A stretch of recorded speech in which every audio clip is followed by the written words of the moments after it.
1. Captain Tag Brewer traced his fingers over the polyglass of the cylindrical suspension chamber. It was warm to the touch. A throbbing yellow glow emanated from the chamber, like sunlight dancing across his skin. Inside, a human floated, naked and inert. Tubes coiled around the man's body like overgrown mechanical vines, continuously pumping oxygen and nutrients in while removing carbon dioxide and waste. "We'll save you," Tag said. He pulled his fingers away from the warm polyglass and then began walking down a row of similar chambers. Each was identical in construction, all containing people stolen from their lives and deposited into an alien ship. Where did the collectors get all these people? Lieutenant Sofia Vasquez asked, shadowing Tag. "I'd love to know," Tag said. They paused near a woman's chamber. She had the kind of wrinkles on her face that made it look like she'd spent her whole life smiling. Tag wondered if she would ever smile again. Hundreds of people, just like these, had been found on Dawn of Glory, the ship that Tag and his crew had stolen from a lone collector colonizer named Ezekiel. The gigantic ship had been a factory of nanotechnology and murderous bots. They'd barely escaped alive. The collectors, or post-humans, were a strange breed. They were descended from humans who had genetically engineered themselves in a series of twisted experiments. These modifications were based on various species they had abducted and then conquered across the known universe. Ezekiel, the lone collector Tag had confronted and defeated, had said the post-human mission was to protect the human race by engineering their own superiority. Their appetite for rapid advancement had been sparked by an encounter with a strange and unexplainable alien race that had struck like lightning bolts in a human ship, the UNS Hope.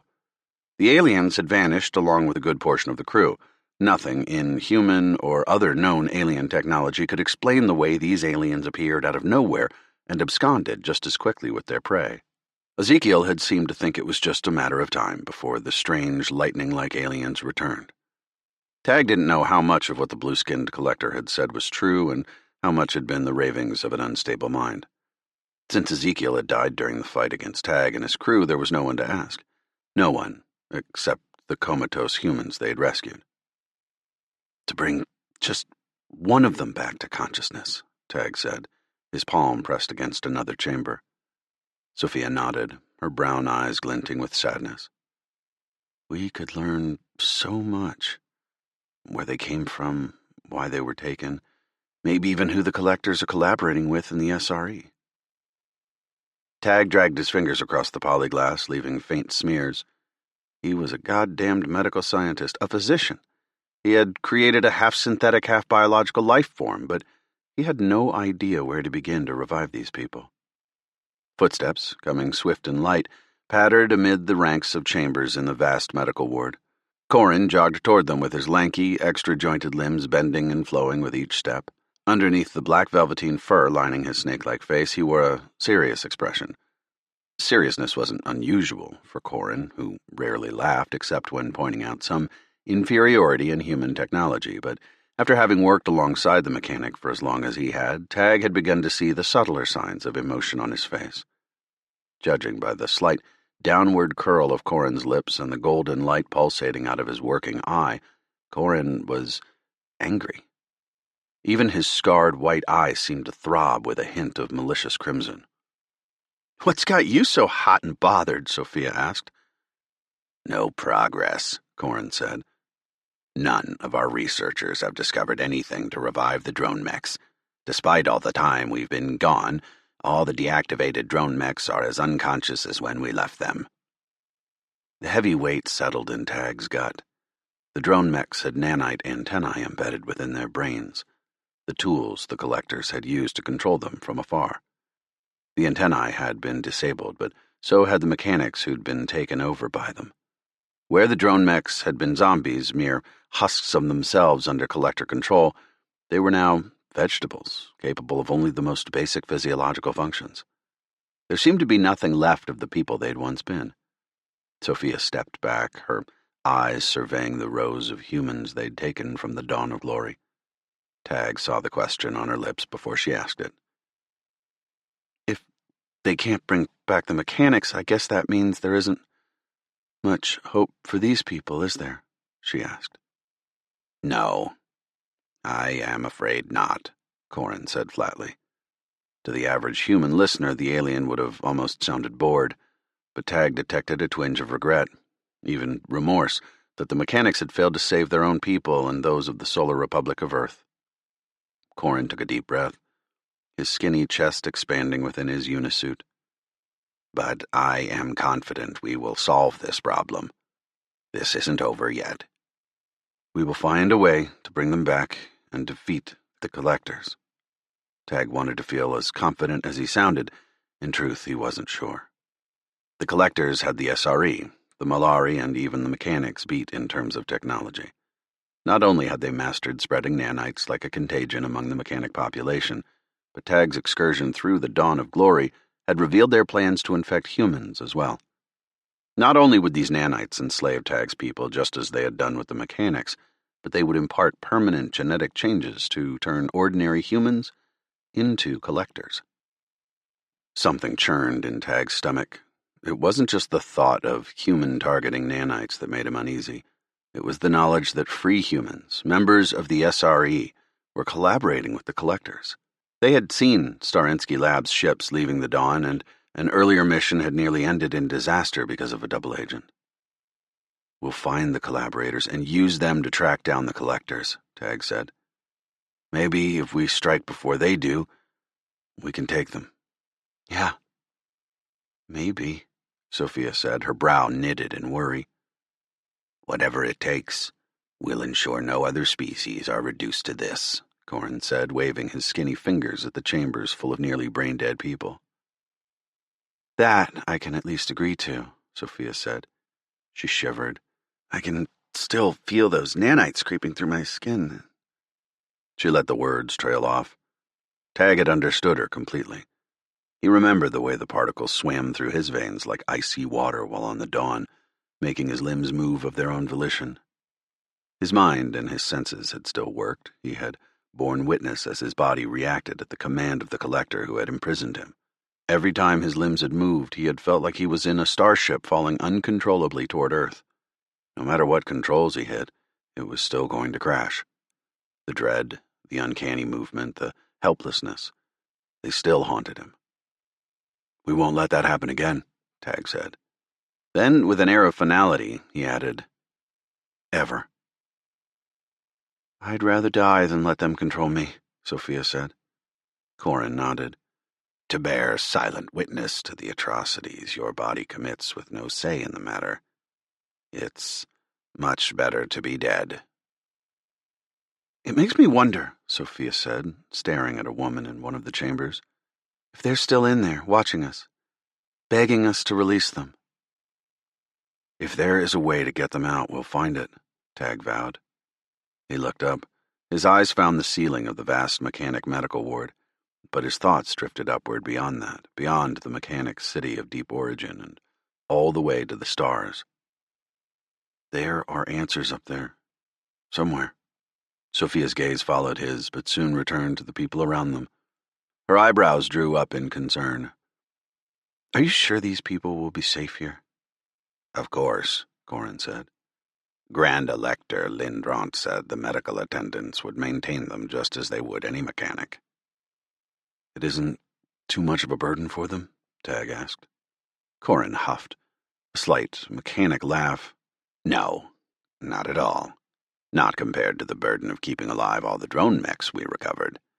The humans are barely, to borrow one of your expressions, a drop in the bucket. The mechanic's word was as good as any legal contract. They would honor their promises to their own detriment. They walked out of the medical ward and onto the street. It was filled with transport pods and pedestrian traffic flowing in a frenetic dance. Although it appeared to be midday, almost all the light bathing the vast city was artificial. Deep Origin was far enough underwater that little sunlight pierced the massive polyglass dome that protected the city from the crushing pressure of the ocean around it. A shudder passed through Tag's spine. I'm not sure I'll ever get used to walking around with an ocean a few cracks away from crushing me. Yet, you apparently have no problem sending us hurtling through space to fight aliens with god complexes, Sophia said with a smirk. Corin pretended to be outraged. You don't trust mechanic engineering. It is, after all, far advanced compared to Philistine human technology, Sophia said. You all are amazing gods of machines and computers. Thank you for admitting it, Corin said. Tag grinned as they made their way toward the Mechanic Enclave's government buildings complex. Even when faced with odds that would make a gambling addict think twice, his team shared a camaraderie that would make the coach of any professional turbo team jealous. A warmth spread through his chest as he took the stairs up to the main hall of the Makara National Gathering building. Soon, he would have another meeting with the leader of the Mechanic Enclave. A one-on-one meeting, casual by mechanic standards. He was going to beseech Grand Elector Lindrant once more for aid to the SRE. Humans and mechanics needed to stand united. It was the only way they would survive against the collectors. The clatter of metal against stone drew his attention. Alpha was sprinting down the stairs toward them. Her countenance was as stoic as ever, given her droid chassis, but her words carried the weight of her worry. "Captain," she said, "the Mechanic Enclave Council has just begun. They request your presence." Tag frowned. That wasn't in the plans. Lindrant had promised him a closed meeting without the Council or their military advisors. "When do they need me?" Tag asked. "Immediately," Alpha said. Chapter 2. Tag jogged up the stairs to the Mechanic Enclave Council's meeting chamber, his crew following. The mechanic soldiers on guard outside the chamber opened the anteroom doors. He walked through, but the soldiers blocked the rest of his crew, including Corin, from entering. Tag looked at the mechanic guard staring down at him. "My crew has every right to be here with me." "The Council requests only your presence," the mechanic replied, his grip tightening around his pulse rifle. "No one else." "That's fine," Sophia said, stepping back. "We'll wait out here.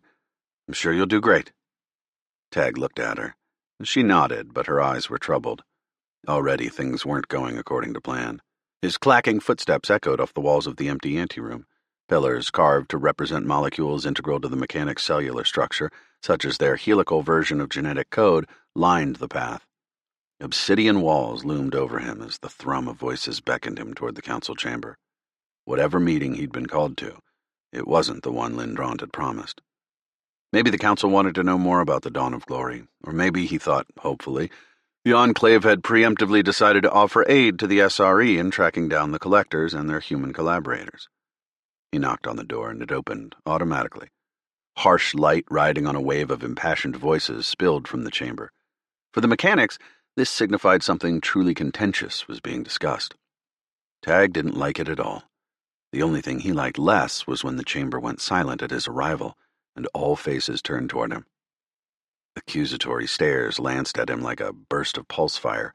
It was as if he were a child who had just walked into an argument between his parents, and he was the cause. He searched for a familiar face. Grand Elector Lindrant motioned at an empty seat, but she looked neither pleased nor angry to see him.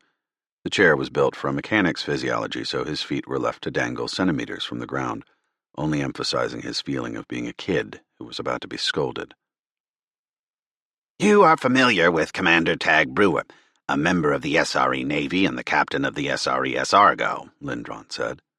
A chorus of mumbled assent tickled the air.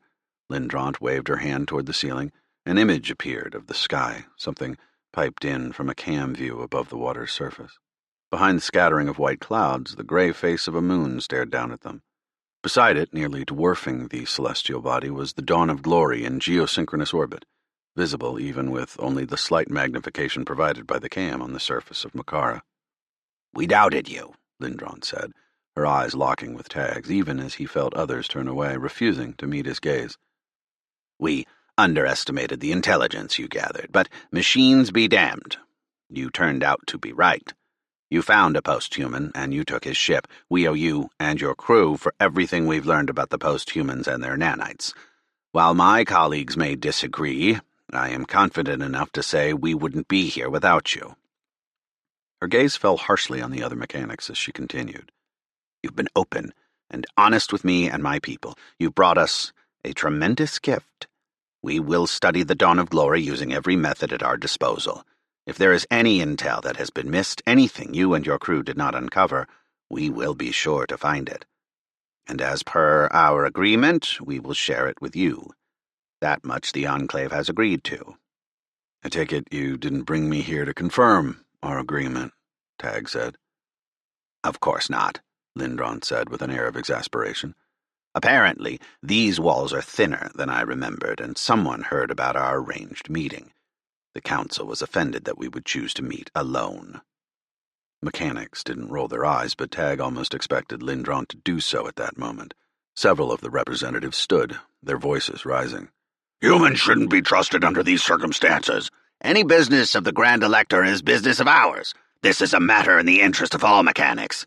Other such objections filled the air until Lindron raised a fist to silence them. Your objections have already been heard and answered. There is no need to act like a petulant swarm of dragon here.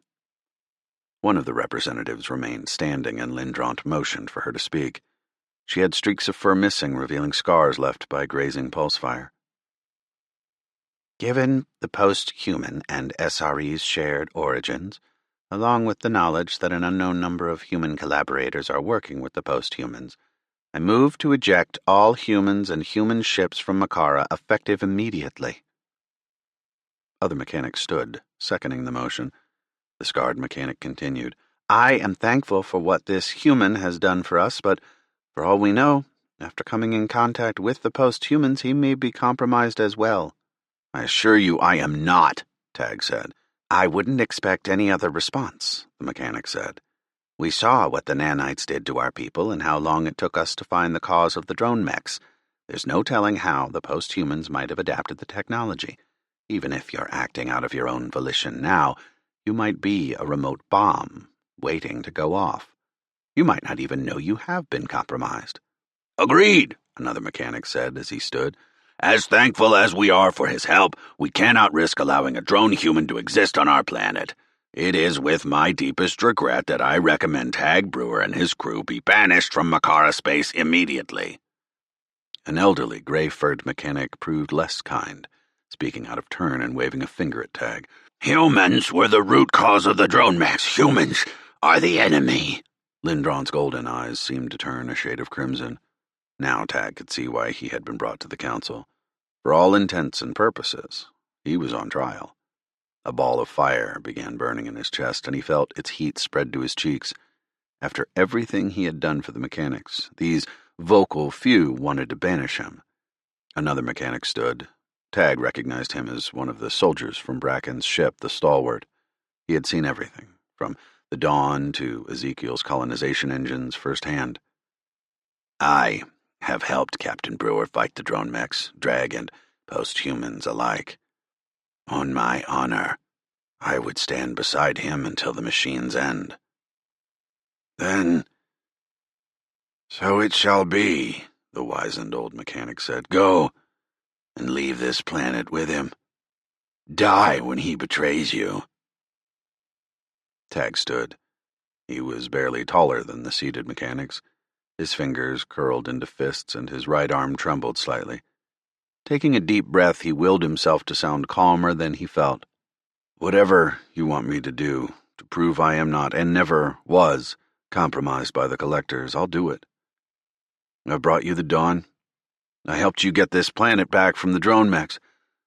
All I want is to stop the collectors and their conquest over your people and mine. The elderly mechanic huffed. Murmurs and whispers flitted through the council chamber. Look, Tag said, the collectors will continue colonizing the galaxy. Makara will not be spared when they return.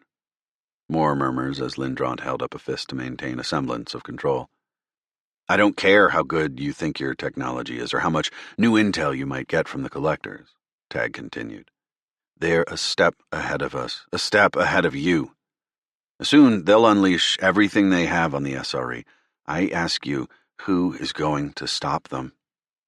Do any of your trade partners have the military might to deal with a race who can build ships like the Dawn? Do any of the races who have fled mechanic space have the technological acumen to combat the nanites alone? Tag let his words ride on the air for several moments, looking meaningfully at the mechanics.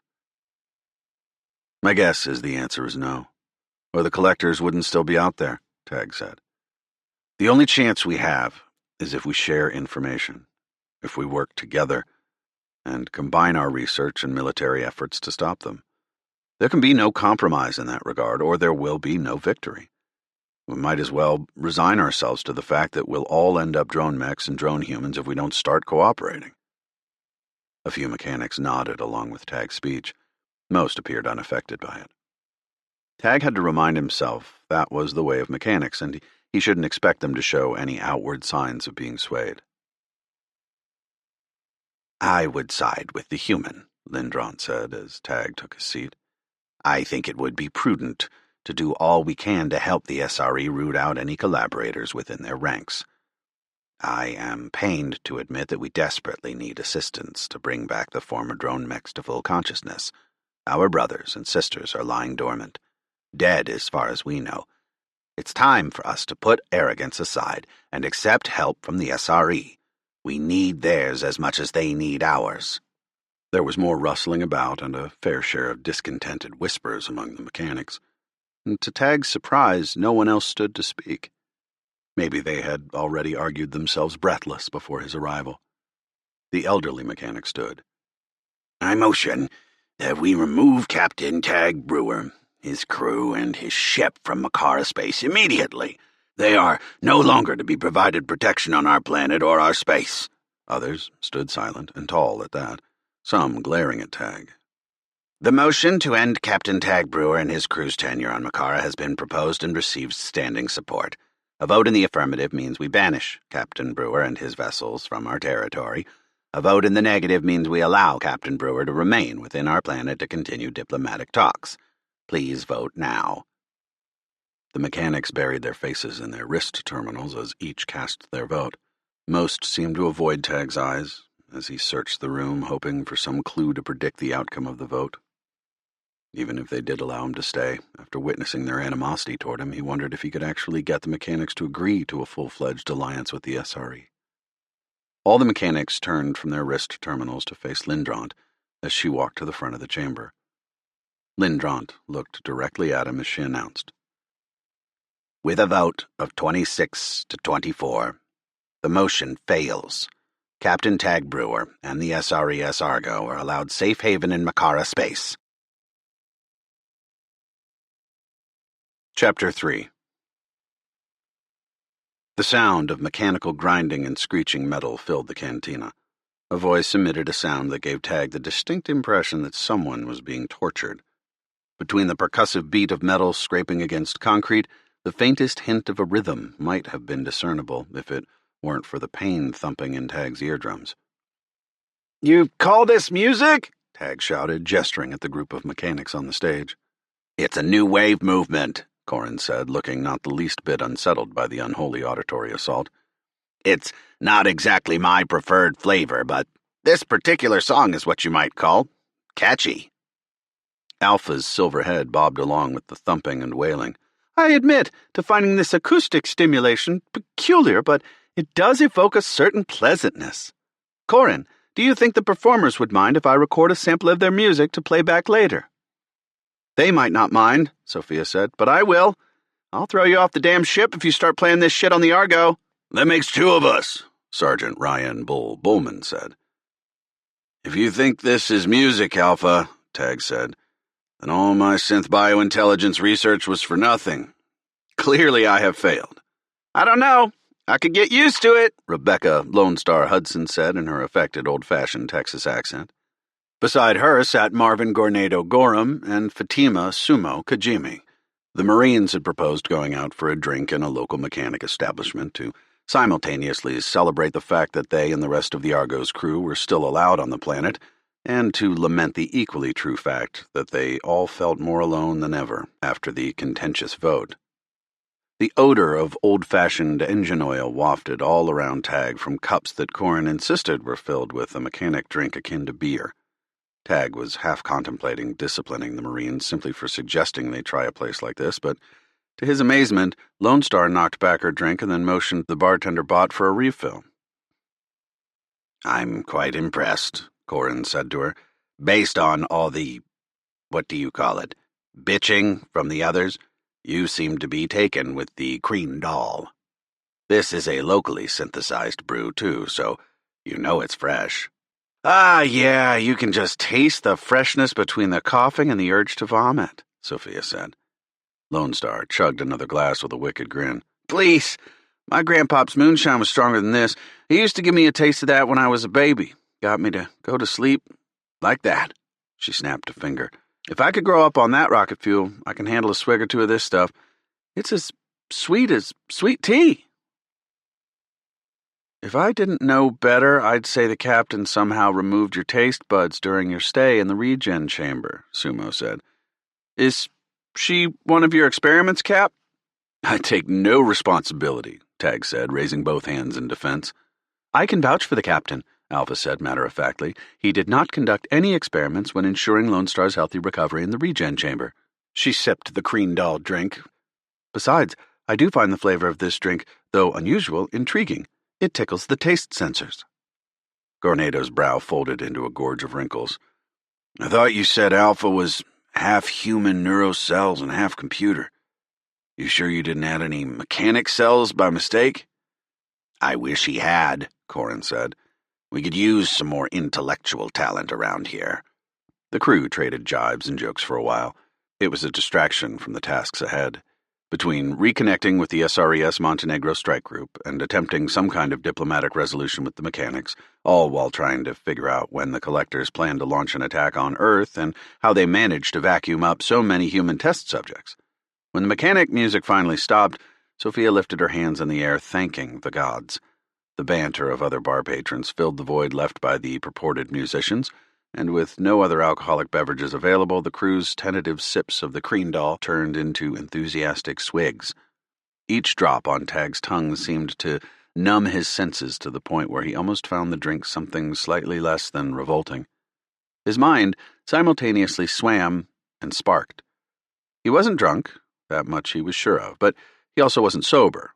Instead, the world seemed brighter. The obsidian walls of the mechanic's bar were lit up in an array of colors, as if every shade of black and gray had suddenly adopted its own unique and boisterous personality. A litany of voices arose, almost as if at once in Tag's mind.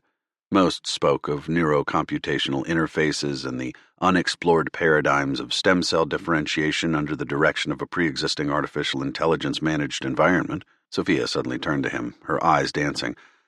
I feel like if I went back to Eta 5, I could speak the Forinth language fluently. I've just thought of the perfect algorithm to determine the proper Forinth and native species population within the Forest of Light to maximize resource utilization while minimizing overall depletion. Hey, Lone Star said.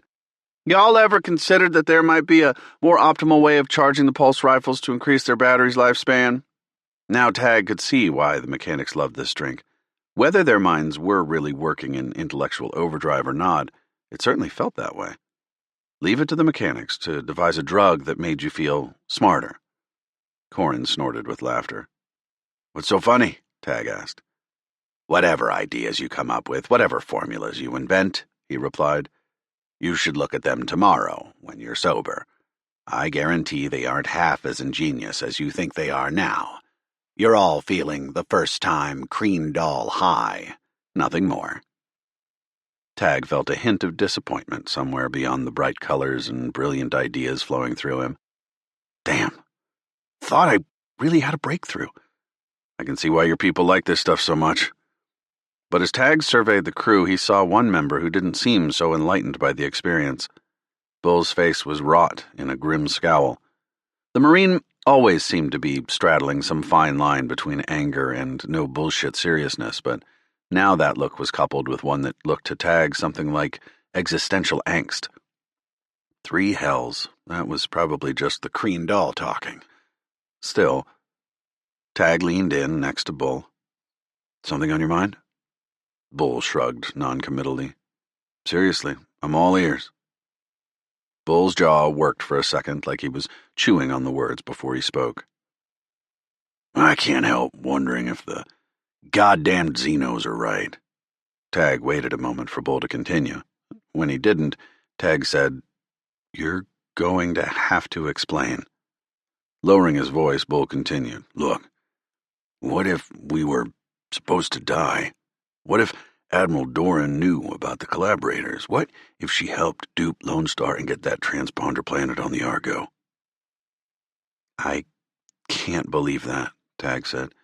The Admiral seemed as shocked as everybody else by the drone mech attack. If the whole fleet was working with the collectors, why would they send those drone mech ships to obliterate the Montenegro? I don't know, Bull said. Then again, I can't explain half the things that have happened to us. Shit's fucked, Captain. Shit's fucked. The Marine looked up at Tag. Dark bags hung under his bloodshot eyes. I can't shake the feeling that me and the Marines were thrown out like trash to die. We're cannon fodder, dispensable, talentless. Why do you say that? Tag asked. I've seen what you and your squad have done, fighting the collectors, regenerating bots, and dealing with hordes of drone mechs. Dispensable and talentless are not the words I'd use to describe any of you. Bull shook his head. I sometimes forget you spent your career on a science vessel before all of this. Yeah, that's true, Tag said hesitantly. But I don't follow. The Marines you worked with were all on glorified guard duty. They had what we call the Daisy Patrol, and their jobs weren't any more difficult or dangerous than walking through a park and picking flowers. Bull held a hand to his chest. Those of us in the defense and attack strike groups were trained and primed for combat. We're supposed to be the most battle-hardened of the Marines. Supposed to be? I'd never admit it to these guys, but we weren't exactly the cream of the crop. How do you figure? Tag asked. Bull hesitated, staring down into his mostly empty cup before signaling for another. My next assignment was at the Fortico Marine Training Base on Luna. From what I remember, only the best teach there. Sounds like an honor. Yeah, Bull said. That might be true, but I wasn't going to teach. I was going to be a goddamned admin somewhere, a wrist terminal button puncher. That's where they shove those of us who can't make it out here any longer. They can't force us to retire, but they can bore us out of our minds until we quit. Tag was silent for a beat. So, you think the Admiral believed you'd fail to protect us and was purposefully sabotaging our mission? That about sums it up. I can't believe Admiral Doran would just set you or us up like that, Tag said. It's crazy. Think about it. Even after the drone mech attack, she sent the Argo out alone. Because every other ship in the strike group was barely operable, and besides, the Argo was sent out on its own originally. Captain Weber was supposed to complete his attack by himself. It was a covert op. That's how these things work.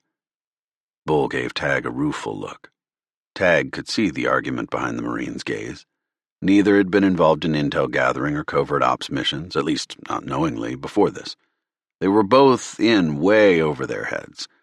Tag wondered whether he was trying to convince Bull or himself as he pressed on.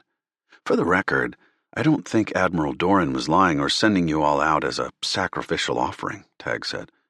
All the same, I don't know who else we can trust in the SRE. We're running low on allies, but we can't just let humanity twist in the wind. We need to get out information to the right people. At first, Tag expected Bull to disagree. Instead, he said, You're right. I doubted you in the beginning, but you're okay, Cap. Even when you don't know what you're doing, you damn well try to do the right thing. For all we know, the SRE is full of collaborators, but we do owe humanity the favor of knowing there's a bunch of freaks out there looking to enslave them all with nanites. Tag imagined his father in an Earth nursing home, completely unaware of everything that had transpired while his son had been traveling among the stars. How many other people would be unaware of the threat the collectors posed until the day the posthumans decided Earth was finally ripe for the taking? Whatever the SRE decides to do, we owe it to humanity to do whatever we can to stop the collectors, Tag said. I'll drink to that. Bull raised his glass and Tag tapped it with his own. He gagged down another mouthful of the bitter concoction before setting the glass down. The screech of instruments warming up told him the mechanic band was about to perform again. Soon their conversation would be lost in the mating calls of air cars and the pained screams of battle cruisers that passed for mechanic music. Just got one more question for you, Cap, Bull said. Say the SRE is corrupt past the point of redemption. We'll pretty well be screwed.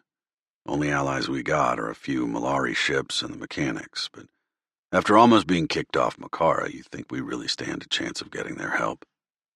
Tag took another sip of the Kreen Dahl. I won't take no for an answer. Bull smiled. It was almost unnerving on the Marine's usually grim face. That's what I like to hear. Tag opened his mouth to respond, but his words were lost in a storm of ear-grating, screeching metal. At first, he assumed the band had launched into the opening song of their next set, but a mechanic near him jumped, her eyes wide and searching the room. Others threw themselves under tables and yelled in alarm. Corin knocked his stool back as his hand shot toward his holstered pulse pistol. Before Tag could ask Corin what was going on, the roar of alarms blasted through the city. Chapter 4. Get to the Argo! Tag bellowed. He had no idea what was going on, but he'd rather face it in the ship than on foot. The crew joined him as he charged out of the bar. Transport pods whooshed around them, but soon even the pods' automated paths were blocked by the roadways clotted by mechanics running for safety. The undersea cities of the mechanics had been built with a network of shelters. They were designed to protect citizens in case the multi-layered polyglass bubbles keeping the water out became compromised. Never in mechanic history had a single bubble city failed. Tag prayed to the gods that record would remain untarnished. He dodged a mechanic running with 2 children under his arms, and another helping along one hobbled by age. With his wrist terminal, he called up his closest ally in the mechanic enclave outside Corin. Bracken, Tag said. What's going on? Her face appeared on his screen. Behind her, he saw a scene no less chaotic than the one he was experiencing. We've got drone mech ships incoming, the captain said. The gravwave generator at the Lackland Institute was supposed to protect Makara and its entire solar system from drone mechs by blocking all signals to their nanite antennae. They shouldn't have been able to so much as walk, much less launch an attack on the planet. What? How? We aren't sure yet. The Grand Elector has ordered all ships to report in. I'm taking the stalwart up. Count us in, Tag said before signing off. The darkness of simulated night in the city had already been broken by the glare of emergency lights, but something from above glared even brighter. A flash of blood red followed by a streak of orange and brilliant blue. Tag's heart beat faster than a ship booming into hyperspace. He recognized those lights. A ship's just been destroyed, Sumo cried out. Drone mech or free mechanic, Tag couldn't say. The explosion had been much too close to deep origin for Tag's comfort. The resulting shockwaves tore through the surrounding water, marked by a plume of white bubbles that slammed against the outer dome. The whole city shook. Glass shattered somewhere near them, raining down like miniature knives. Screams filled the artificial night. Come on, he yelled. We've got to help. They ran for the Argo, churned on by the panic of the crowd and another booming explosion overhead. The ground trembled, knocking Tag off his feet. He stumbled, catching himself with his hands, and pain radiated through his bones before the surging adrenaline masked it. He heard more shrieks and the boom of another small explosion bursting from a building nearby. Smoke and debris filled the air in a rolling cloud that rumbled toward Tag and his crew. As the dust settled, Tag looked up to see the first spiderweb of cracks spreading across the outer layer of the polyglass dome. No, Corin said. By the machines, no! More brilliant flashes of orange and blue and red streaked through the water. Soon those were lost as the crew barreled into the ship bay. Nearby, mechanic crewmen streamed to their own ships, and the steady blast of impellers warmed the air around the bay as ship after ship took off to join the ongoing battle. The gleaming curves of the Argo appeared before them, and Tag's vision became tunneled as he focused on the ship. He sprinted into the waiting maw of the cargo bay. His crew didn't need any commands to know exactly what to do. While the Marines split off to their crash couches below deck, Tag led the bridge crew up the ladders into their positions. He jumped into the captain's station. There was a yowl and a sudden sharp pain in his backside. Damn it, Lucky! Tag yelled at the 6-legged cat-like creature in his crash couch, her favorite resting spot when he wasn't around. Go to your cage! The Rizar looked up at him with green eyes, round and wide, like she was begging to stay and help them. Go on! She slunk away, smart enough to understand he meant business, and Tag settled into his seat. His fingers danced across his terminal as Sophia engaged manual control of the Argo and Alpha initiated power flow to the engines. Corin had all the weapons charging and ready to go before Tag even gave the command for them to lift off. "Energy shields are at 100% and all impellers are online," Alpha said. "Sophia, take her up," Tag commanded. The roar of the impellers shook through the bulkhead as the Argo rocketed up toward the first open port. An enormous crash sounded behind them as the first lock closed. Water filled the massive chamber, equalizing the pressure. Another hatch released them into the ocean. "All shields up," Tag roared. "Contacts!" "Searching, Captain," Alpha reported. A hollow map appeared in the middle of the bridge as she scanned the waters around them. Tag didn't need the Argo's computer system or the hollow to know they had just injected themselves into the middle of a chaotic battle. Husks of broken mechanic ships drifted toward the seafloor, joining those already resting amid the sand and rock like long-abandoned shipwrecks. Bubbles streamed from some, and jets of plasma glowed from others. Tag's stomach lurched as he recognized debris floating through carnage that didn't belong to the ships. Mechanic bodies.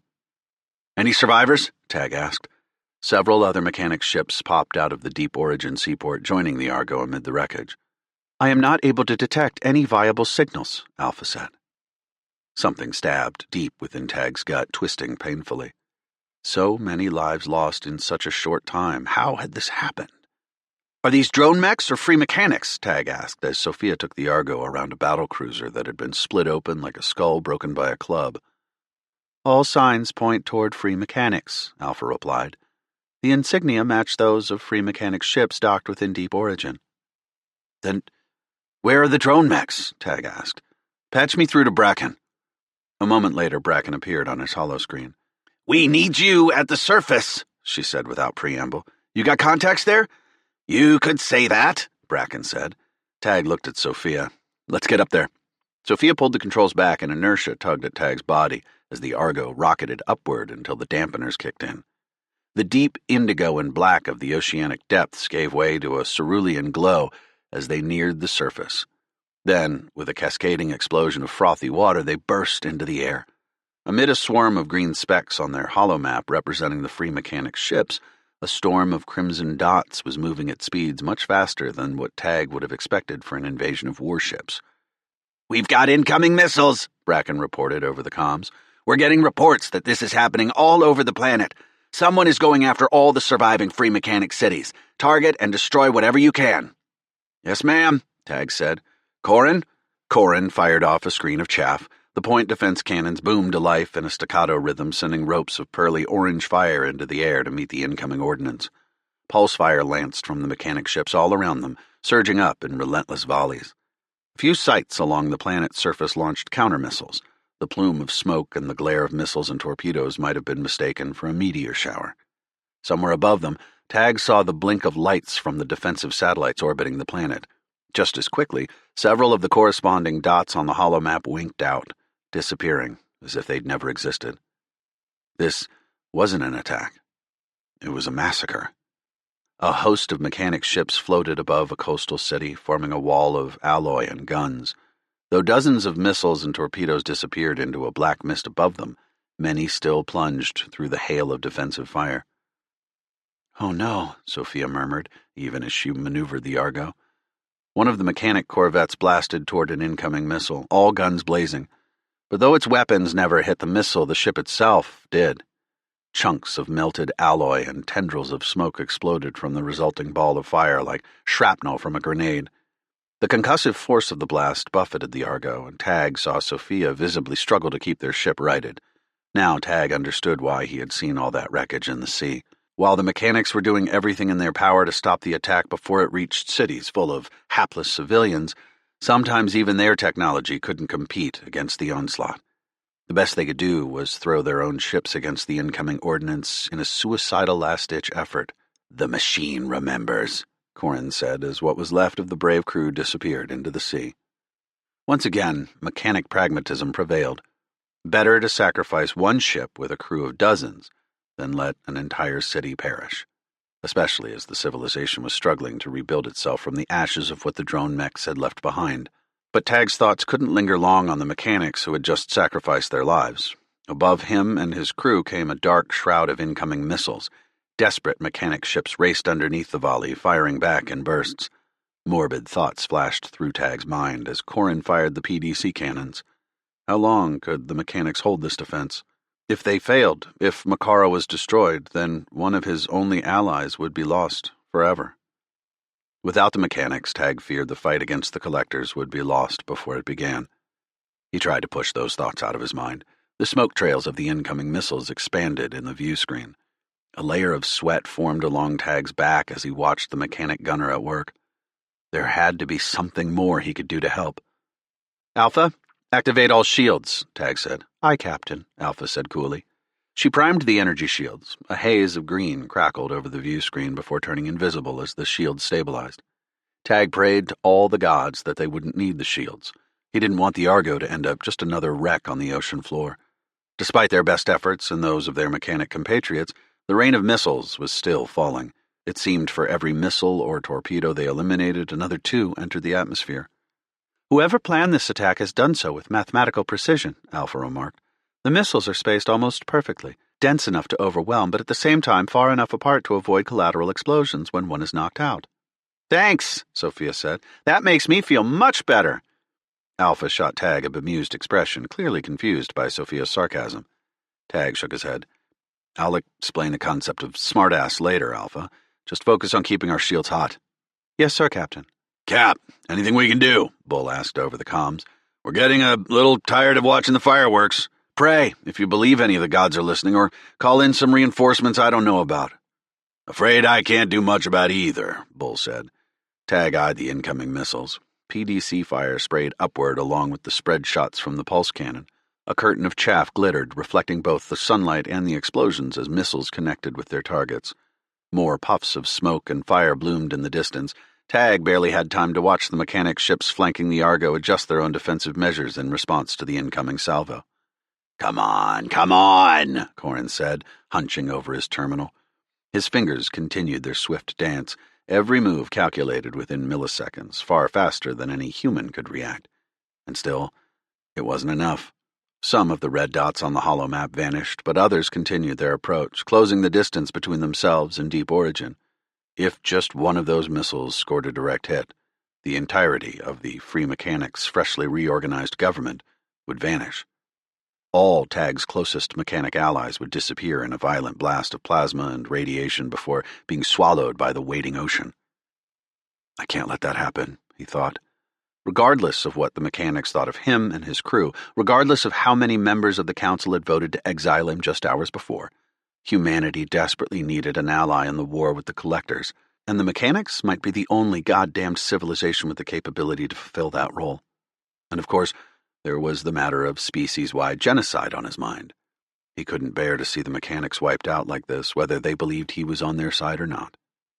Alarms suddenly blared across the deck, and crimson emergency lights flashed their violent glare. One of the missiles had separated from the pack. Corin readjusted his fire to target it, then launched a bevy of the Argo's own torpedoes in a desperate effort to intercept. The missile had plummeted past several of the mechanics' ships, narrowly missing one and skimming the energy shields of another. Now the only thing standing between it and the dome protecting Deep Origin was the Argo. Tag took a precious second to consider the irony. If a handful of the council had voted differently that morning, Tag wouldn't be here to issue the order that would doom his crew but save Deep Origin.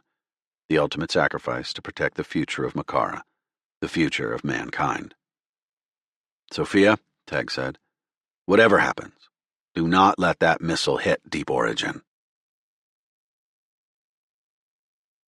Chapter 5. "There are some kind of jamming signals preventing the computer from auto-locking onto the target," Corin said as he tried to take out the missile with more PDC fire. "Alpha, can you work around it?" Tag asked. "I will make an attempt," she said.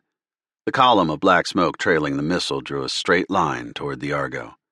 "I am finding it difficult to decode the interfering signals," Alpha said in her usual droid-calm tone despite the imminent danger they faced.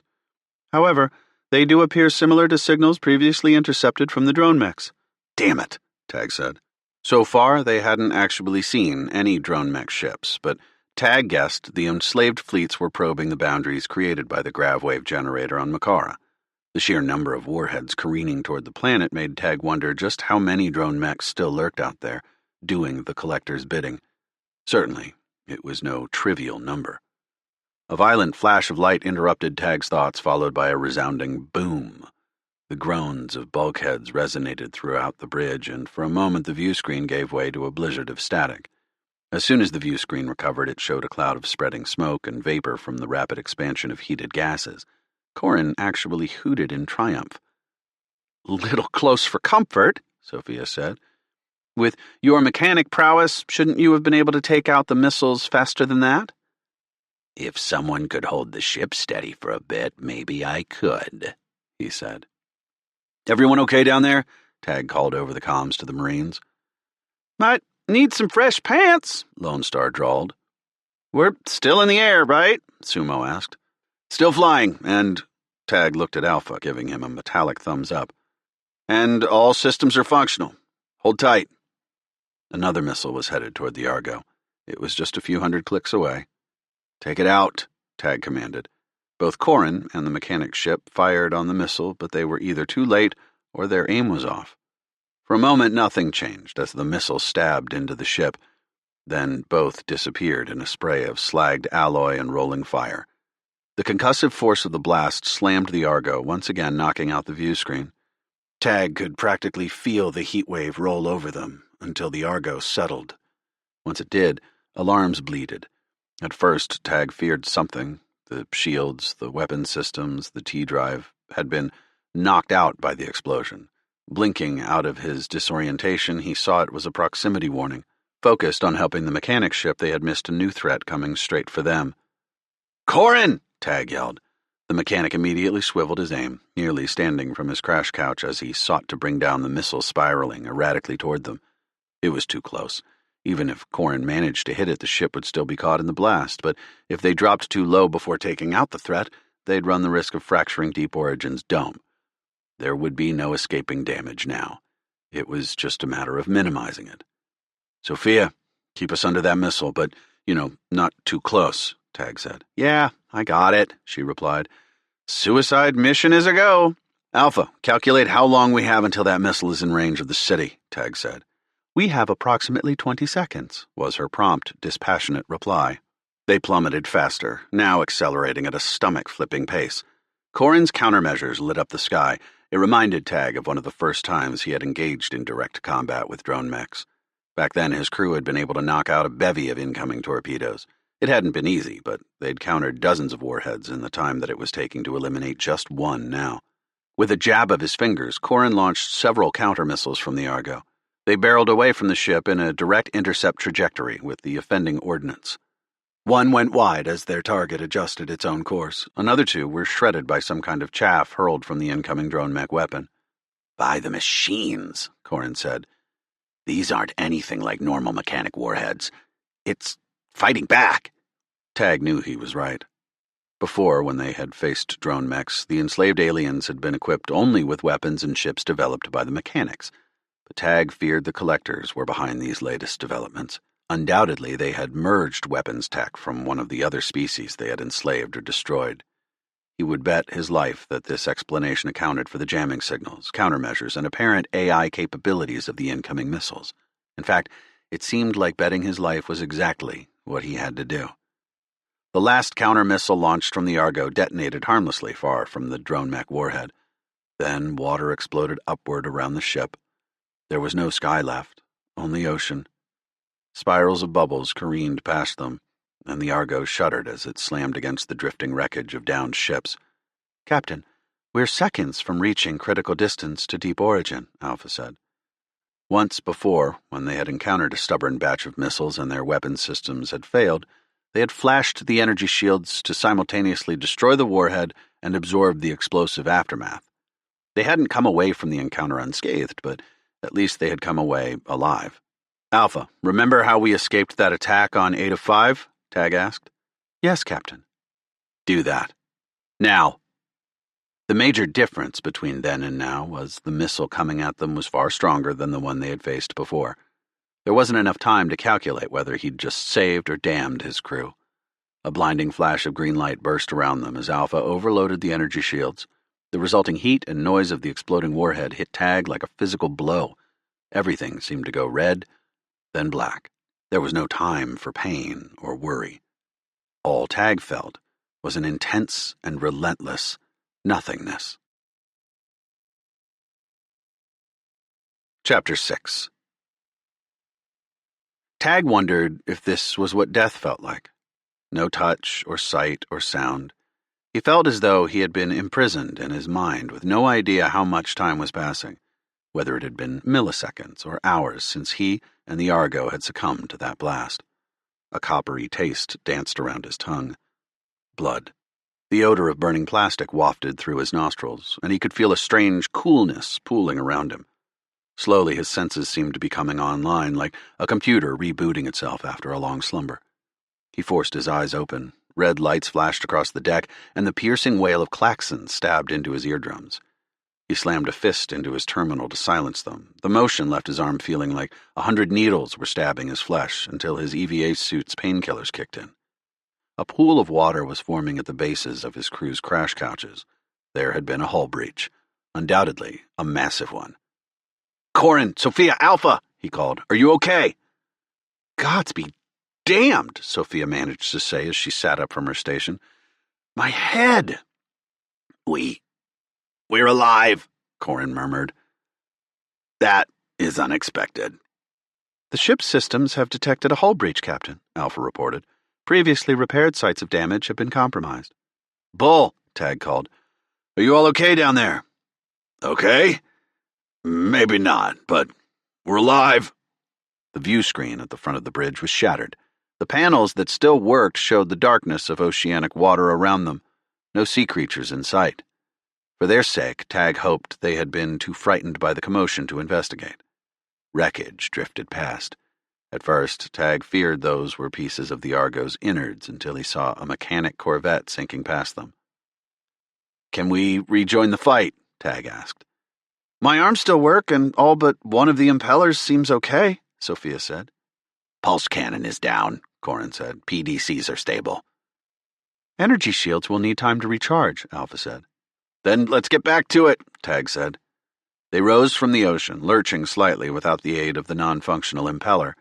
All across the sky, the fireworks of incoming missiles and countermeasures continued, maintaining a heated rhythm of explosions both near and distant. And though the battle against their unseen foes still raged, he saw fewer contacts on the holomap. Maybe, just maybe, the salvos of missiles and torpedoes were dwindling. Maybe an end was in sight. Something burned into the atmosphere. This time Tag could clearly see it was too large to be another missile. It fractured, leaving a wake of smaller pieces careening toward the planet's surface. Another space station had been wrecked and was breaking apart as it tore through Makara atmosphere. Most of the Makara's planetary defenses had been shredded, but when Tag looked up, he saw one object still in orbit. The Dawn of Glory was unharmed, hanging in the sky like a second moon above Makara. Tag realized what had sparked the violent attack on the planet. It wasn't the fact that Makara had been retaken by the free mechanics. The collectors likely couldn't care less about them as long as they weren't causing trouble. No. They wanted their ship back. By the gods, what have I done? He had thought he had been handing the mechanics a tremendous victory by bringing the Dawn back to Makara. He may have unwittingly led to their destruction by drawing the collectors there instead. "Sophia, we need to get to the Dawn," Tag said. "Captain?" she asked. "Now!" They blasted past the ranks of mechanics still desperately fending off the missile salvos. Pulse fire and other countermeasures seared the air around them. The soft blue of the sky gave way to the darkness of star-studded space. More crimson specks sparked across their holomap, indicating another wave of long-range missiles. It was all a distraction. At least, that's what Tag hoped. Otherwise, he would look like the worst of deserters, abandoning the mechanics in this crucial moment. "Everyone down there, keep your EVA suits on," Tag said. "We're leaving the atmosphere." With the hull breached, the water still sloshing around the deck began boiling away in the vacuum of space.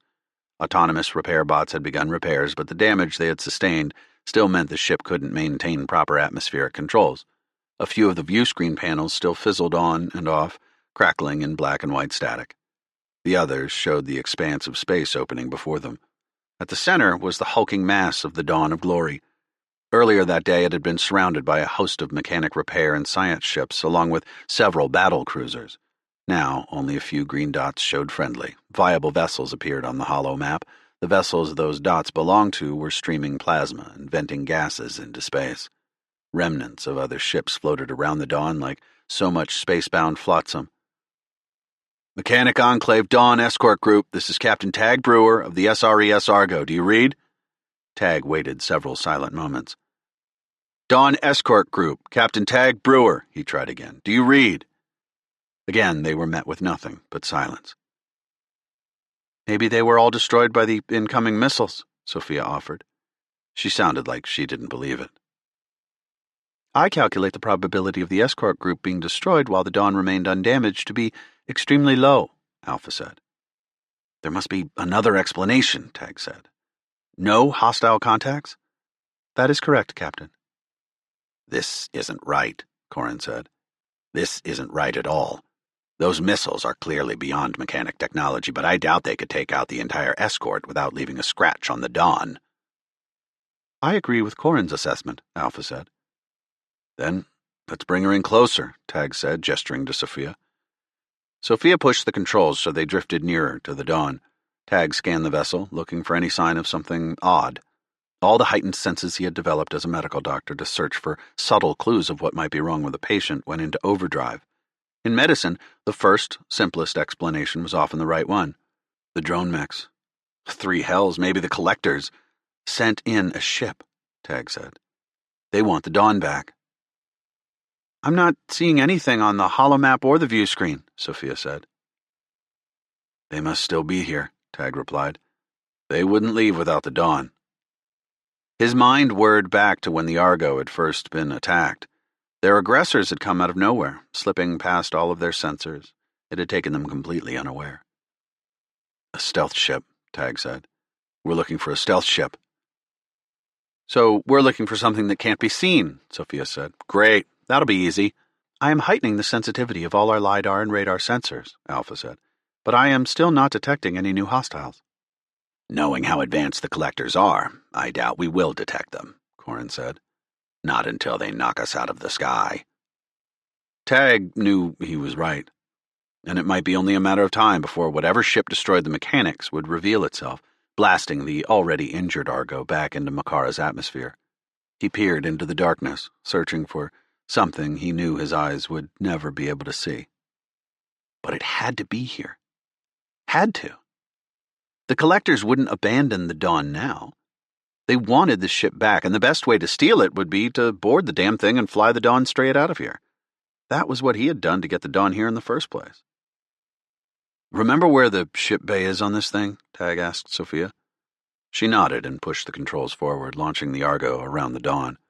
They soon found themselves in the shadow of the giant ship. Still not reading anything? Tag asked Alpha. Negative, Captain, she said. Tag searched the damaged view screens for any sign of movement near the ship bay. Maintain energy shields, he said. I don't want to go down like those mechanics. Surely, if there was a stealth ship here, they had already noticed the Argo. The hull breaches leaking heat, they would be easily identified on all spectrums of LiDAR and radar. Maybe the stealth ship didn't judge them to be much of a threat, or the infiltration crew figured they were about to succeed anyway and weren't bothering to fire. Tag would prove them wrong on both counts. Captain, Alpha said, her eyes on a magnified view of the ship bay, I've identified movement. The ship bay hatch began shuttering open, dilating to allow something in. Then he saw it. There, Tag said, pointing at the view screen. A slight shimmer in the darkness. That's got to be our target. Open fire? Corin asked. Thinking better of it, Tag held up a hand. Hold on. Maybe I've got this wrong. This might be one of Lindroth's covert groups protecting the Dawn. Doubtful, Sophia said. I know, Tag replied. But we're already in hot water with the mechanics. Imagine if we open fire on one of their ships. Unknown ship boarding the Dawn. Please identify yourselves. Tag sent the message over all communication bands. When, as expected, he received no response, he tried again. This time he got an answer. Lancing blasts of pulse fire shredded the space between the stealth ship and the Argo, crackling against their energy shields. Shields are at 6%, Captain, Alpha declared. Evasive maneuvers, Tag yelled. Sophia pulled the Argo away as another volley of fire careened toward them, nearly finishing the job. The ship was still invisible, their cloaks holding even under the intense energy output of their cannons, but merely firing was enough to confirm their position. "Corin," Tag said, "return fire." The Argo lashed out with Gauss and pulse cannons, following the time-honored strategy of spraying and praying. Tag didn't worry too much about stray rounds cutting into the dawn. It would be like a handful of pebbles being thrown at a boulder. A few lucky shots slammed into the stealth ship's energy shields. The shields sparked with green lightning, outlining the shape of the ship, and Corin intensified his fire. A charged pulse shot from the stealth ship exploded toward the Argo. Judging by the brilliant intensity of the blast, it would take the whole damn ship out, shields and all, leaving nothing but slag. Sophia reacted in time, so the shot grazed the energy shields, but the impact was enough to send the Argo careening sideways. "Shields are gone, Captain," Alpha said. Through the view screen, Tag saw the glow of another charging pulse cannon as it readied itself to unleash a follow-up attack. "It's up to you now, Sophia," Tag said. "Remind me why you're the best pilot in the galaxy." Corin battered the stealth ship with kinetic slugs. If the ship was taking damage, it was impossible to tell.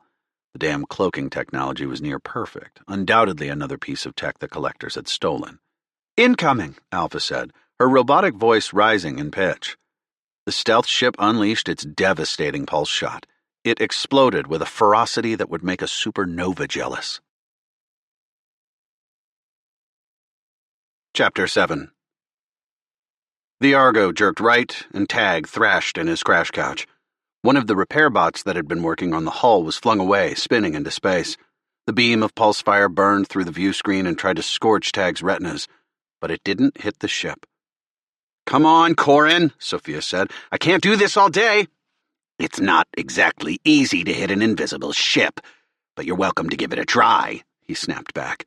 Sweat slicked Tag's palms inside his gloves. Sophia jockeyed the Argo, dodging the stealth ship's blasts, and Alpha toiled over her terminal to bring the energy shields back online. They continued to trade volleys with the stealth ship. At least, Tag figured, as long as the ship was engaged with them, it couldn't unload its crew into the dawn to retake the collector's ship. Tag gestured over his terminal to bring up a channel. "Bracken, do you read?" Bracken's helmeted visage appeared on his holoscreen. "Yes, I'm here. We've got reports that at least 10 cities have been destroyed. The fleet's taking heavy losses. Where are you?" "At the dawn," Tag said. "The collectors are trying to get the dawn back. We're engaged with a stealth ship right now. Could use some help." "Machines be damned," Bracken said.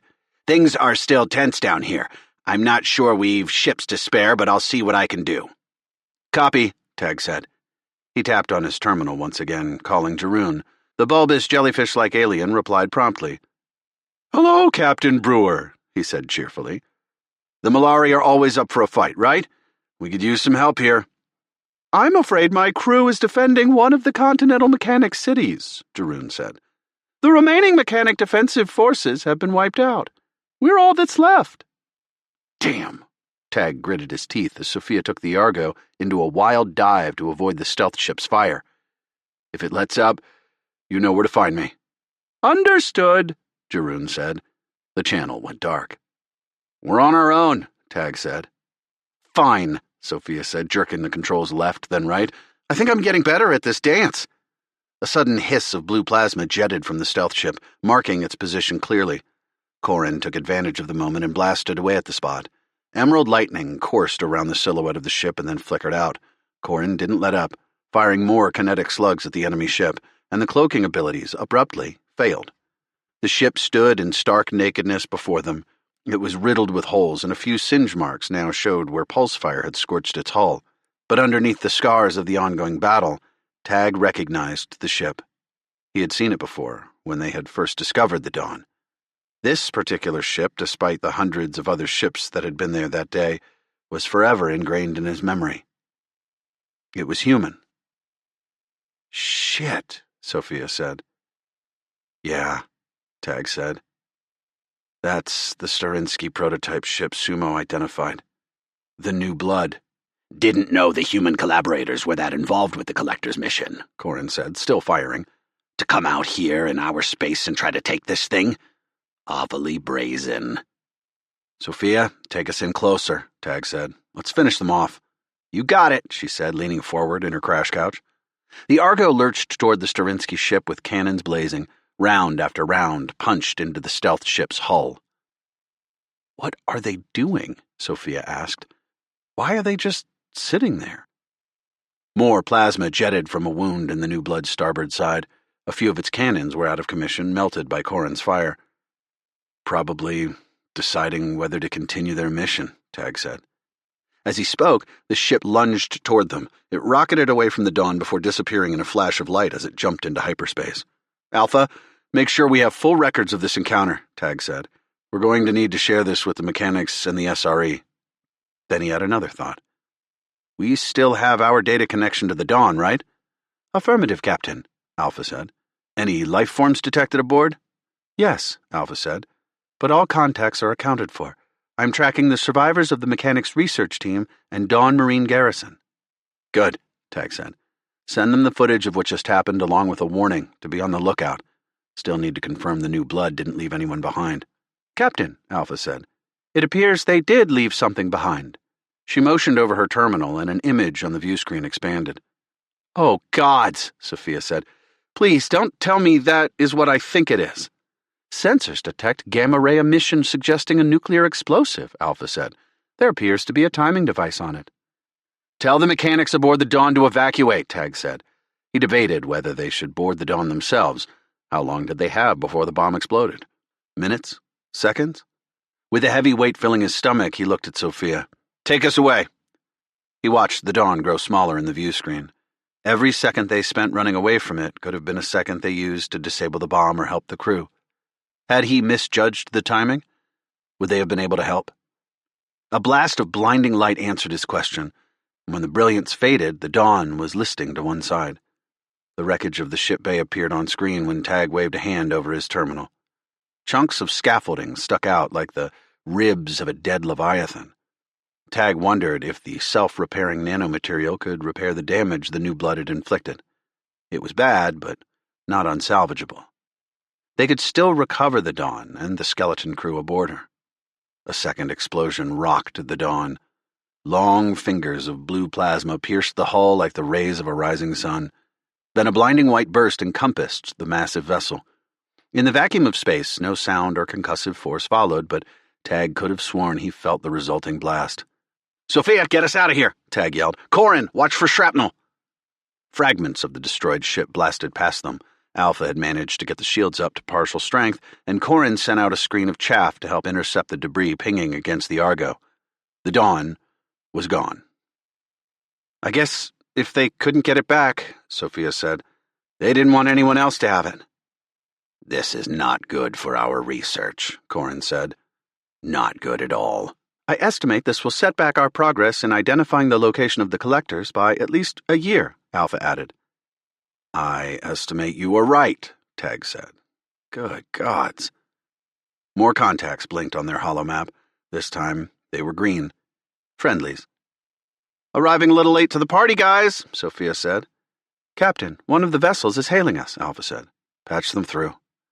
A mechanic appeared on Tag's holo screen, her expression hidden by her orange visor. Bracken. "Captain Brewer, what did you do to the Dawn?" It had taken Tag far too long to convince the first mechanic captain that he and his crew did not single-handedly blow up the Dawn. The rain of missiles had stopped shortly after the Dawn was destroyed, and several more mechanic ships came to investigate the wreckage. The footage of the New Blood engaging in open combat with them before jumping into hyperspace convinced the mechanics to at least let him return to Deep Origin. He had to go through the whole story again with Lindrant, and although she didn't have him hauled off to the stockade, she had warned him not to leave Makara until the Council had a chance to review the footage he had provided.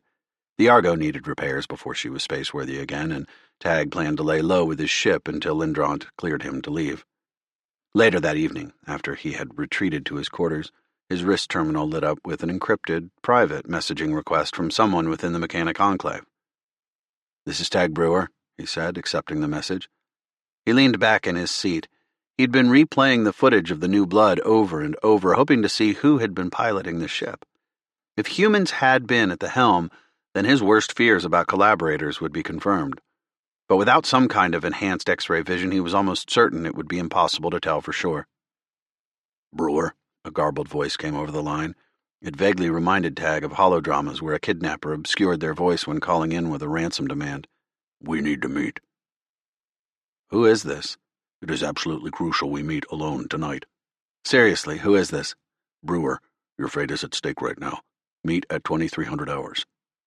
Tag waited a beat, unsure whether to take the voice seriously. Finally, he asked, Where? A favorite resting spot. The transmission ended, with no further explanation. Tag's brow furrowed. He stared at the paused image of the new blood floating in hollow form above his desk.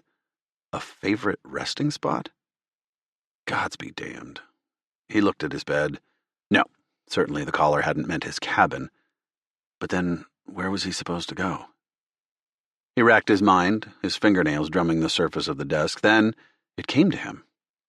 Ever since they had landed on Makara, he had moved his exercise routine outdoors, or at least what counted as the outdoors in the Bubble City.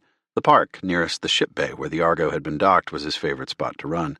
One path, which had become his favorite, led to a small pond with a waterfall, no more than a couple meters tall. Resting in the simulated atmosphere's warmth and soothed by the gurgle of the waterfall, he had taken many a break there to meditate, contemplating the greater purpose of his mission against the collectors. He'd always thought he was alone in the secluded haven. But he must have been wrong. And now he was about to find out who had been secretly following him on Makara. Chapter 8. Tag slipped out of the Argo. While it was technically 2130 hours in the Bubble City, mechanic port workers crawled over the bay like ants.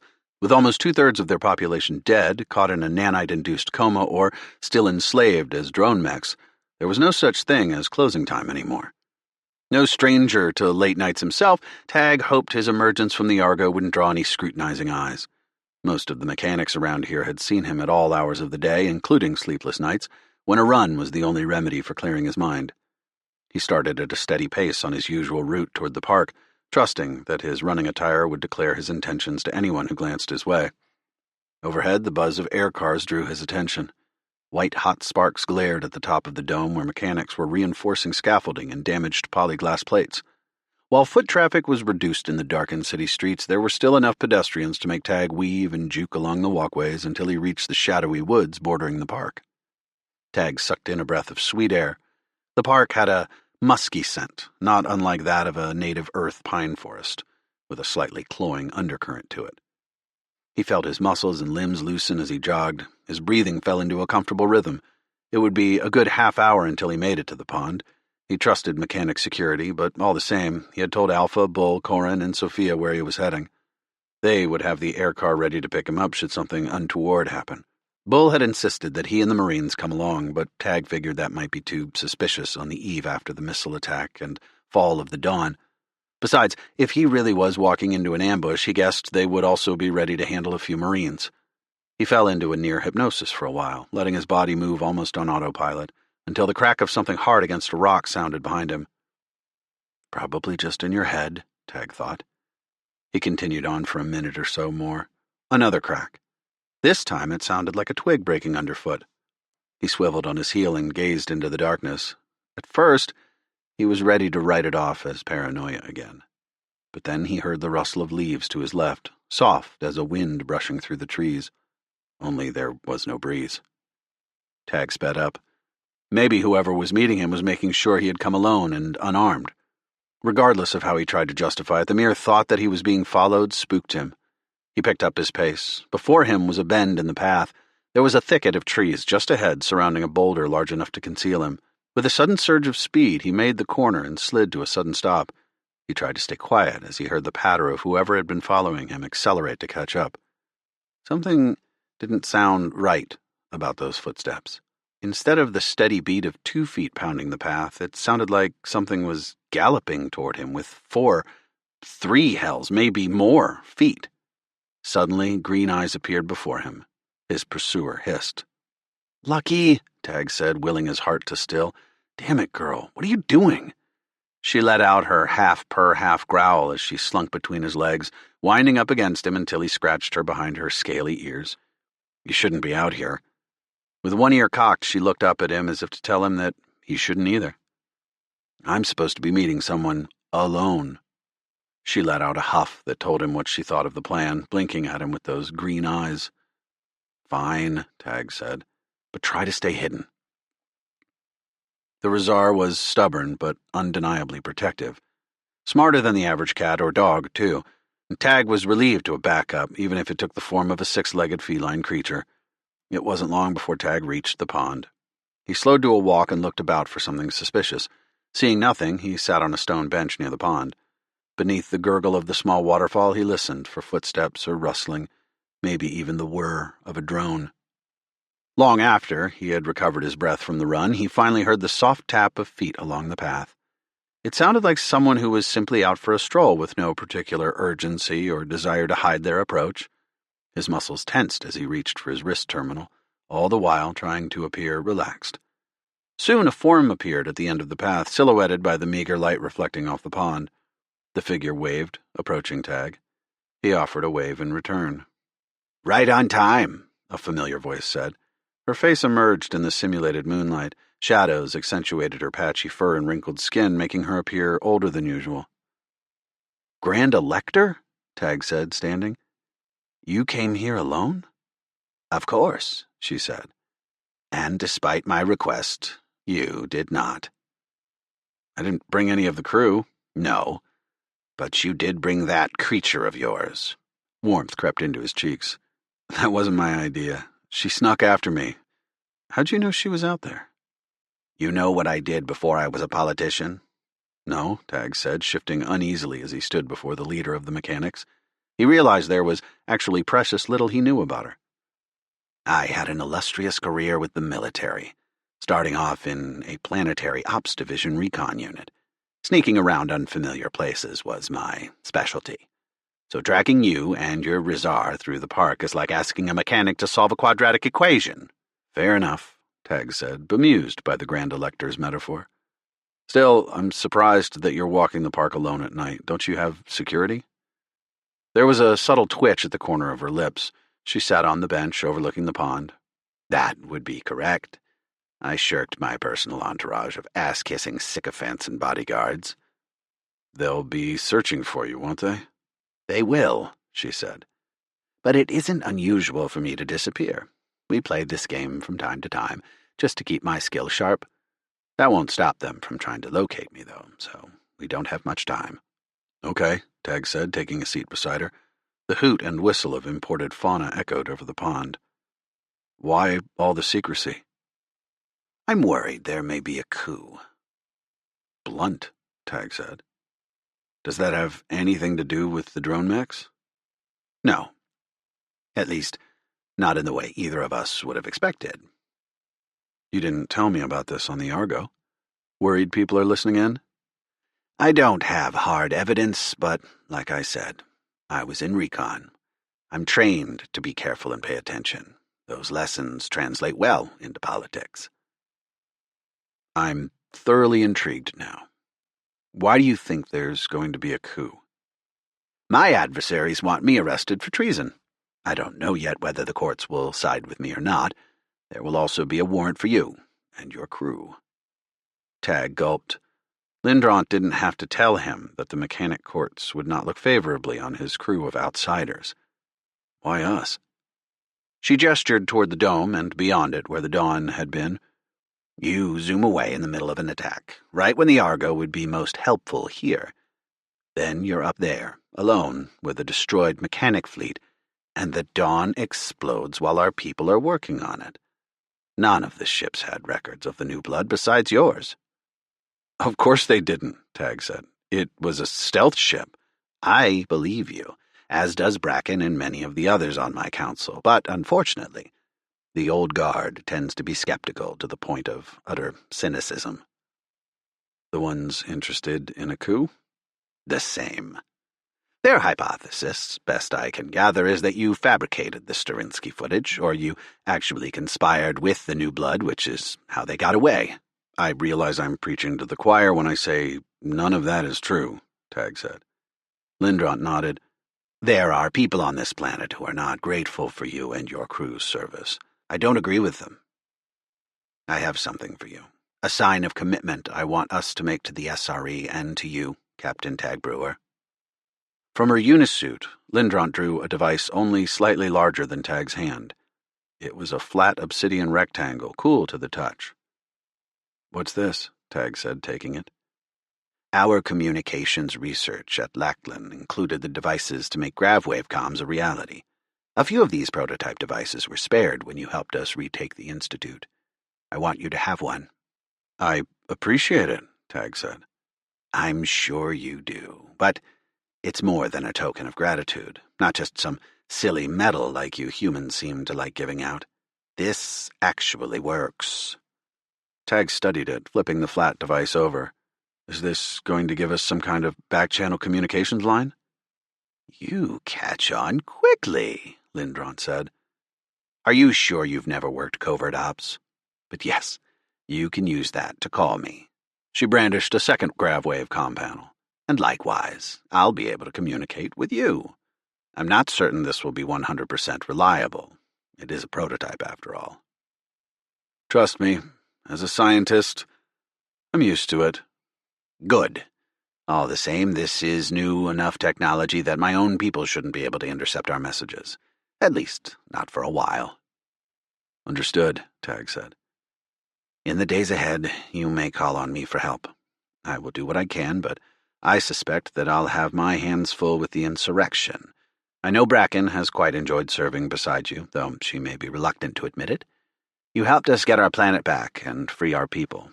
There are others in our fleet who will not soon forget what the little human ship with the ragtag crew accomplished. You are not alone, Captain."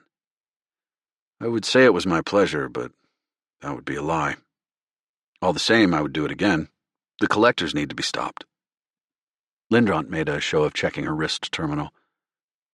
"I should be heading back, and you should be heading out." "I wonder," Tag said, frowning. "Do you know if there will be any outgoing shipments of supplies from Deep Origin?" She gave that subtle twitch of her lips Tag had come to recognize as a mechanic smile. "In fact, I have ordered an emergency resupply to the nearby city of Progress.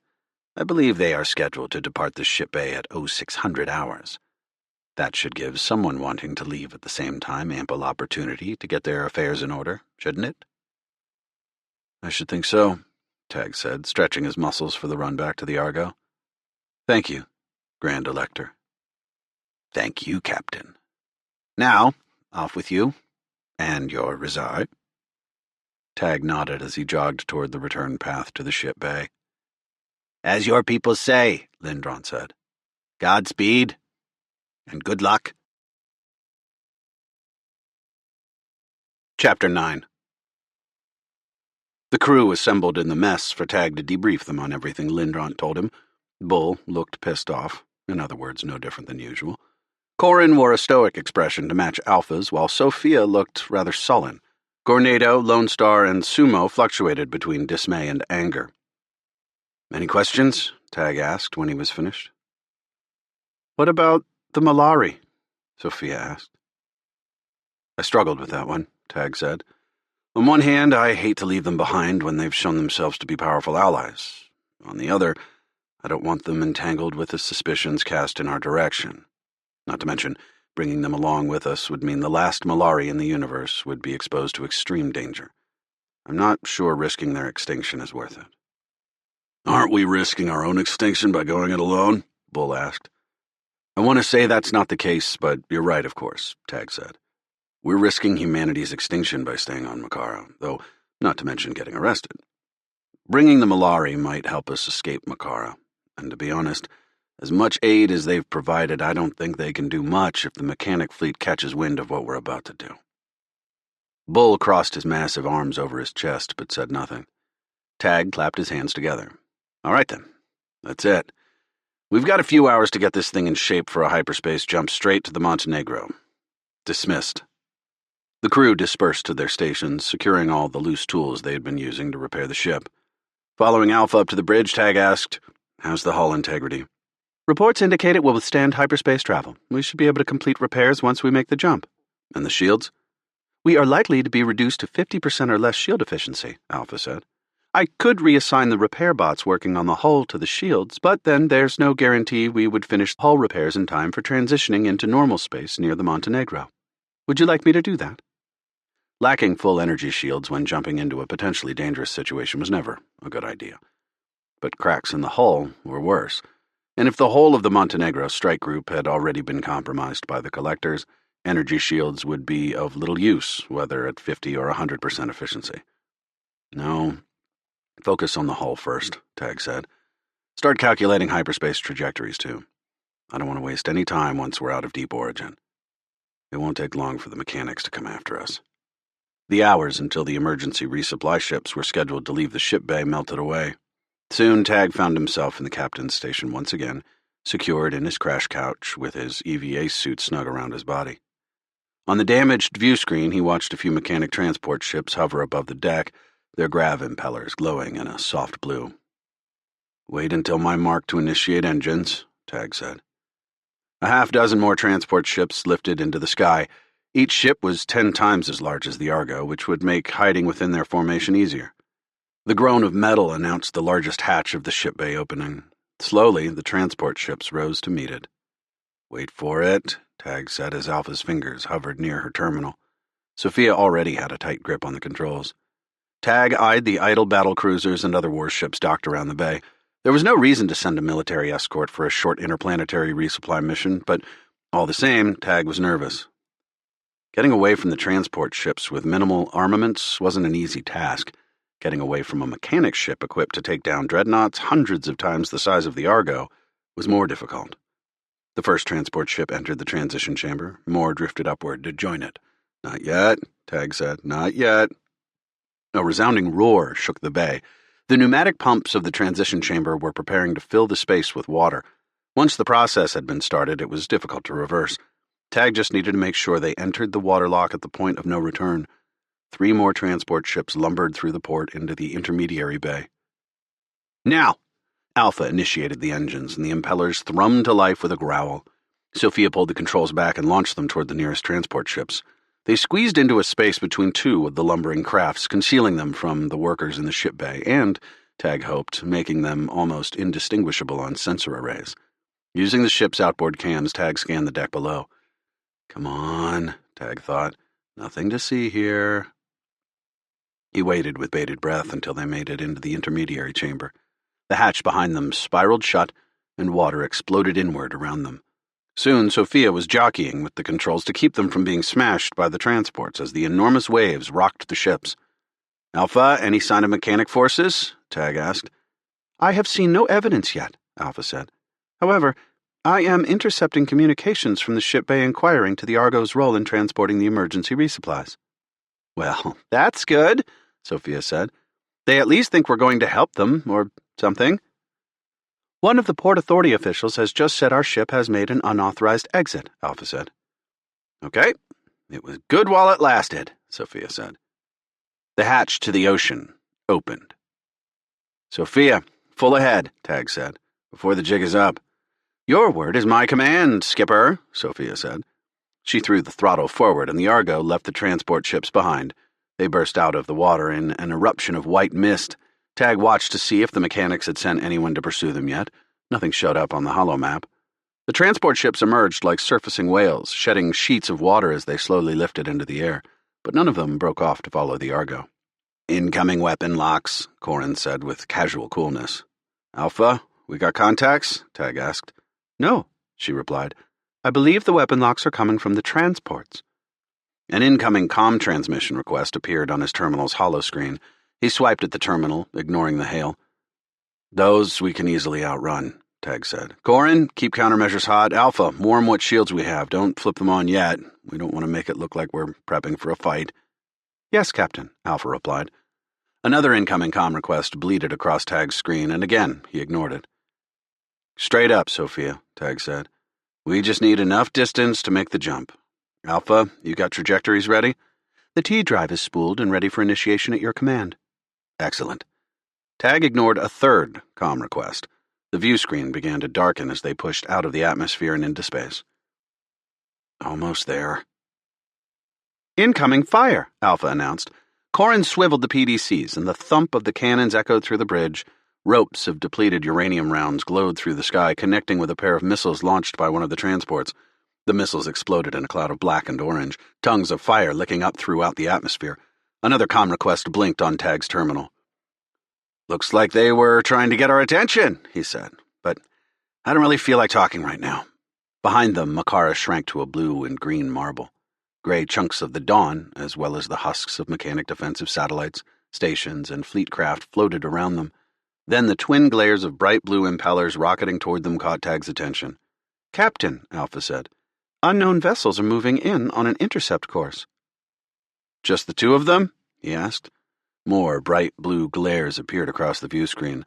A cloud of dots burst to life on the holomap at the center of the bridge.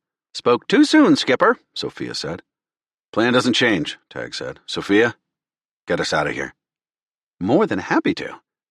The Argo began a spiraling, erratic course out of the debris field, winding in and out of clouds of wires and slagged bulkheads, twisted cannons and impellers attached to semi-functional fusion engines still burning in lazy circles. "I never would have thought I'd say this," Corin said, "but I'm glad the planetary defensive networks are down. If we had to contend with those, I don't think we would stand a chance of escape." "Happy to have your confidence," Sophia said as she guided the Argo around a slowly rotating chunk of a battlecruiser. Once again, a comm request chimed on Tag's console. "Alpha, how much longer before we can make a safe jump?" "At this rate, 10 seconds. "Good." Tag swiped the request away. As soon as he did, a storm of new contacts appeared on the bridge holomap. Warning alarms barked around them, announcing the incoming ordnance as if they hadn't already seen the gale headed their direction. "Countermeasures?" Corin asked. "Let's not waste them," Tag replied. "Alpha, ready?" "Ready in 5, 4, 3, the torpedoes glared brighter across the view screen. 2, 1. "Initiate," Tag said. Chapter 10. The sudden grip of acceleration clutched at Tag's insides, and his fingers tightened around the armrests of his crash couch. As the inertial dampeners gave his guts a chance to rest, the debris fields around Makara gave way. It was replaced by gentle waves of plasma that lapped over the Argo like a breeze over a field of grass. Occasional crackles of green and purple sprinkled across the view screen, and Tag let out a long exhale. Safe in hyperspace. He tapped a button on his terminal to initiate the ship-wide speakers. "Congratulations, you are all now officially fugitives of the Mechanic Enclave." "Better to be fugitives than prisoners, I always say," Corin said. "You always say that," Sophia said, undoing the restraints to her crash couch. "You've never struck me as much of a lawbreaker." Corin stood and stretched his lanky arms. "I will have you know that I once skipped a day of training back in engineering school." Sophia raised an eyebrow. "A whole day?" "Okay. A single class." "A whole class?" "I was late," Sophia laughed. "That's more like the Corin I know." "Breaking the rules is wrong," Alpha said. "Were there not repercussions?" "There was a fair amount of shame when the professor called on me by name, and I couldn't produce an answer to his question because I wasn't around to hear it." "Shame is an adequate punishment for tardiness?" Alpha asked. "Let's find out," Tag said. "I want everyone to meet in the mess in 1 hour. Don't be late."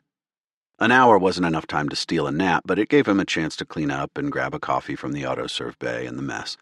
The shower momentarily fooled him into forgetting that he had gone the previous night without sleep. But when the warmth of the water had disappeared and the bleariness in his eyes returned, his exhaustion was not so easily neglected. Now the cup of hot coffee in his hands did barely more than prop up the weight hanging on his eyelids. Corin and Alpha sauntered in first, with Lucky trailing them. The Rizar popped into a seat next to Tag, laying her head on his shoulder. He scratched between her ears, and she mewed like a kitten, then curled up on the seat. Her eyes closed, and her breath went in and out in the slow rhythm of sleep. Sophia was the next to join them, followed by the Marines. The squad had a habit of showing up to prearranged meetings just before they started. Tag found it interesting. In the science field, he was used to 2 types of people, those who were consistently 10 minutes early to meetings and those who were consistently 10 minutes late. He had met all manners of scientists, ranging from extroverted geniuses who ran successful companies to introverted number crunchers with offices filled with dog-eared papers and dusty data cubes. But he'd never met anyone who always made it to a meeting right on time. I admire your punctuality, Tag said to Bull. Never too early, never late. Wasted time can't be recovered, Bull said. Something they drilled into us during training. If you're early, you could have been cleaning your gun or getting another rep in on the weights. If you're late, well, God damn it, you missed the meeting. Pragmatic, Corin said. Meetings are one thing, Tag said. I'm just hoping we can make it to the Montenegro in time. Let's talk big picture first. Everyone is on strict orders to remain absolutely silent about anything and everything about our recent adventures. Don't tell them what we've done, where we've been, and what we've seen when we reach the strike group. The only person we'll be speaking to is Admiral Doran. That's it. I don't want word to spread about the collectors, their technology, or their colonization attempts. Nothing. My lips are sealed, Sophia said. Alpha's head tilted. They appear to be fully intact and functional. Why would you say that? Human expression, Sophia said, their oft-repeated explanation. What if another officer questions us? Sumo asked. Tell them you're under strict orders by Admiral Doran and that you must defer all information requests to her, Tag said. Understood? He got a chorus of yes, Captain, and head nods from around the table. Good, Tag said. I have no idea what the Admiral will do with this information or what's in store for us. In truth, he was worried his crew might be reassigned or disbanded altogether. He hadn't realized until that moment how much he would miss them in this ship. We need to prepare for anything. Alpha's already got the repair bots working on the external hull damage. We've still got quite a bit of work to get the energy shields back online and in working order. And Bull, when you're not training, I want you and the Marines to help Alpha with manual internal ship repairs. She'll show you what needs to be done. You got it, Bull said. No one else seemed to mind taking orders from a droid either. They'd come a long way since first meeting Alpha, and he was pleased to see that the Marines had accepted her as a fellow crew member, an equal. Then Alpha had to open her synthetic mouth. I am very much looking forward to working with the Marines, but do they have the ability to perform repair work? Lone Star shot her a look fierce as pulse fire.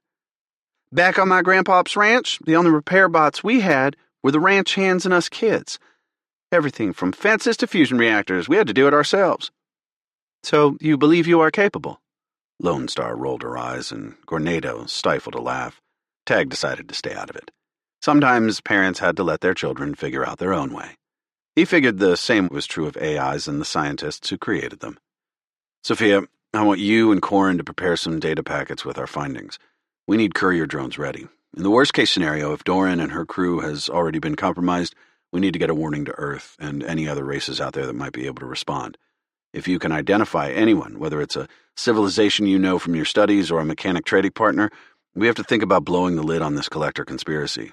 It's our ace in the hole, but I want to be ready just in case. If we make everything public like that, we might be inviting the collectors to attack, Corin said. Exactly why this is a last resort, Tag said. I don't want to have to do it. If the collectors find out we're onto them, they'll drop the subterfuge and subdue the SRE with force, and we all know where that leads. Tag shivered as he said the words, reminded of what it was like to have had the nanites crawling through his body, taking control of his every movement. Whatever it takes, we will not let the collectors win. Agreed, Corin said. I do not want to see them do to another people what they have done to mine. Lone Star, Tag said. Before, a Mill Intel officer used you to track us down. If the collector collaborators targeted you to deliver the transponder to this ship, they may have been watching you long before they convinced you to carry out their mission. Lone Star nodded, looking sullen and ashamed of the treachery she had been tricked into carrying out. I'm just as sorry as I can be about that, Cap, she said. I know. You don't need to apologize. If you'd consent to it, I'd ask that you share your last several months of private communications with Alpha, along with access to your wrist terminal. She may be able to find something we missed. If so, we might use that information to track more of them down. Of course, Captain, Lone Star said. Anything I can do to help stop those assholes, I'll do it. Sure as a donkey pisses on the grass. Alpha looked at Sophia. Is that a human expression, too? Sophia laughed. I'm not sure what that was. Chapter 11. Their time in hyperspace passed by in a frenetic blur of activity and occasional but much-needed sleep. When they were once again settled in their crash couches awaiting transition to normal space, Tag felt a surge of confidence. Now they held the cards. They could blow the conspiracy open if need be, alerting media outlets throughout the SRE to warn people of the collector threat. Even if the SRE government was already controlled by the collectors, which Tag hoped wasn't yet true, it might be enough to convince people to rise against their oppressors. Fringe colonies had been trying to subvert SRE rule for decades. They just needed an excuse to rebel. All the same, he prayed to the gods it wouldn't come to that. It was far better to go against the collectors as a unified people. Rebellion might mean the end of the SRE, but if the SRE was already being run by the collectors, what did it matter? If some free bastions of the SRE remained, they would at least have the warning they needed to evacuate or prepare to defend themselves. As a fractured civilization, they wouldn't stand a chance if the collectors decided to unleash their nanites on the human race. Alpha, initiate transition, Tag said. The Argo lurched, slowing to the normal limits of space-time undistorted by altered gravity. As the purple and green plasma of hyperspace began to dissipate from their freshly repaired viewscreens, Tag's eyes fell toward the obsidian slate secured to his terminal. The communication device had gone unused since they left Makara. Lindront had never reached out to him, and Tag feared what that might mean for her. He had considered sending a message, but feared that someone might use that communication to further incriminate her if she was already in custody. As the plasma waves of hyperspace gave way to the star-studded fields of space, Tag realized how truly alone they were. The bridges behind them had been burned, and there was no telling what trenches their enemies had dug before them. "The sensors are picking up SRE signals," Alpha said, as green dots appeared on the holomap indicating friendly ships. "It seems we have indeed found the SRES Montenegro." An incoming transmission request blinked across Tag's holoscreen. Unlike before, he readily accepted it. An unfamiliar man in an SRE officer's uniform appeared. "SRES Argo, welcome to the Montenegro Strike Group. We have been waiting for you." Sophia turned to Tag, but he shrugged. He had anticipated having to explain his way back to the Montenegro. Having a red carpet rolled out for them was certainly not what he had been expecting. "Stand by as our escorts join you," the officer said. 6 SRE strike fighters accelerated toward them. "Captain," Corin said, "I'm detecting weapon locks." "Stand by with countermeasures," Tag said. Maybe the red carpet wasn't quite as friendly as it seemed. Drone humans, maybe? "Don't arm anything yet." "Shields?" Alpha asked. "Remain down." The fighters sidled up to the Argo, encircling them. "Steady on your approach," the officer said. "You may dock in Bay A4. "Copy," Tag said. "Sophia, take us in." With the fighters shadowing them, they passed the battlecruisers and warships making up the Montenegro strike group. Smaller transports and shuttles weaved between the vessels in a constant thrum of traffic. This was a far cry from how things had been when they had departed the Montenegro. After the drone mech assault, the capital's ship had been crippled, barely a glimmer of its former self. Most of the cruisers and other warships that had served as its escort had been rendered nothing but scrap. "Alpha, how many ships are out there?" Tag asked.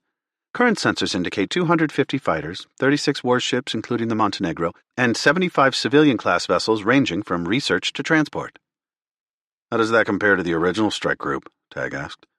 "According to the Argos records, that is a 3-fold increase." "Damn," Sophia said. "Glad to have some additional reinforcements on our side." "Are they on our side?" Corin mused. "Weapon locks, fighter escort, evidence of collector collaborators." "Ever the pessimist," Sophia said. "Realist," the mechanic corrected. "Sometimes it doesn't seem like much of a difference." "Welcome to the universe of the collectors." "Either way," Tag said, interrupting their argument before it could continue any further. "Stay on your toes. Remember the plan if things go south." The others nodded. Tag was already prepared to manually launch their courier drones into hyperspace, and the Argo was programmed with a fail-safe launch protocol in case of fusion reactor, shield, or weapon failures, all signs that they were about to be destroyed. Soon, the hulking shape of the Montenegro appeared before them like a sleeping behemoth. Menacing cannons waited silent and foreboding all across its hull. Singe marks still showed the scars of its near destruction. Tag thought the blackened sections of alloy made the thing look even fiercer than before. After enduring so many years of relative peace, the Montenegro had finally seen real space combat and come out the other side as a different ship. A round hatch on the side of the Montenegro opened as they approached, revealing the glow of crimson battle lights. The vast bay beyond the hatch was large enough to fit a pair of battlecruisers or several squadrons of fighters, but there were no ships within it. Instead, rows of SRE Marines in mechanized exosuits prowled the perimeter. On the catwalks suspended under the ceiling, more Marines in EVA suits aimed their weapons at the Argo. This wasn't exactly the welcome party I was expecting, Sophia said. Like I said. Corin let his words trail off. They're being careful, Tag said hopefully. No different than the mechanics. We were forced to abscond due to the mechanics' suspicions, Alpha said. Do you suggest we prepare to do the same here? Tag was silent for a moment, eyeing the command to release their courier drones. I don't think we'll be running away, even if we wanted to. Best to speak to the Admiral. The SRE officer appeared on Tag's holoscreen again. Captain Brewer, you are to land your ship in the middle of the bay. After shutting off all engines and weapon systems, you are to exit the ship unarmed and await further orders. Understood, Tag said. Sophia took the Argo in, slowly. The fighters broke off from their trailing formation but didn't stray far, instead hovering near the entrance to the bay. Red letters on Tag's holoscreen indicated the Argo was detecting multiple weapon locks as they landed. Alpha, power down the engines, Tag said. Soon the thrum of the grav impellers ceased. The clicks of releasing restraints sounded from around the bridge. The crew silently got up from their seats and followed Tag out into the corridor. They joined the Marines near the cargo hold's exit hatch. Sure hope they're not just going to throw us in the brig, Bull said. Me too, Coronado said. Not enough gunfire there to keep us entertained. Brig or not, Tag said, they'll probably put us under quarantine. Whatever happens, don't do anything stupid, and remember what I said. Our lips are sealed, Alpha said proudly. With Tag in the lead, one by one the crew exited and stood on the expansive interior deck of the Montenegro. Using a hand to shield his eyes from the intense lights focused on them, Tag surveyed the weapons pointed at him. He found he didn't much like being on this end of a pulse rifle without one of his own. Okay, Tag said. We're here. A voice boomed overhead. Our sensors indicate at least one life form still on your ship. Order the crew member out, now. Tag looked at his crew. All the Marines, Sophia, Corin, and Alpha, were here. Then it struck him. Damn it, Lucky, he muttered. Turning in the direction the voice had come from, he said, It's an animal. I need to go back in and retrieve it. Permission to reboard? There was a moment of quiet in which Tag imagined the officers conferring in hushed whispers. Finally the voice replied, Retrieve the animal, but if you return with weapons, we will open fire. Understood, Tag said, raising his hands. No funny business. He climbed back up the ladder into the ship, then headed straight through the passages to his quarters. There, Lucky was secured within the cage Corin had modified to serve as a crash couch for the Rizar. Come on, he said. Time to go. Lucky used one of her front paws to undo the latch. It hadn't taken long to train her how to get in and out of the cage, and she had faithfully done so whenever Tag had ordered. He wondered just how much smarter than the average Earthborn pet she actually was. Lucky padded out on her 6 feet, arching her back and rubbing against Tag's leg. Good girl, Tag said. We've got to go outside now. Stick next to me. Don't go wandering around. She mewled and didn't bother looking up at him. I'm serious, he said. This time she blinked up at him and mewled louder as if she understood the request. Tag shook his head and motioned her to follow him to the cargo hold and down the ladder. As soon as his boots hit the deck, he raised his hands and cautiously approached his crew again, this time with Lucky at his side. Once he joined Sophia and Corin, Lucky sat back on her haunches and started licking a paw, then using it to clean her scaled hide. See? Tag said. Like I said, no funny business. Clear, the voice boomed. Montenegro Marines descended on the crew, overwhelming them before they could so much as exhale in surprise. Tag was blindfolded, and his hands were forced behind his back. His shoulders felt ready to pop from their sockets. He heard a flurry of boots pounding all around him until someone clicked a pair of noise cancelers over his ears. Something prodded his back, and he took that as a sign he should move forward. He stepped once, almost stumbling, until hands grabbed his aching shoulders forcefully, guiding him along. The odor of sweat hung heavy in the air, making him wonder if these Marines were more nervous than he was about the Argo's arrival. He tried to count the seconds as they passed, tracking each turn they took until he started to grow dizzy. Before his adventure on the Argo, he hadn't spent enough time on the Montenegro to memorize its labyrinth of twisting corridors and chambers, so the winding route had him thoroughly disoriented, just as he assumed the Marines wanted. Finally, he was signaled to stop with a powerful squeeze on his shoulder. He winced as the blindfolds and noise cancelers were removed, then the cuffs. As soon as he could move, he spun on his heels to count off his crew members. They were all here, including Lucky, but where were they? The Marines had taken them to a room about half as large as the Argo's mess hall. There were bathroom facilities on one end and bare bunks lining the rest of the bulkheads. Tag recognized it as typical SRE deckhand quarters. It wasn't luxurious, but at least it wasn't the brig. "Glad to see you all again," Tag said. Corin massaged his wrists. "At least Admiral Doran didn't split us all up." "That has to count for something," Sophia said. Lone Star slumped into one of the bunks. "I take it they didn't tell you how long they planned to leave us here?" "That they didn't," Tag said. "For the gods' sakes," Bull said. "They could at least feed us." "Agreed," Goronado said. "Usually, if someone has their hands on me like that, it's only after they bought me dinner." Sumo gave him a punch on the shoulder, shaking her head. Hours passed in quarantine. Montenegro crew members visited only to drop off meals. No matter what he and his crew asked those visitors, they couldn't get any answers as to how long they would be held up or when they would get a chance to meet with Admiral Doran.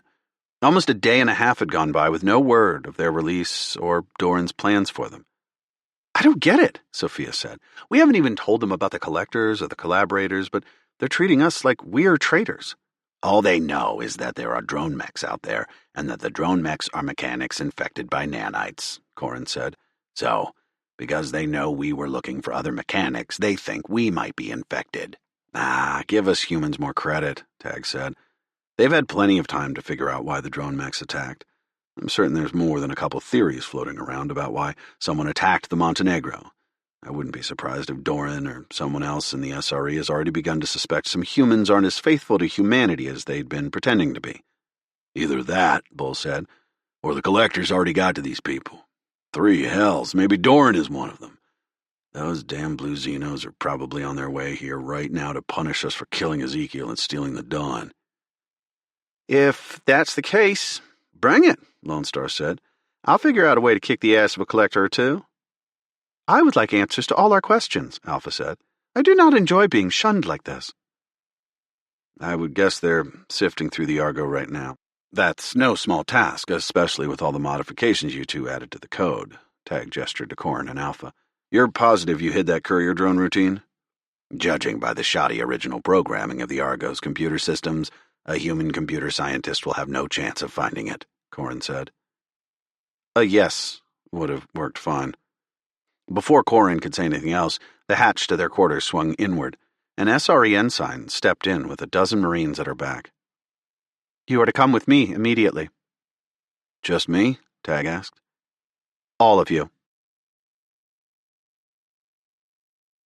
Chapter 12. Tag waited for the Marines to cuff and blindfold him again. This time, however, they didn't even raise their weapons. He felt slightly more at ease that the Marines no longer viewed him and his crew as an immediate threat to the Montenegro's safety, but he had no illusions that they were in the clear. They were still being guided by an armed escort. His fingers went instinctively toward his hip. Without a pulse pistol in his holster, he felt naked. The ensign didn't offer any other words as she led them down the corridor, past featureless walls. Harsh white lights beat down from the ceiling panels. None of the familiar sounds of whirring bots or idle chatter met Tag's ears, and the uncanny silence was accentuated by the slightly metallic scent of the place. It felt unused, sterile. He didn't remember seeing this section during his last visit to the Montenegro. The metallic odor wafting around him brought with it fresh memories of the nanites on the Dawn. He wondered what exactly it was that he was breathing in. Maybe Corin's suspicions had been right. Maybe the collectors had already gotten to the SRE, and Tag had led his crew right into a trap. He rubbed his arm right below the wrist terminal, wondering if he should launch the courier drones while his body still moved under his own volition. But then again, if the whole of the SRE was already under the influence of the collectors, what good would it do? Footsteps punctuated the silence until they reached a hatch that was as nondescript as the rest. The ensign rapped the back of her knuckles on it, and it opened. Tag almost took a step back, not believing what he was seeing. Admiral Doran and Rear Admiral Blank were waiting in an antechamber, and they weren't alone. Wearing an unreadable expression, a mechanic turned to face the newcomers. She eyed Tag and the others as though she were a judge at a cattle show in his native Houston, assessing the crew for proper pedigree representation. She offered no clue whether she was displeased to see them or here to support their mission. Tag studied her face, trying to recognize her, but he was certain he would have remembered the deep scar that ran horizontally under her golden eyes. "The infamous crew of the Argo," she said. "And, of course, it was no problem beating you here." "Let me guess," Tag said. Something mechanic ships are better than ours. Ah, very wise for a human. Who are you? Tag asked, his fingers curling into fists. He noticed one of the Marines near them shift, but the man didn't raise his rifle. Harcia, she said. Newly assigned diplomat to the SRE.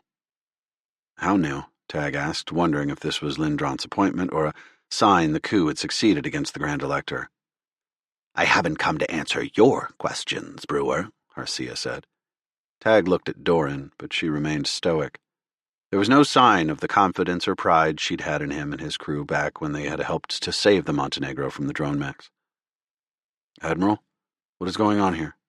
Brewer, you're coming with me and Rear Admiral Blank. The rest of you will be assigned separate interviewers. At Doran's beckoning, Tag strode forward. Stop, one of the Marines said. Tag spun on his heels, thinking the Marine had been talking to him, but instead he saw the Marine pointing a rifle at the Rizar. She arched her spine, hissing and spitting between her needle-like teeth. The scales on her back opened and flared, and her green eyes lit up with the intensity of grav impellers on a burn. Settle, Lucky, Tag said. Doran raised her brow, her frosty facade melting slightly. Is that creature your pet, or a new crew member? A little bit of both, Tag said. Is she going to be trouble? Tag looked at Lucky, hesitating. He hoped she could understand the thoughts behind his expression. Come on, Lucky. Don't get yourself hurt. With a strangely human sigh, the Rizar spread her lizard-like paws out, retracting her claws and flattening her scales. She padded softly to Tag's side and followed him, Doran, Blank, and Harcia through an open hatch. 4 Marines joined them. The space was furnished with a table and several chairs. Please, sit, Doran said, motioning at the solitary chair on the far side of the table. After Tag sat, the others took their seats. The 4 Marines remained standing behind Doran, their pulse rifles still held close to their chests. Rizar settled next to Tag's feet, curling around herself like a snake. You surprise me, Doran said. I hadn't expected to see the Argo again after you fell off the grid. I'm sorry for our lack of communication, but we've got some very good reasons, Tag said. I'll be happy to fill you in on the details. I'm sure you would be, Blank said, a scowl accentuating his wrinkles. It's fortunate for us Harcia has come to warn us what you and your crew pulled on Makara. What we pulled? Harcia crossed her thin arms over her black unisuit. As soon as you took off, we knew where you would be headed, and I was sent immediately to intercept you. But Blank cut him off with a wave of his hand. Save it, Brewer. Harcia told us how you left without warning, stealing away when they were trying to resupply their own cities. She also told us about how you destroyed the Dawn of Glory. We didn't destroy the Dawn, Tag said, feeling the heat rise to his face. If you'll just let me explain. All that will come in good time, Brewer, Harcia said. Tag made note of that. If she had left Makara right after they did, then she might not be involved in the possible coup, and if Lindron had sent her, the mechanic diplomat might be willing to listen to reason. Harcia warned us you might be compromised by what you all are calling the post-humans, Doran said. She showed us what happened to their planet. Mekra, is it? Makara, Harcia said. Tag wanted to protest, but no matter how adamantly he tried to deny being a victim of the nanites, it wouldn't prove anything. There had to be some way to prove it. I'm going to level with you, Brewer, Doran said. I didn't have high hopes for your mission when you went out there. I knew it was risky and you were ill-equipped, but we didn't have a lot of options at the time. After we stopped getting courier drones, I assumed the worst. I understand, Tag said. And you're evidently taking precautions because you think we might be post-human compromised. But we were worried any information we shared via courier drone could be intercepted by the collaborators. Doran seemed to consider this. Collaborators? That's what you're calling them? Blank almost leapt across the table, his eyes sparking with malice. Admit it, Brewer. Harcia's already told us the post-human stories you brought back along with that post-human ship, and now you've destroyed the Dawn. It sure doesn't look good for you, especially after leaving us in the dark for so long. I know it looks bad, Tag said, trying to keep his anger in check. Blank's face burning, sweat trickling from his receding hairline, and Tag mentally chided himself to remain calmer than him. I didn't destroy the Dawn. I have footage from that incident. Footage is easily doctored, Harcia said. It is, Tag said, But logically, why in the names of all the gods would I go through the trouble of bringing the dawn to Makara only to destroy it? That's what I want to know! Blank slammed both fists on the table. With the back of his hand, Tag wiped Blank's spittle from his cheek. The man was rabid. Had the man taken Tag's radio silence personally, or had Harcia already convinced Blank that Tag and his crew were the enemy? Either way, Tag had seen privates in the Marines with better decorum than the Rear Admiral. Doran gave Blank a sidelong glance before her eyes returned to Tag's. She placed both hands on the table in an open gesture, as if this was some kind of intergalactic good cop, bad cop routine. Look, I want you to tell your side of the story. Why you were suspicious, why you withheld information until now, what you discovered about the post-humans, and why you brought that ship back, and why it was destroyed. Gladly, Tag said. He shifted in his chair and then looked up at the Marines. Much of this information is sensitive. Give it a rest, Brewer, Blank said. He gestured to the Marines. Those men are here to take you down the moment we catch you in a lie. Lucky shifted at his feet, and Tag willed her to remain silent. Doran had been amused by the Rizar, but he didn't think Blank would be so amenable to Lucky's presence. Is this an interview? Or an interrogation? He asked. Doran and the mechanic ambassador watched him with equally stoic expressions. There's no need to worry, Doran said. Everyone in this room was hand-selected by Rear Admiral Blank. Nothing said here goes beyond these walls. Simple as that. Tag hesitated for a moment longer, but it seemed the only way he was walking out of this room a free man was to tell them everything. He started from the last courier drone he had sent, telling Doran and Blank about taking the Argo into what was once mechanic-controlled space. Harcia closed her golden eyes when he described finding nothing but ruined space stations and colonies, torn apart by the drone mechs. With some hesitation, he told them about how Lone Star had been duped by a military intelligence officer into planting a transponder in the Argo that allowed the drone mechs to track them down. He told them about encountering the Dreg and Malari, and finally the Free Mechanic Fleet, how they had launched a counterattack on Makara to retake the planet and disrupt the gravwave signals controlling the drone mech.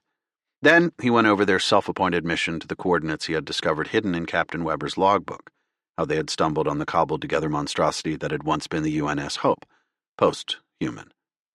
Finally, he told them about their discovery of the Dawn of Glory and how they had overcome Ezekiel.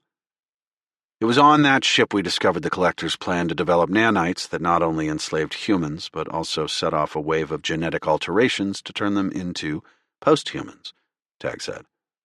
I took the ship back to Makara because I was worried if I brought it here, the Collector collaborators would take it back, Doran finished for him. That's ridiculous, Blank said. We were attacked by the drone mech. Why would they do that if we had collaborators aboard on their side? I don't know, sir, Tag said. You still claim you didn't destroy the Dawn, Doran said. Harcia muttered something under her breath, but Tag couldn't hear it. That's right, he said. We didn't. A Starinsky Lab stealth craft blew it up. Chapter 13.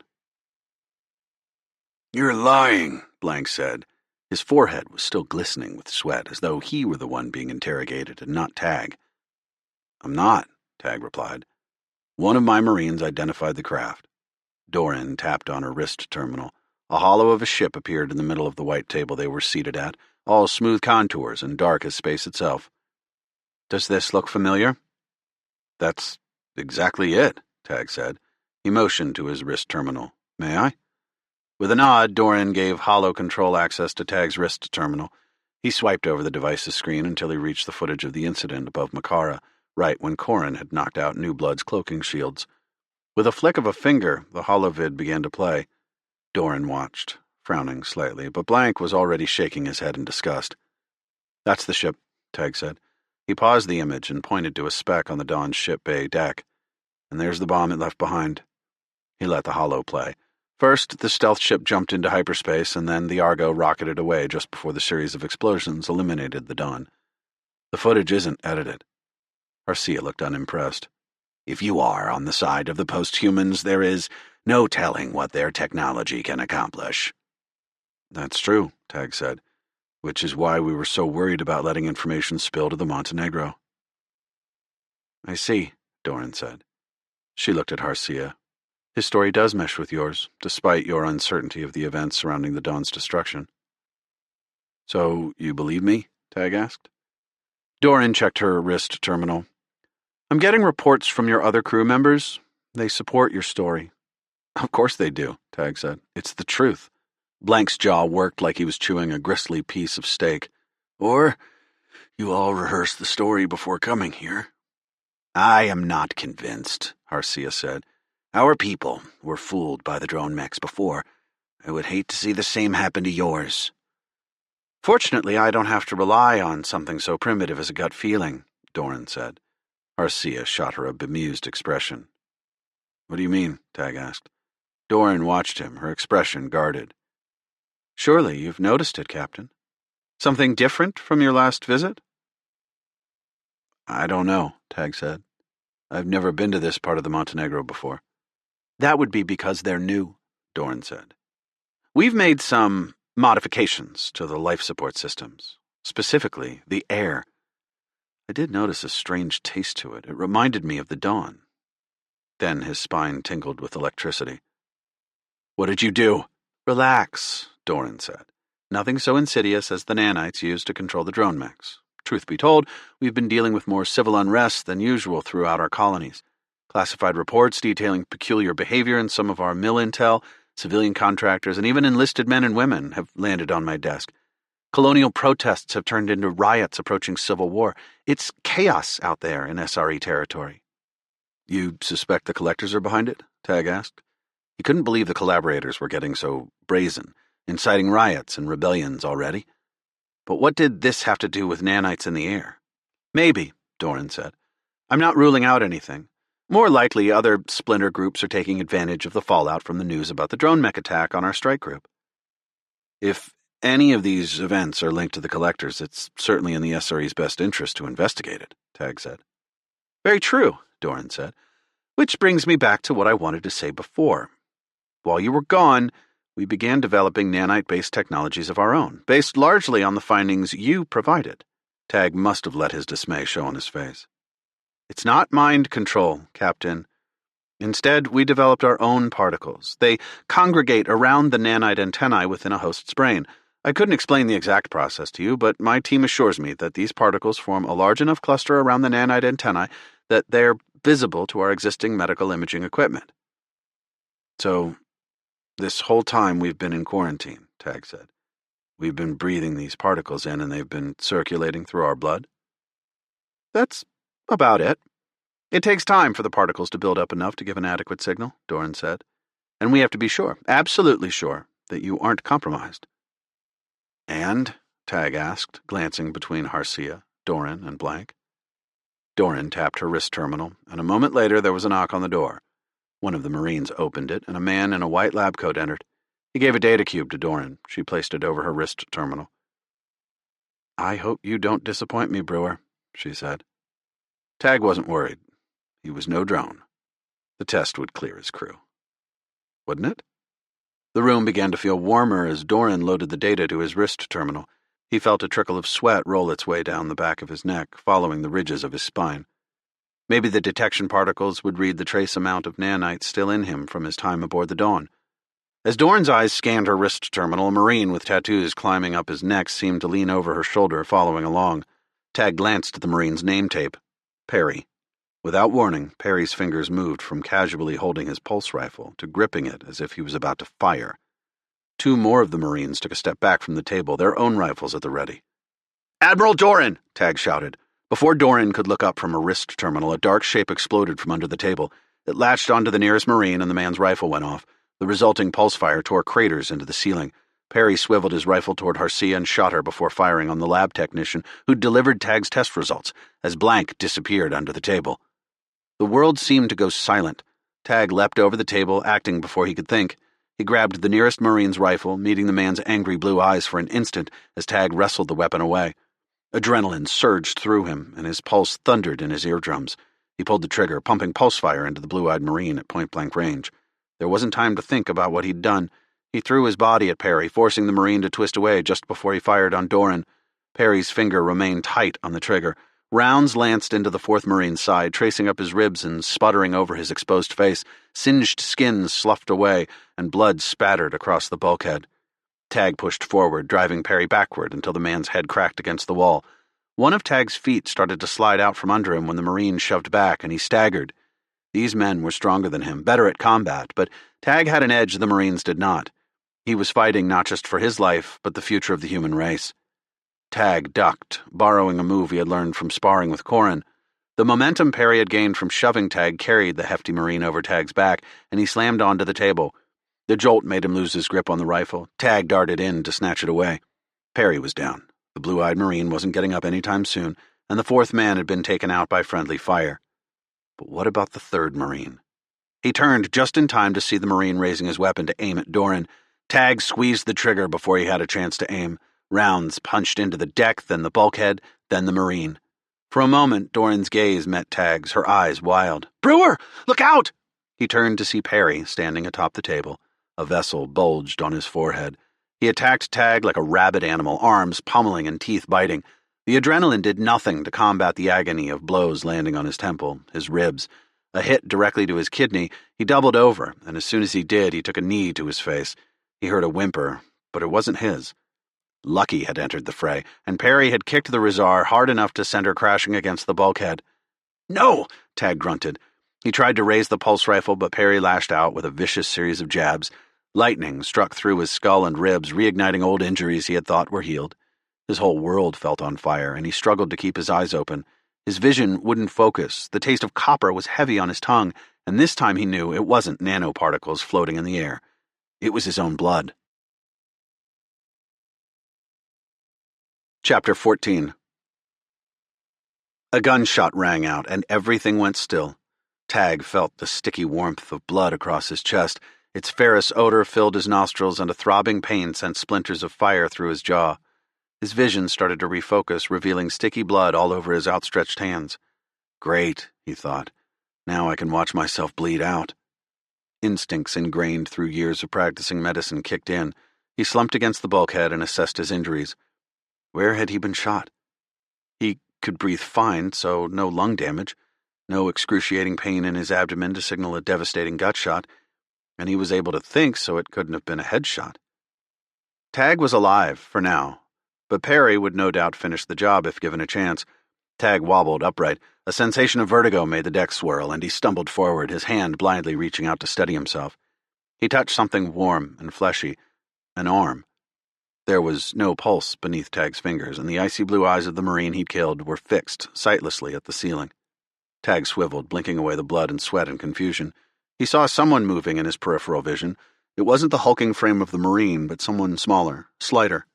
"Admiral?" Tag tried to say, the word coming out slurred. Before she could answer, Blank shoved past Tag and launched himself at Doran. A sharp pain ricocheted through his bruised and blood-covered wrist as he tried to grab Blank. Doran slammed against the floor. "Stop!" Tag yelled as he attempted to drag the Rear Admiral away from Doran. "She's one of them!" Blank rasped. Doubt swept over Tag like a chilling wind. By the gods, what if he was fighting on the wrong side? Was he responsible for the deaths of innocent men trying to bring down a traitor? Blank took advantage of his confusion. The Rear Admiral threw his elbow in Tag's nose. Tag wheeled backward, blood spilling between his fingers as he clutched at his damaged face. Doran flailed under Blank's grasp, her face turning red. Her limbs started to tremble, moving more sporadically. No, Tag thought. Even if Admiral Doran was a collaborator, he couldn't allow Blank to murder her. She needed to be questioned. Once more he tried to drag Blank away from Doran. Unlike him, Blank hadn't been injured in the fray. He kicked Tag in the chest with enough force to send him flying backward. Tag juked around the Rear Admiral and slid across the table.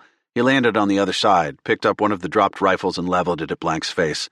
"Let Doran go," Tag said, his chest heaving. A cough tickled at the back of his throat, the blood from his nosebleed congealing as it made its way down. His finger traced around the trigger guard and settled over the trigger. "Blank! This isn't right. Let her go." A sudden pallor washed over Blank's face. His grip loosened, and he backed away from Doran. She gasped, clutching at her throat where red finger marks were already forming. "Over there," Tag said, gesturing to the corner of the room. He had half a mind to call an emergency team down here immediately, but there was another voice that whispered at him not to do it. He didn't know who to trust right now. "Admiral Doran, are you all right?" Doran coughed. "Son of a bitch," she said, her voice husky. "Blank is insane. I'm not in bed with the collectors." Don't listen to her, Blank said. As far as I'm concerned, you're all traitors. Tag gave the Rear Admiral a sharp look. The man had been acting strangely ever since the interrogation began, hurling wild accusations and sweating profusely. He decided to try a gambit. Blank, are your men going to kill my people too? Blank didn't respond, but his eye twitched, giving him away. They are, aren't they? Call off your men, or I'll shoot you. No, Blank said. Sweat still trickled down his face, mixing with the stream of blood from a cracked lip. You wouldn't shoot me in cold blood, Doctor. You're supposed to be saving lives, not taking them. You don't know what you're dealing with. Best thing you can do is walk away from this, now. Call your people off, now, Tag yelled at Blank. Blank shook his head, then ducked just as Tag pulled the trigger. Pulse fire splashed against the bulkhead, leaving dark gouges. Wheeling around, he kept the gun on Blank, but the Rear Admiral had crawled under the table. Face me, you coward, Tag muttered. I want answers. A chair spilled backward as Blank emerged on the opposite side of the table. A pulse rifle glinted in his hand, and Tag saw the narrow mouth of the barrel swinging toward him. He fired. Blank did, too. Any gods that might be out there, it'd be great if you helped me out here. Tag threw himself out of the way, still pulling the trigger. A growl erupted amid the gunfire. Lucky clamped on Blank's wrist, and she twisted her head back and forth like a house cat playing with a toy mouse. Blank howled in pain and tried to shake off the Rizar, but she was tenacious. Tag fired twice at Blank. The Rear Admiral dropped the gun as two new wounds darkened against his uniform. He fell backward, clutching the shoulder where he had been shot, Lucky hanging on all the while. Tag lunged over the table and kept the rifle trained on Blank. Call your men off, Tag said, a hot ball of rage smoldering in his chest. When Blank refused to answer, Tag looked at Lucky. My Rizar is just playing with you right now. But at my command, she'll scratch your goddamned eyes out. As if to confirm the threat, Lucky growled and bit down harder on the Rear Admiral's wrist. Need wrist terminal, Blank grunted. Lucky, Tag said. The Rizar let go of Blank immediately. Her intense stare never strayed from Blank. He started to bring the wrist terminal to his mouth. There was a glint of something in Blank's eyes, something that didn't make sense. Victory. With a swift kick, Tag knocked the man's wrist away before he could speak. Take it off and hand it to me, asshole. Like you said, I'm a goddamn doctor, not an idiot. Blank looked as though he were about to refuse. Lucky's scales bristled and her claws extended, scraping the floor. Without another word, Blank pulled the wrist terminal from his arm and threw it to Tag. Go ahead, Blank said. You win. Tag cursed. Whoever was working with Blank expected Tag to be dead already. Hearing his voice over the comms wouldn't help anything. They'd probably execute his crew and then rush in here to help Blank. Maybe if Doran gave the order, it would buy him some time. The enemy wouldn't know whether the plan had succeeded yet, gotten called off, or failed altogether. Still training the rifle on Blank, he knelt next to Doran. Admiral, Tag asked, I need you to order a halt on the other interrogations. Whatever you need to say to get them to stop, please. She nodded, bringing herself up to sit a little straighter against the bulkhead. After a fit of coughing, she took the wrist terminal from Tag. Code Beta Lockdown, she managed to croak. Code Beta Lockdown, initiated by Alpha Delta.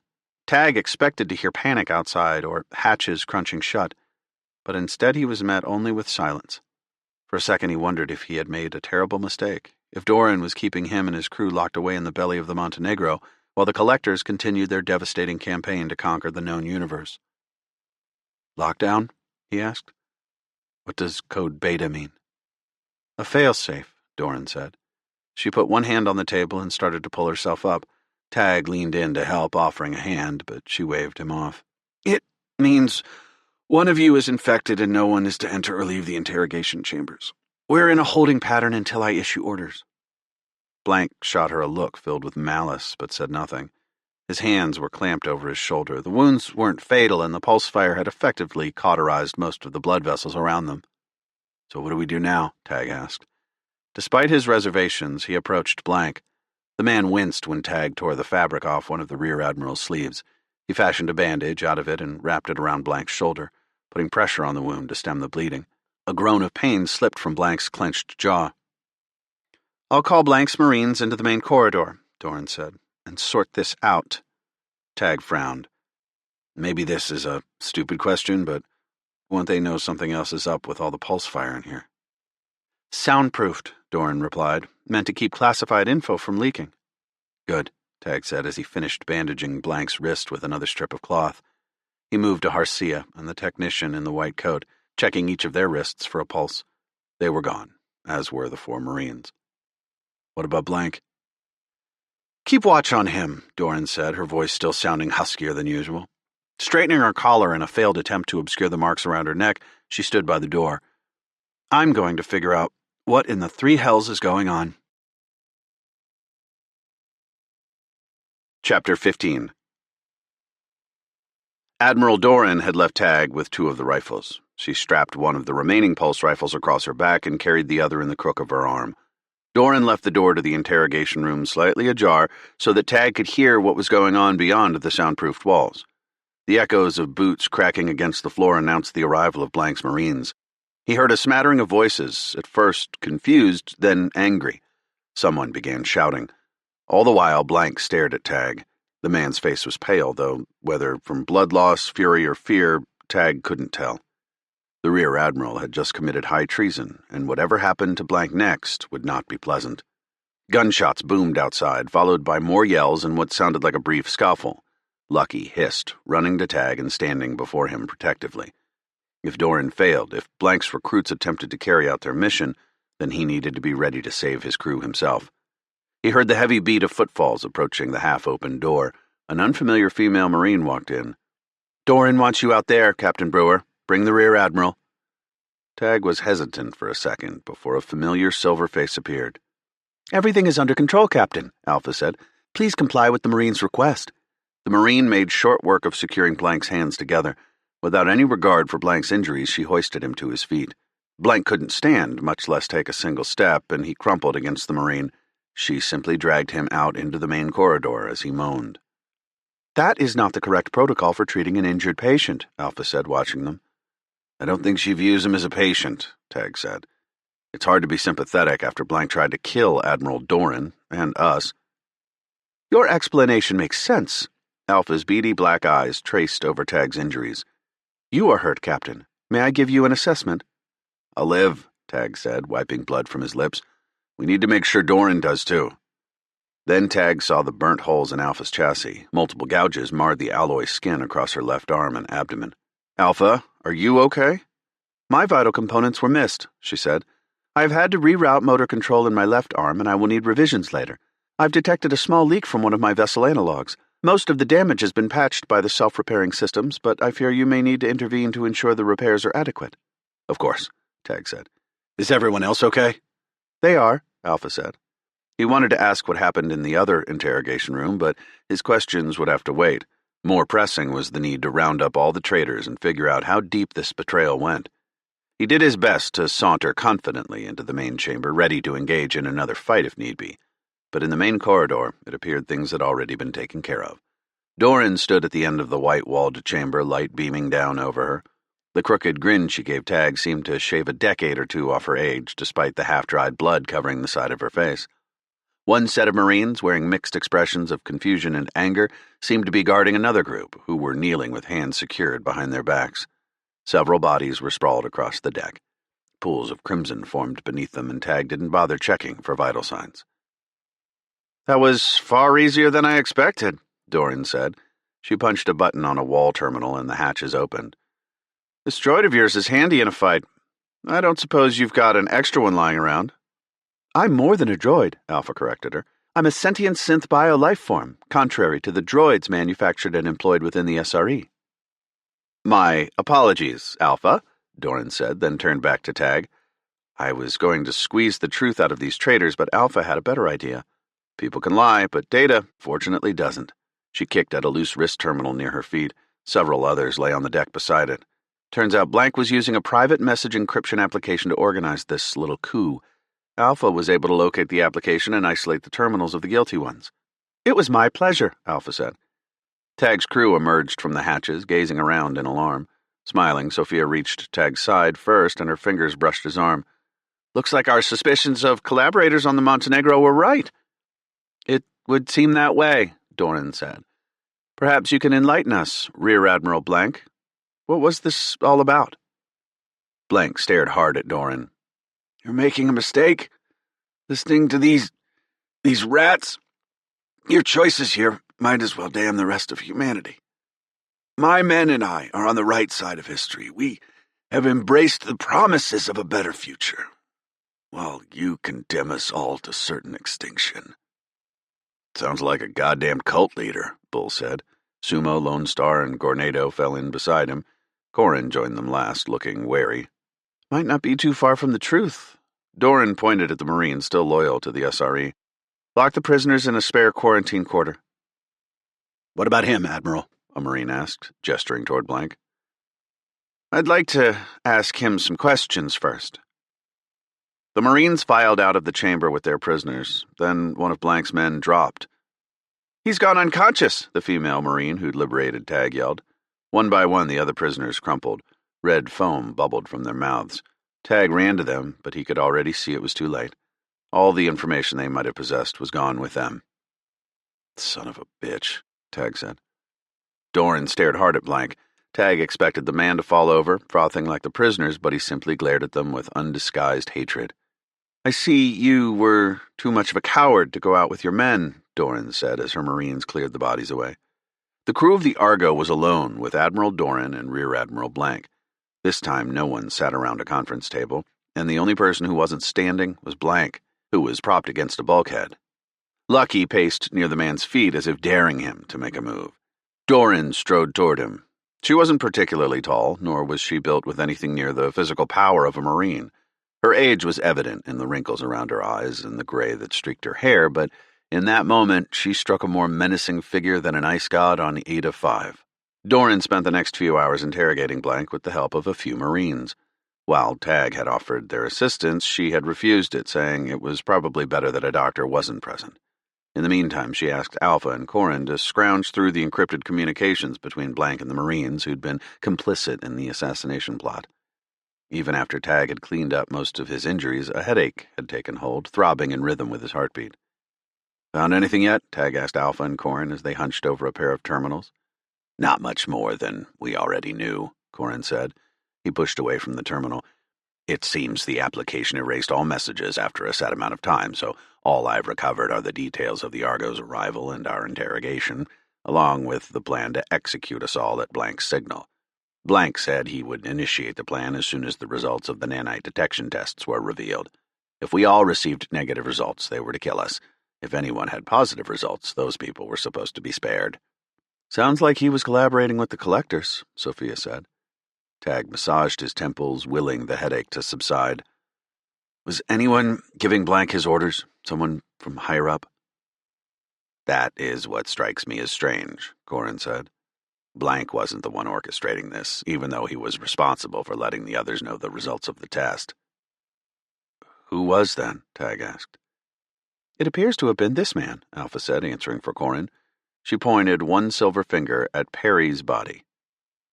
What in the three hells? Bull folded his arms over his chest, glaring at the dead man.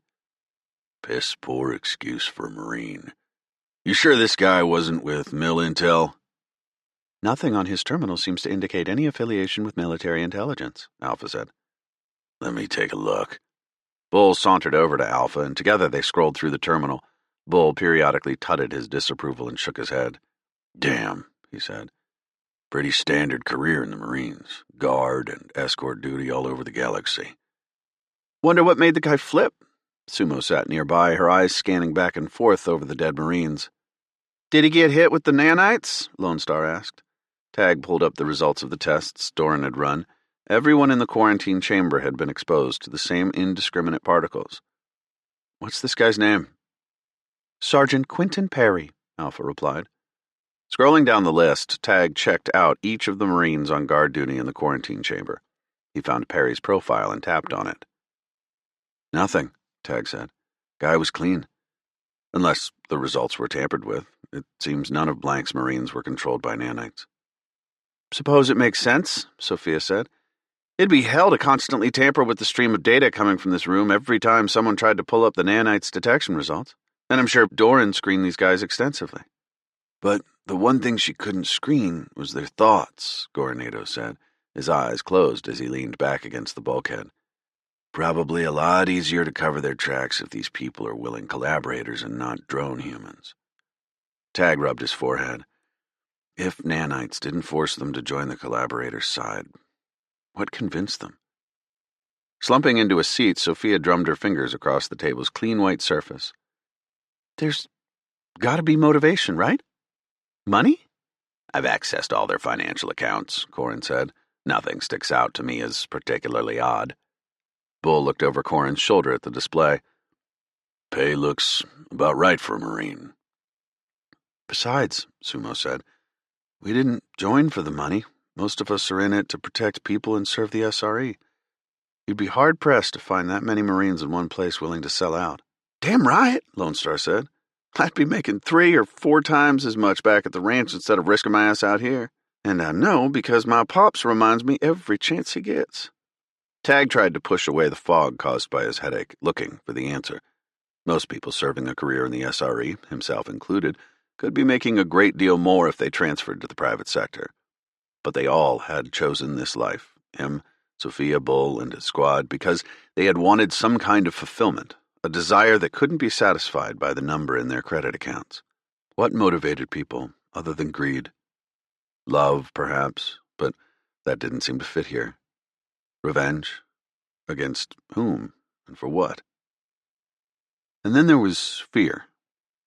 Something sparked in his aching brain, and Tag saw again images Ezekiel had shown him on the dawn. White lightning beings reached through space and time to abduct the UNS Hope's crew members, stealing their lives away and leaving half the survivors in a state of delirium. Tag looked up, the tendrils of his headache forgotten for the moment. I think I know why they did this. They were afraid.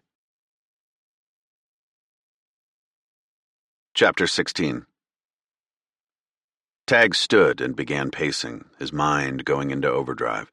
If I were to guess, these people were recruited just like Ezekiel tried to recruit me on the dawn. He tried to convince me the galaxy was in some kind of grave danger. Was he even telling the truth about those lightning aliens? Sophia asked. I couldn't tell. But that's just it, isn't it? Corin said. He sowed just enough doubt in us, so imagine if you showed that footage to these guys. You implying Marines are dumb? Bull asked with one raised eyebrow. Careful where you tread, mechanic. No, I don't mean to. Corin fumbled for words before recovering.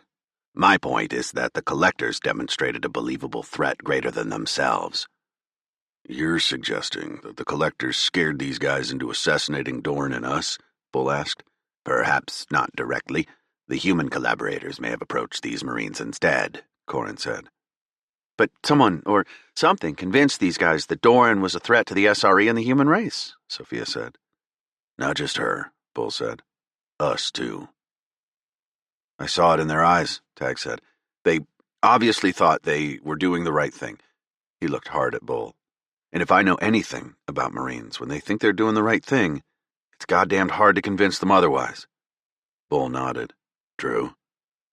But why these particular Marines? Tag turned back to Sumo and Lone Star. If I were a gambler, I'd bet these guys all shared something in common. Easiest place to look is where they were stationed, no? That seems to be an appropriate assessment, Alpha said. It took her only a few seconds to perform a public service record on all the Marines. Would you like to see the results? Do you need to ask? Sophia asked. Alpha looked to Tag for clarification, still apparently struggling to grasp the layers of human communication, and he gave her a nod. With a swipe of her metallic hand, a holo appeared above one of the tables.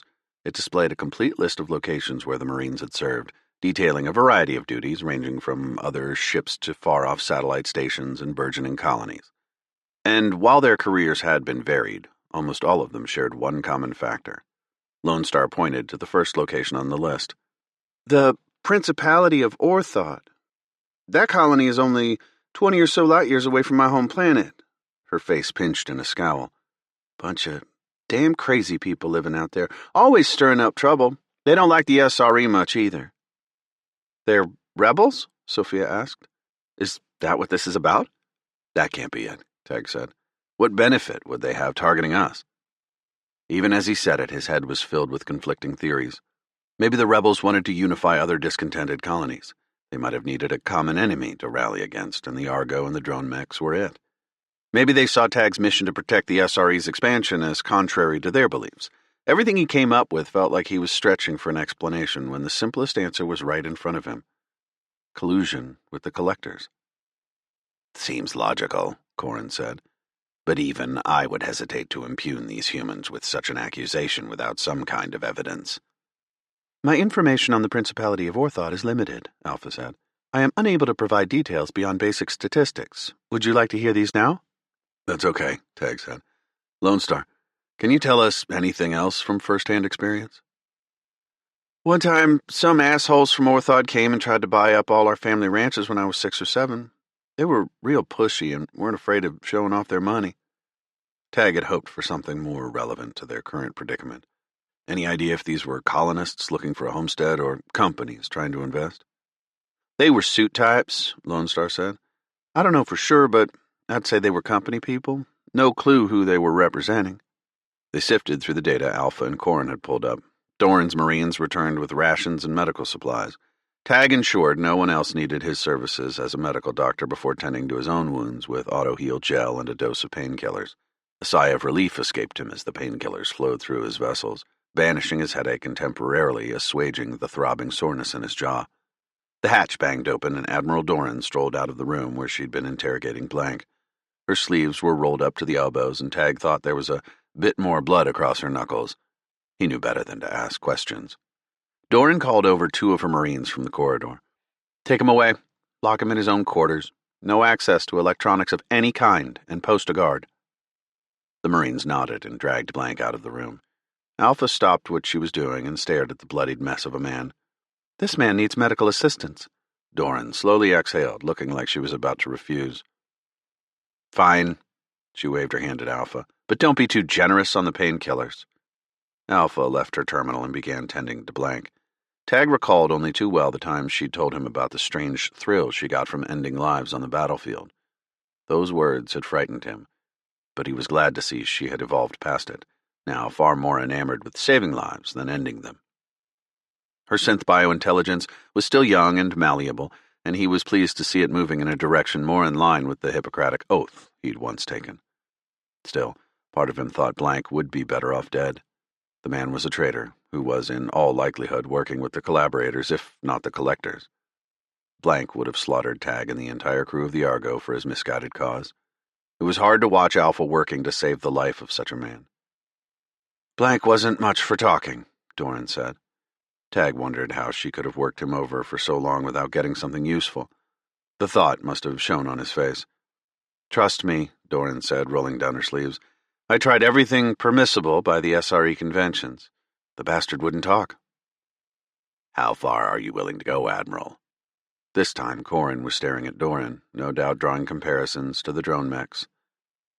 I won't be employing any mind-slaving technology, if that's what you're thinking, Doran said.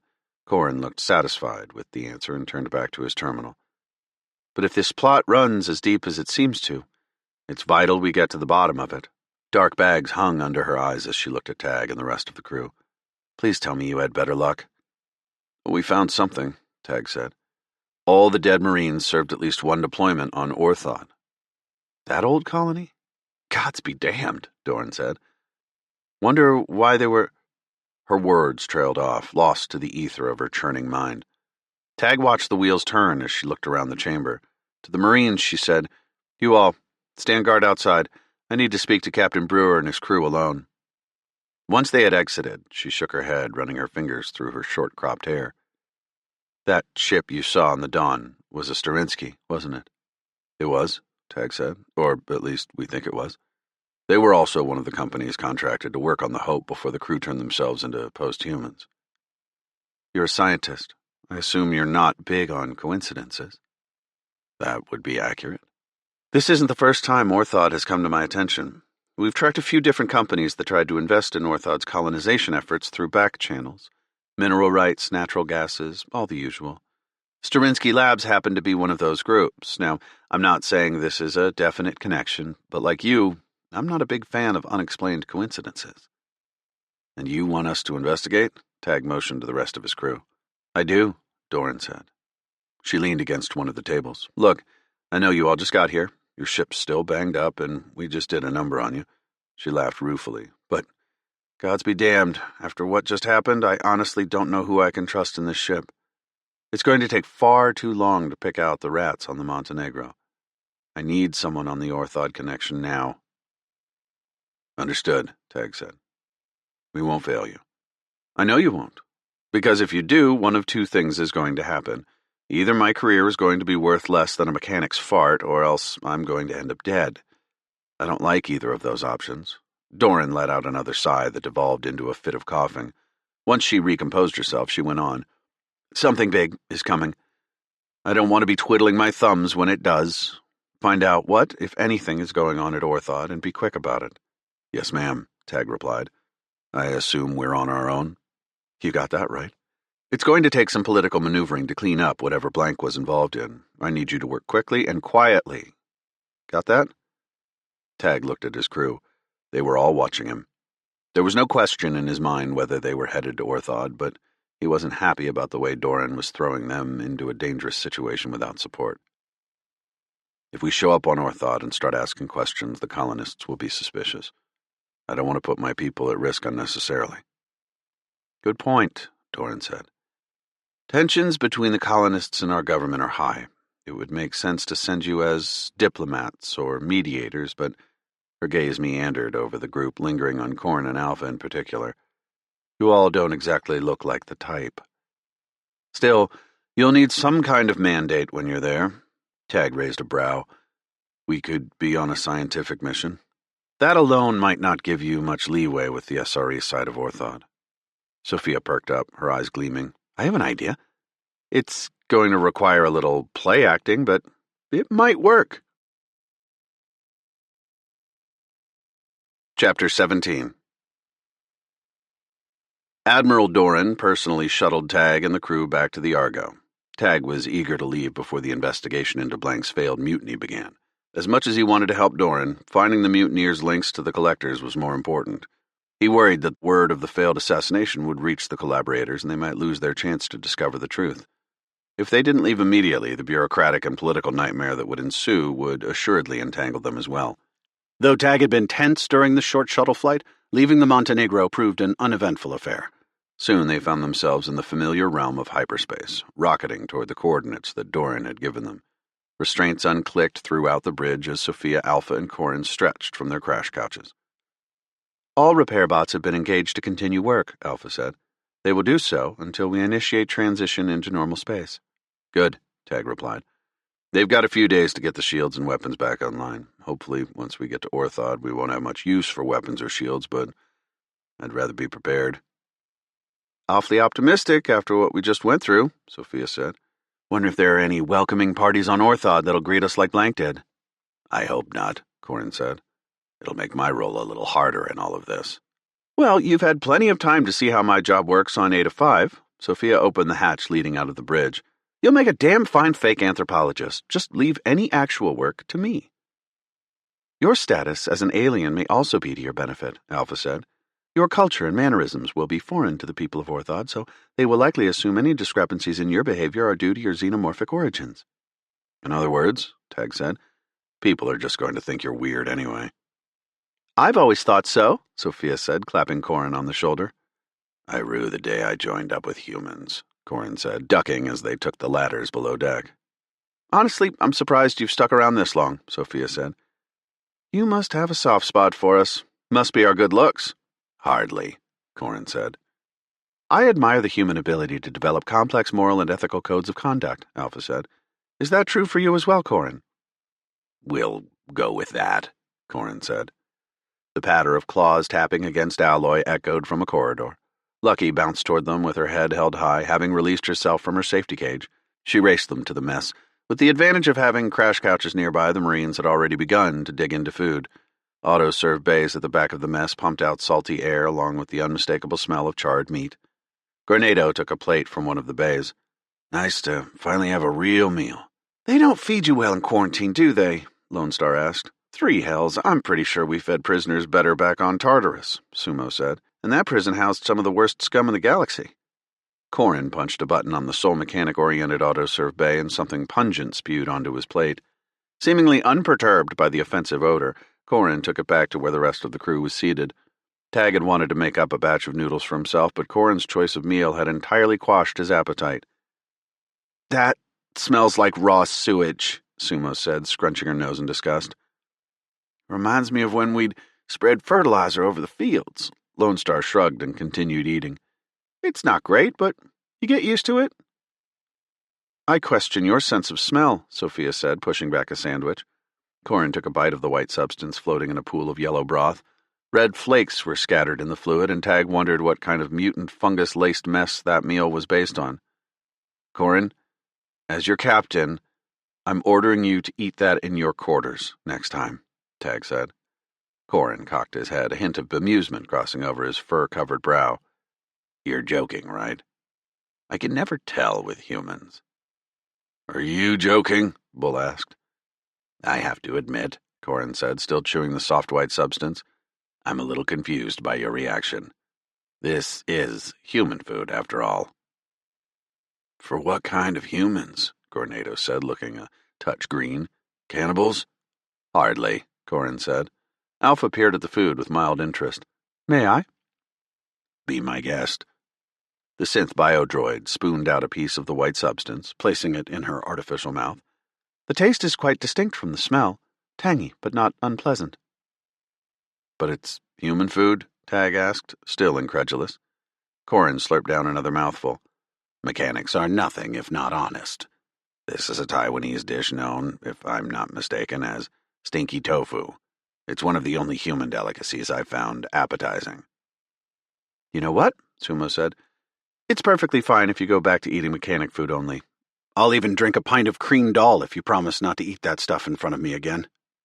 Corin seemed to consider this for a moment as he slurped up the last of his meal. "No deal." Groans sounded all around the table. At least with the stinky tofu finished, Tag had regained a fraction of his appetite. He made his way back to the auto-serve bay and selected a mild meatloaf. When he joined the group again, they began sharing tales of the strangest foods they had eaten, ranging from Corin's experience with yogurt to Lone Star's insistence that bull testicles were not as terrible as they sounded to Sumo's knowledge of how to properly roast a scorpion, not the ones they had run into on the Hope Station, she clarified. It seemed like a normal crew dinner, almost as if they were on a routine mission and not shuttling between an assassination plot to a colony planet riddled in conspiracy theories and rebellion. Maybe this is normal now, Tag thought. The conversation dwindled as the crew finished their meals. A few of them nursed drinks, enjoying a few moments when they could pretend the entire SRE wasn't about to crumble. But as the jokes became memories and the smiles flattened, Tag knew it was time to address the task at hand. His hand instinctively reached for the data cube in his pocket. Doran had given it to him shortly before they had taken off. It contained the virtual credentials that should pave the way with the local government on Orthod and allow them to explore the planet without raising too many suspicions. "As soon as we hit Orthod, we're going to be in the spotlight. Every move we make will be scrutinized. I didn't have time to flesh out the details of the plan with Admiral Doran, but we need to understand our roles on this mission." He took a breath before continuing.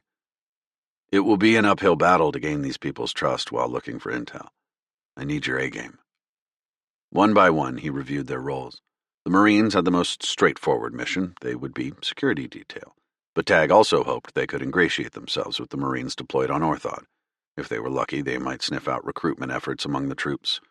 Corin was to be an anthropologist studying humans, and Sophia was to play his SRE counterpart. Doran had suggested Alpha act as a prototype SRE technology. She would volunteer to serve in the colony's medical clinic. Tag's role involved the most subterfuge. He was posing as a diplomat on Orthod to quell the dissatisfaction the colony had expressed with the SRE. Unfortunately, there hadn't been enough time for Doran to brief him on the socio-political climate of Orthod, nor was she able to read him in on classified documents. He was playing his part nearly blind, and Tag could only hope that he wouldn't be the one to blow their cover and get his crew killed. Chapter 18. "Weapons lock detected," Alpha reported as they transitioned into normal space. "A fine way to welcome us," Corin said. Sophia pulled back on the controls, leveling out over Orthod. On the holomap in the center of the bridge, dots indicated the current locations of the planet's automated defensive satellites. Dorn had told him that these satellites were unmanned but could be controlled manually by the Marines' planet side. This system was supposed to make up for the fact that the planet didn't have a regular warship patrolling it. "No need to worry yet," Tag said. "Remember, They don't know we're coming. We're here as uninvited guests. Shields, Captain? Alpha asked. Not yet. Patch me into the general comms channel. Connected, now. Orthod Marine Platoon, this is Captain Tag Brewer of the SRES Argo, requesting permission to land. A voice called back in what sounded to Tag like a stilted Eastern European earther's accent. This is Staff Sergeant Alicia Lawrence of the Orthod Marine Platoon. Permission to land requires encrypted credentials. Copy that, Sergeant, Tag said. He took the data cube Doran had given him from his EVA suit's pocket and placed it above his terminal's data reader plate. With a quick tap, he transmitted the contents of the data cube to the staff sergeant. There were several long beats of silence, during which Tag wondered if the hastily constructed credentials would pass muster. He watched the planet floating in their view screen. Orthod shared the palette of greens, blues, browns, and grays of so many Earth-like planets. Here, the ratio of those colors seemed drastically skewed compared to Earth. Small swirls of brown and gray, pockmarked with bits of green, made up the few land masses. The oceans here were green, nearly the color of Lucky's eyes, instead of the more familiar blue. Tag wished he'd had a chance to read more about Orthod's geography, climate, and history. What kind of a place was he dragging his crew into this time? Captain Brewer, you are cleared to land, Sergeant Lawrence finally replied. Copy. We're coming down. Weapons lock is gone, Alpha reported. Corin visibly relaxed in his crash couch. Still, his hands remained near his terminal. Sophia initiated manual controls over the Argo and took them over a low, sweeping path to their destination. As the grav impellers turned on, they broke orbit and accelerated along the curve of the planet, heading to the dark side of the world where the Principality of Orthod was. Even without the aid of holomap, lidar, or radar, it would have been easy to spot the small town. Electric lights gleamed like fallen stars, guiding the Argo's descent. Just south of Orthod City, a luminous red X shone. Here's our sign, Sophia said. She took the Argo over the X, then reduced the power to the grav impellers. Huge clouds of dust kicked up around the ship as it approached the ground. Grass swayed and bent, hugging close to the ground, until Sophia powered the Argo down. Well, boys and girls, we've made it, she said. Let's go meet our hosts, Tag said. And here's hoping they're friendlier than our last. If I've learned anything while flying with you, Skipper, it's to expect the worst, Sophia replied. Pessimism is an undesirable trait, Alpha said. Corin shot her a dubious look. Although I suppose it is wise to have realistic expectations, so we shall be better prepared to deal with any imminent challenges.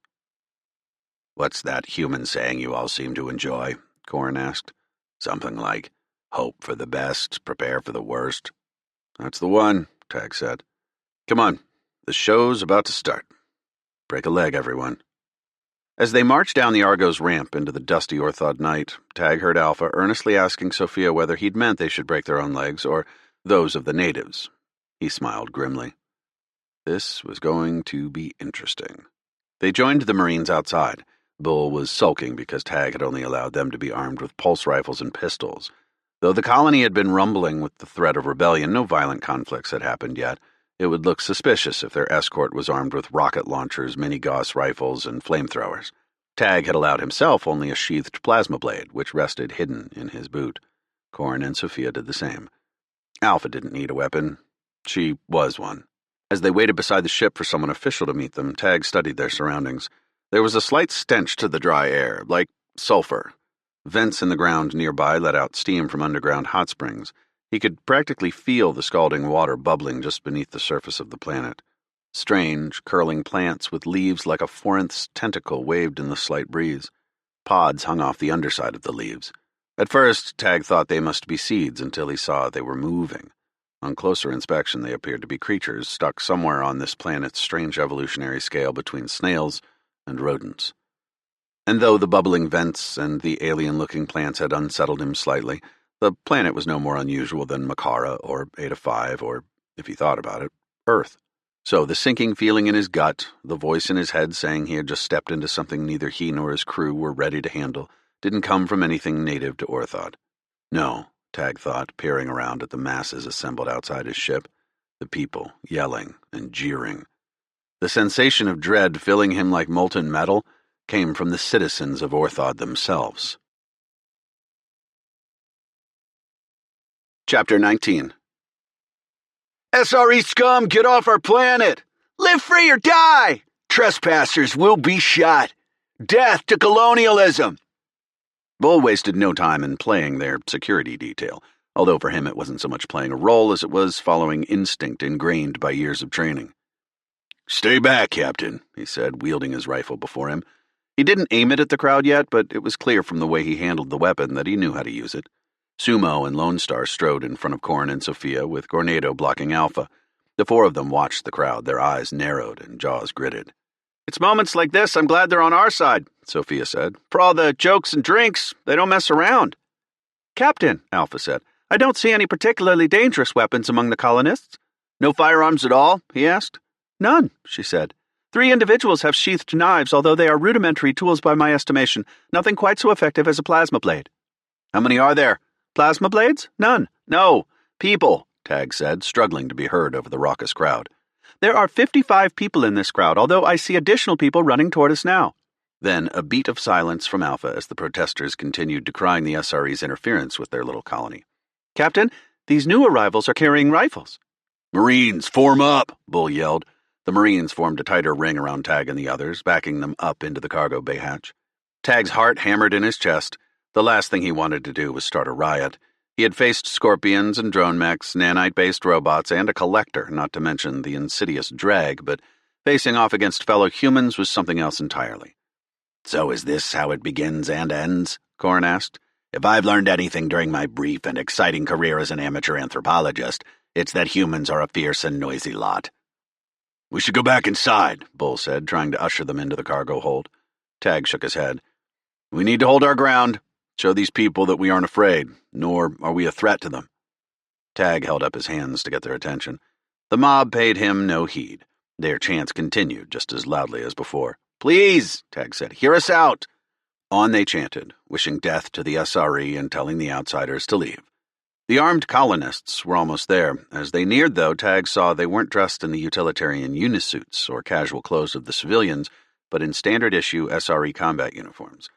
A few of the civilians must have seen the incoming Marines. They turned and started levying insults and jeers at them instead. Then a Marine raised his rifle into the air and fired. A bolt of orange pulse fire streamed toward the sky, dissipating in the atmosphere. The shot echoed over the relatively flat landscape, and the crowd at once went silent. To Tag's surprise, they also didn't scatter and run. They simply shared looks of disapproval and trenchant whispers. It was as if they had become inured to the sound of gunfire. Yes, things were definitely tenser here than he had anticipated. The Marines pushed into the colonists. Most moved out of the way, and the few that didn't were shoved aside with an exchange of curses. A single Marine wearing power armor strode ahead of the rest, clearly the alpha of the pack. Chevrons on his shoulder indicated he was a second lieutenant. The man's visor retracted as he strode toward the Argo. He extended a hand to Tag. "Lieutenant Jihu Cho," he said. "Pleased to meet you, Ambassador Brewer." His eyes roved over the others assembled on the Argo's ramp. "Kind of a ragtag group the Admiral sent us. I was expecting some real reinforcements." "We're not here to reinforce anything, sir," Bull said. "We're purely on security detail." Cho's eyes swept over Bull, sizing him up. Bull had always been on the short side for a soldier, especially since he had chosen to augment his strength naturally, preferring weight training over any mild genetic enhancements. With Cho in full combat power armor, Bull was almost half the lieutenant's height. Still, Bull stared at the man as if he were the one who held rank. Cho shrugged. "We'll see how you feel about that after a few days down here. The civvies' bark is worse than their bite. They talk a big game, but they're too damn scared to pull anything on us.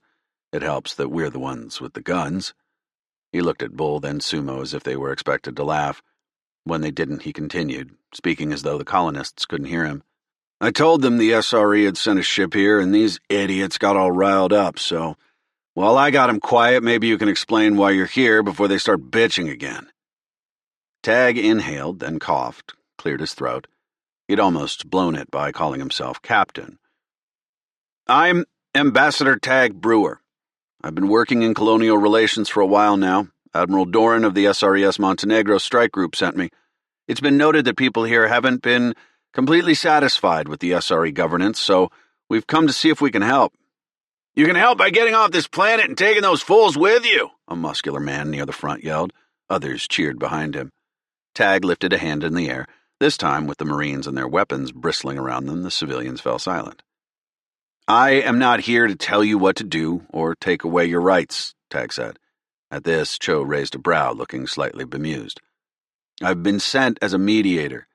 Just because I work for the SRE doesn't mean I only represent their interests. I'm here to learn what we can do for you. I already told you, the man in the front of the crowd yelled. Get off our planet! At this, Cho nodded to one of his men. The Marine clocked the colonist square in the nose. Clutching his face, the wounded man glared furiously at the SRE Marines. Cho fired into the air again. The pulse fire reflected orange off his suit and face, giving him the appearance of a demon from the three hells, even if only for a second. Once again, the crowd quieted. Lieutenant Cho, please, there's no need for violence, Tag said.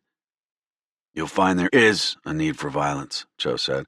Or haven't you read the reports I've been sending? Tag was worried his ruse was falling apart. He opened his mouth to respond, thinking he would come up with something as he talked. Before he could try to recover from his gaffe, a woman strode forward. Although she was dressed in civilian clothes like the other colonists, there was a way about her as she walked, as if she possessed some kind of regal lineage. She may as well have been wearing a crown at the deference provided as the civilians parted. Of course he hasn't read the reports, Cho, the woman said. Lieutenant Cho, to you, ma'am, he spat back. Lieutenant Cho, the SRE is ignoring our reports. How many times do I have to tell you? Tag gave a silent nod to Alpha. She seemed to understand his intention and immediately delved into her wrist terminal. He hoped she was searching for whatever reports these people were referring to in the data packets Doran had given them. The woman continued. I'm Maxine Burton, governor of the Principality of Orthod. The reports he is referring to are the courier drones we've sent to the SRE. We haven't received a response for months. In fact, this is the first time we've had contact with anyone from the SRE besides these assholes. If anyone's an asshole, Cho began, but Burton cut him off. Tensions are high, she said. There have been incidents, which I detailed in my reports, that require the SRE's attention. Look, Cho said, here's the deal. 4 of my Marines disappeared last week. He counted them off on his fingers. Privates Manuel Porter, Maureen Della Porta, Ting Guo, and Sergeant Leo Beckham. Good men and women, and these ungrateful pieces of shit abducted them. 4 missing Marines, Tag thought. So many strange happenings connected with Orthod. You have no evidence of that, Burton said. She looked toward Tag. If you're truly here as a mediator, please understand that all my people want is to be treated fairly and justly, not like the authoritarian police state Cho runs. Cho snarled. I treat you like criminals because you are criminals. We didn't abduct your people, Burton said. Bullshit, Cho said. And even if I gave you the benefit of the doubt, you are here illegally. The Principality isn't yours to command. By right, it's an SRE planet. Which the SRE only claimed after we established a colony here and terraformed it independently. It was our money, our time, and our lives we risked, Burton said.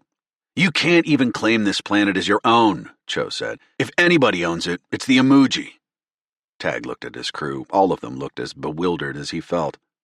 Excuse me? Tag said. But what is an Emoji? Chapter 20. God's sake, they really haven't told you anything about this planet, have they? Cho asked. Don't you know anything? The SRE knows. They just don't care, Burton said. The tendrils of a headache began to swirl around Tag's mind. He wasn't sure how much more of this bickering he could stand. Okay, it sounds like we have a lot of work to do and a lot of catching up.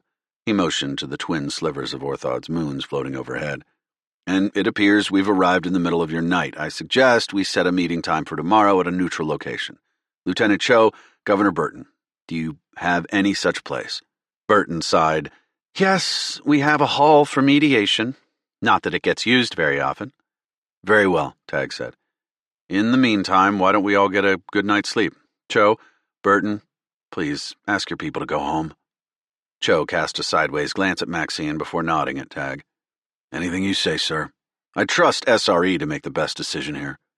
He turned and strode away with his half-dozen Marines in tow. He ignored the civilian with the bloodied nose as the man stared daggers at him. I'm happy to see the SRE try some real diplomacy here, Burton said. She let out a slightly derisive laugh. I just hope it hasn't come too late. While Cho had assumed Tag's SRE ties meant he was more or less on their side, trying to win Burton's trust would be a much harder battle.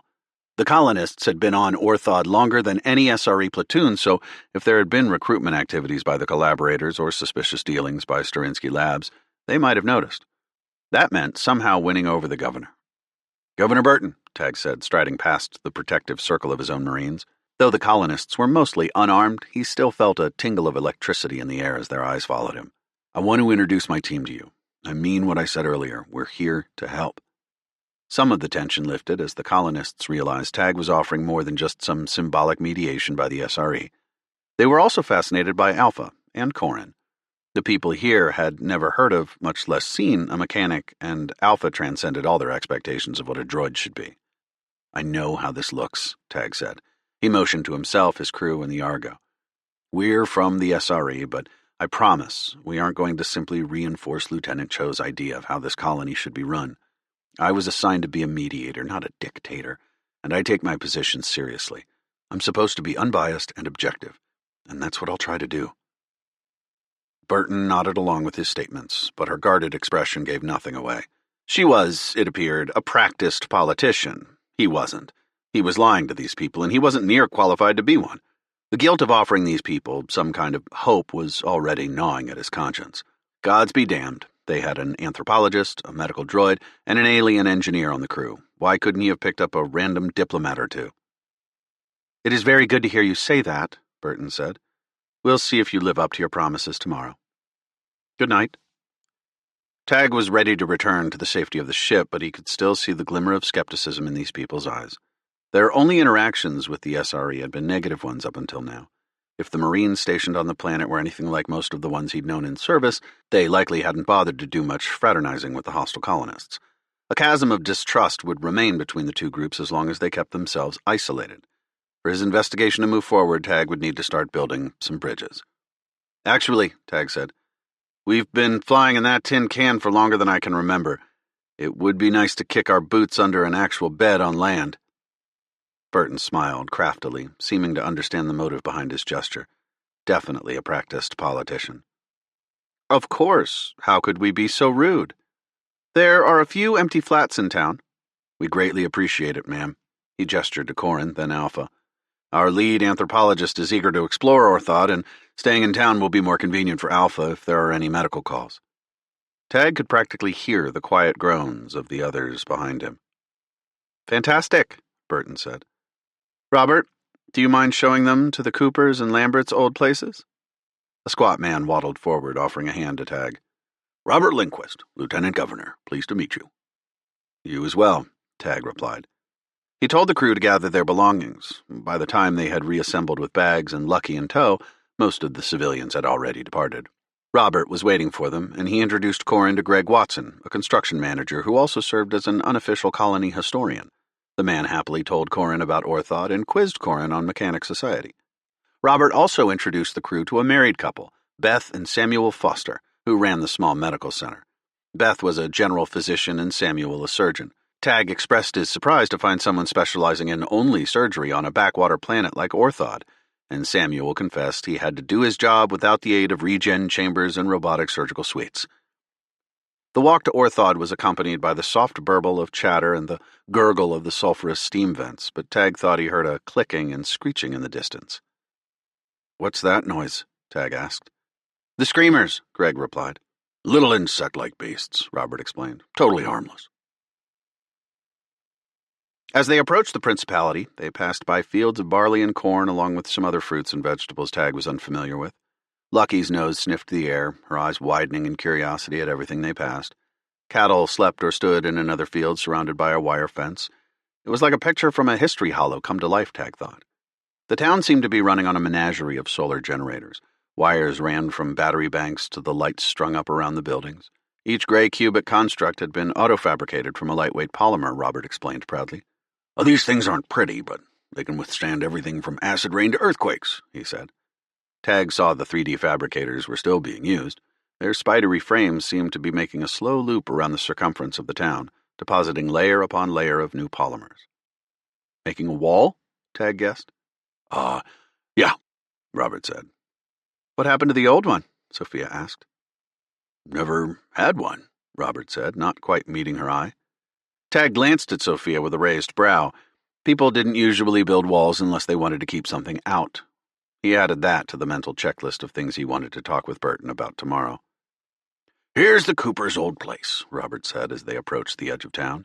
He motioned to one of the identical residences. The one across from it is also open. Nothing fancy, but they'll get the job done. While most of the other buildings were dark, a few buildings near the center of town were lit up. Tag could hear the gentle whisper of acoustic music drifting from one.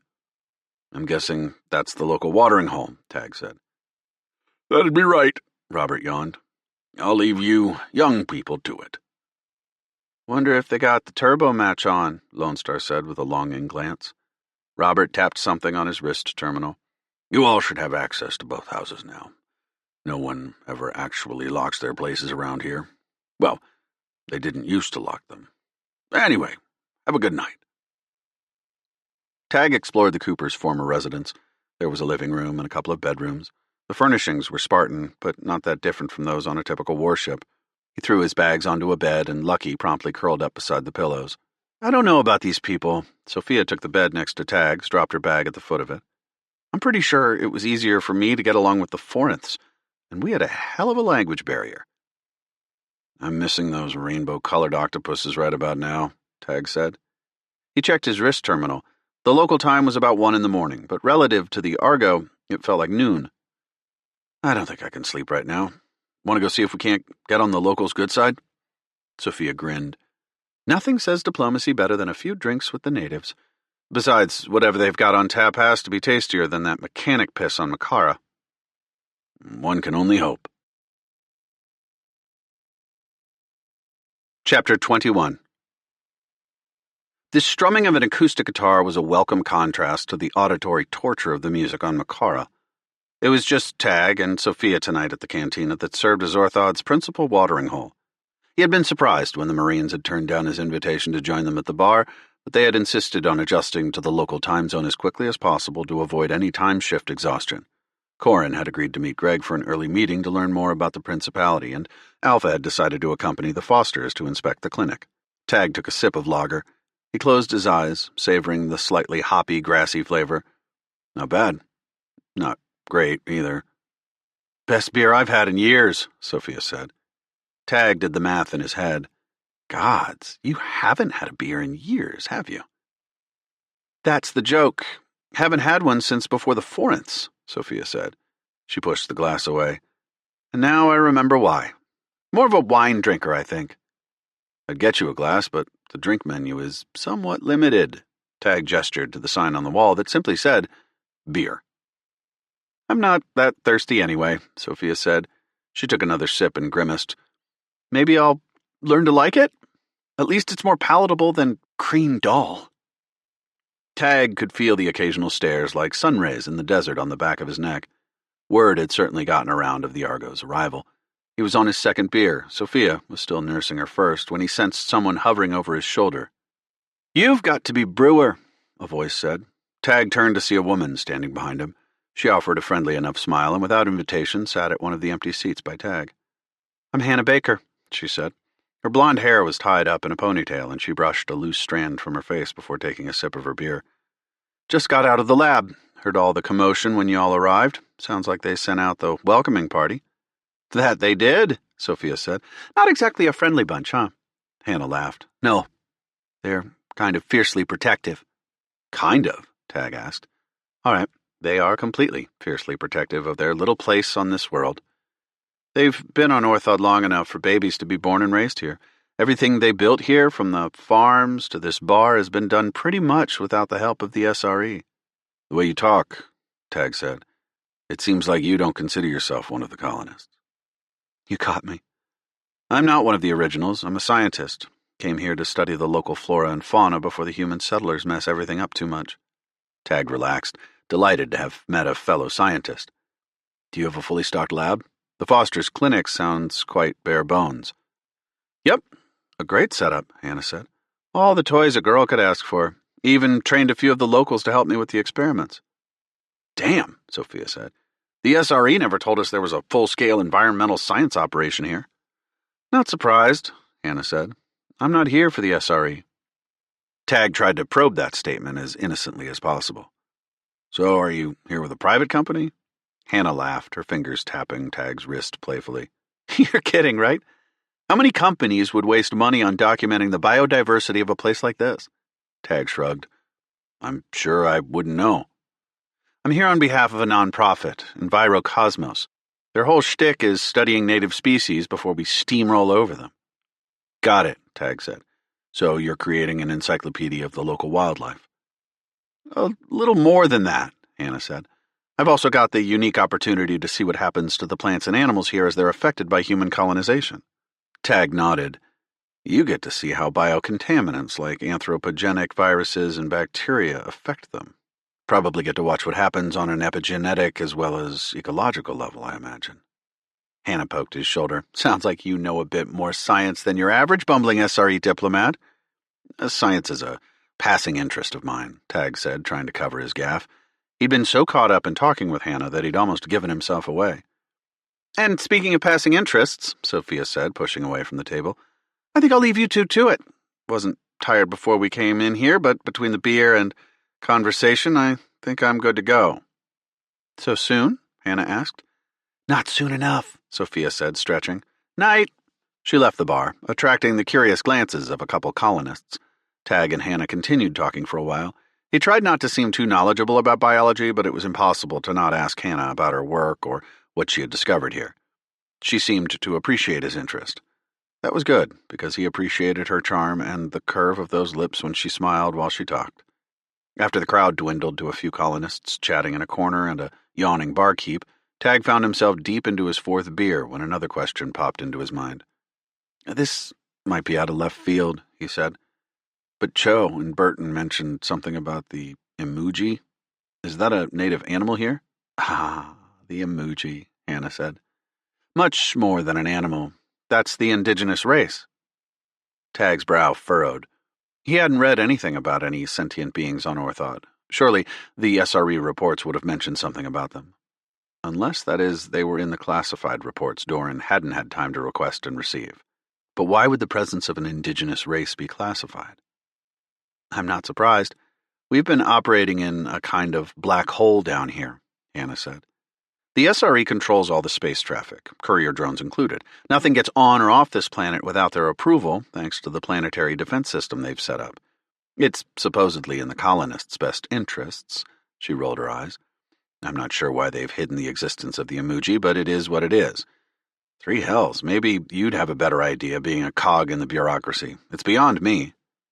What can you tell me about them? They're kind of the boogeymen on this planet. From what I've heard, the colonists made a deal with them when they first landed here. At least Burton did. They're a completely nautical race, so I don't know of a single soul beside Burton who has actually seen them. All the same, she told us they promised to leave us alone if we leave them alone. That sparked yet another question. Those missing Marines. Could that be the emoji's doing? Tag asked. Maybe, Hannah said. But it could also just as easily be one of the colonists. I don't know. I try to keep my head down and stay out of that business. A few civilians recently went missing, too. That wouldn't happen to be the Coopers or the Lamberts, would it? Hannah raised an eyebrow. What are you, a detective? The Coopers and the Lamberts disappeared 2 weeks ago. The colonists blame the Marines, and the Marines blame the colonists, and sometimes they all blame the emoji. Tag considered this. That's why the wall's being built. Yeah, Hannah said. Won't do any good. Tag gulped the rest of his beer. What do you think is going on? Honestly, it's probably the Marines and a fringe group of colonists playing politics, Hannah said. Then again, as strange as this side of the galaxy is, I wouldn't put it past some other species to come down and start abducting people from their beds before disappearing back into the stars. She laughed, and Tag forced himself to do the same. He feared how much truth might be behind such a joke. Whole families and trained soldiers didn't just disappear without a trace. Whatever is going on here, it sounds complicated, Tag said, forgetting for a second he was the one supposedly assigned to untangle this mess. You'll have your hands full, that's for sure, Hannah said. And now you can see why I try to stay out of it. I'm a simple person who just wants to do a little science. Nothing wrong with that. I can see. In Tag's mind's eye, he saw the Argo's lab, back when it had been his little corner of the ship with only a single assistant to aid his work. There had been no worries about fighting drone mechs and saving humanity from extinction. I have to admit, I'm a bit jealous. Hannah tapped his arm again. Don't be. It's not nearly as glamorous as it sounds. She withdrew her hand, but Tag saw a line of green edging from beneath her sleeve. Tattoo? Tag asked. Pulling back her sleeve up to her elbow, Hannah revealed a dragon roping around her arm. Its scales glimmered. It was no doubt one of those jellyfish gene-infused tattoos capable of changing color. Yeah, Hannah said almost dreamily. It's a dragon. I can see that, Tag said, laughing. I don't have any, myself. Why did you get it? Before I came to Orthod, I had some business on Earth. I took time off to explore some of the eastern parts of Asia. There were these beautiful temples everywhere with carvings of dragons and phoenixes, incense burning at the altars of all the gods. I'm not particularly religious, but it was a spiritual experience. So the temple artwork inspired your tattoo. A little patience would do you good, Brewer. Her fingers traced over the dragon. I asked a woman at one of the temples what the symbols meant. We talked for a couple hours or so about spirituality and history and the difference in mentalities between those raised in Western versus Eastern Earth cultures. One thing really stuck out to me. The dragon. You're into big, scaly monsters? It's so much more than that. It represents the challenges of the future, all the choices we have to make, all the changes facing us as everything around us fluctuates and evolves. We can either remain rigid in our ways and be forgotten. She took a swig of beer. Or we can choose to face the dragon head-on, be like the dragon, flexible, adaptable. We have to accept that our fate is in the future, and that to get there we must be willing to change, to evolve with the world. It's a nice sentiment, Tag said. Very fitting for a scientist discovering how native life changes in the presence of alien influences. You've got that right, Hannah laughed. Maybe it was the beer, but Tag liked the melodic sound of her laughter and wanted to hear it again. For a moment he forgot the imminent war threatening to sweep over humanity like a tidal wave. What he did remember was how long it had been since he'd had any kind of real female companionship outside his rather tame relationships with his crew. Gods, it sounded so sterile thinking about it like that. Hannah made a gesture of looking at her wrist terminal. You want to check out the lab sometime? Certainly, Tag said. It sounds interesting. He found himself wishing she would invite him there now. Great, she said. Just let me know when you've got some free time between fighting fires with Joe and Burton. Been nice meeting you. After Hannah left, Tag wandered back to the houses where he and the crew were staying. The 3D fabricators hummed nearby, working diligently into the night to construct the wall around the town. The sound of Hannah's laughter lingered in his ears as he walked. Maybe he was being too optimistic, but at least there was a bright spot in what appeared to be an otherwise rocky future. He crept back toward his bed, careful not to wake Sophia, Bull, and Lone Star, who had bunked in this house with him. Lucky was already curled up at the foot of his bed. There would be plenty of challenges ahead. He couldn't let the chaos of Orthod politics distract him from his crew's primary mission. His goal wasn't to heal Orthod, but to figure out how Sterinsky was involved and whether there was some kind of collector brainwashing going on. Before his eyes closed and exhaustion wrapped its smoky tendrils around him, carrying him away to sleep, a thought flittered through his fading consciousness. Be like the dragon. Chapter 22. So, did you get to know the locals last night? Sophia asked Tag with a grin. Lone Star gazed up from her breakfast with an expectant look, while Bull continued mashing noisily at his. Tag chugged a cup of coffee. Well enough, he said, ignoring Sophia's jibe, although I'm worried today's meetings won't go so smoothly. Lucky sat on her haunches, carefully cleaning each individual scale on her legs. She let out a purring growl as if she were agreeing with Tag. A knock at the door was abruptly followed by Corin entering. Sophia, Corin said, sounding agitated, you've got to help me. I thought being an anthropologist meant studying another culture. Yeah, that's right, she said. Greg appears to think it's the other way around. He won't stop interrogating me about mechanics. I can't even pretend to be an anthropologist with him around. The human is really beginning to annoy me. There was another knock at the door. For a species not usually known for emotional range, Corin looked frightened. Corin, you still around? A voice called in. I wanted to ask you something, if you've got a moment. That's him, Corin whispered. Please, get this insolent human off my back. I'll see what I can do. Sophia opened the door. He's right in here. Corin shot her a venomous look as he went back out to meet the amateur historian. The rest of us might as well get moving too, Tag said. Aye, Captain, Lone Star said, adjusting the strap of her pulse rifle. Should we make a security sweep to check for angry colonists? Her tone implied she was joking, but he caught a glimmer in her eye that said maybe it actually wasn't such a bad idea. Get to it, Tag said, swirling a finger in the air. Bull and Lone Star lumbered out the front door. A few minutes later they returned with the all clear.